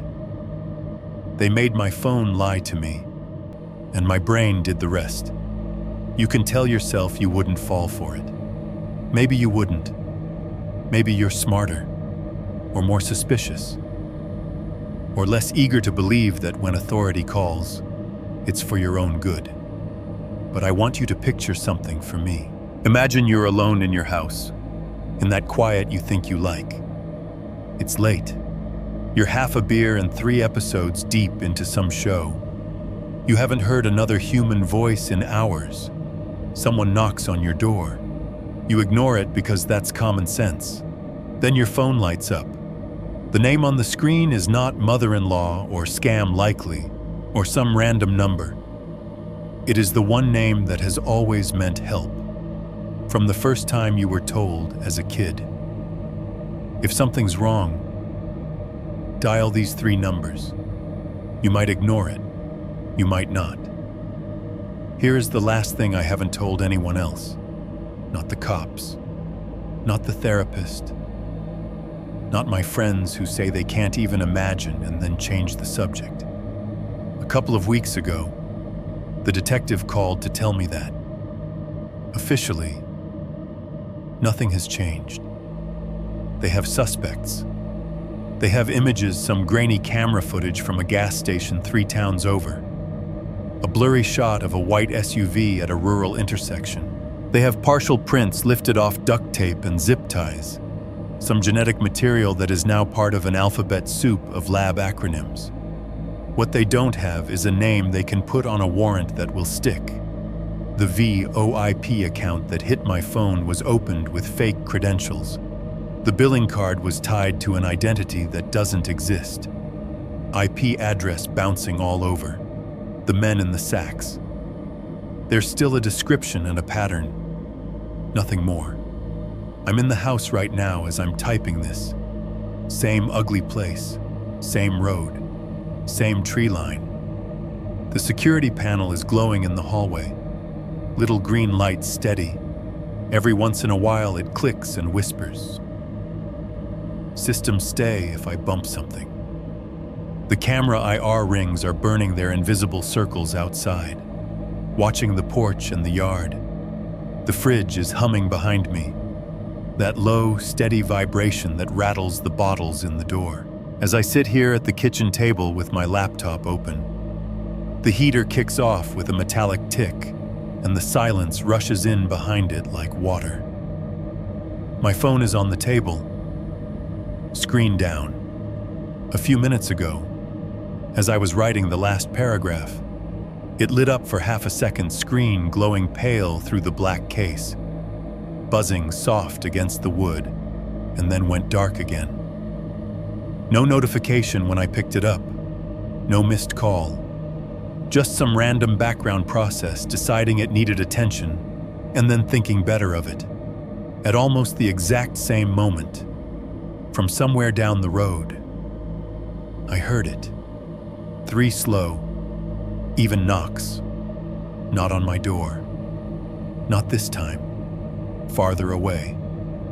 Muffled by distance and walls, but clear enough that my brain recognized the rhythm before it finished. Thunk. Pause. Thunk. Pause. Thunk. Could have been a neighbor's visitor. Could have been someone knocking on the side door of a different ugly house. Could have been somebody dropping something heavy on a porch step in a way that just happened to hit old scars in my hearing. Or it could have been nothing. That is the problem once you've heard it for real. Nothing and something start to sound the same. If you're in your car right now, parked outside a dark house, take a second and look up from the screen. See if there's another vehicle on your street with its engine idling a little longer than it needs to. If you're in your kitchen, alone, with your fridge humming and the sink behind you and your phone propped against the backsplash, maybe listen for a second when this ends. Not just to the obvious noises, to the little ones. A creak by the back door. A car that slows down outside and doesn't immediately speed back up. 3 soft knocks somewhere that might be your wall and might be your neighbor's. I used to open the door. Now I don't. The part that keeps me up isn't that they might come back here. I've armored this place to the point where it feels more like a bunker than a home. It's that they don't need me anymore. Guys like me, weekend hermits with getaway houses and too much pride in how alone we are. We're not rare. We're a demographic.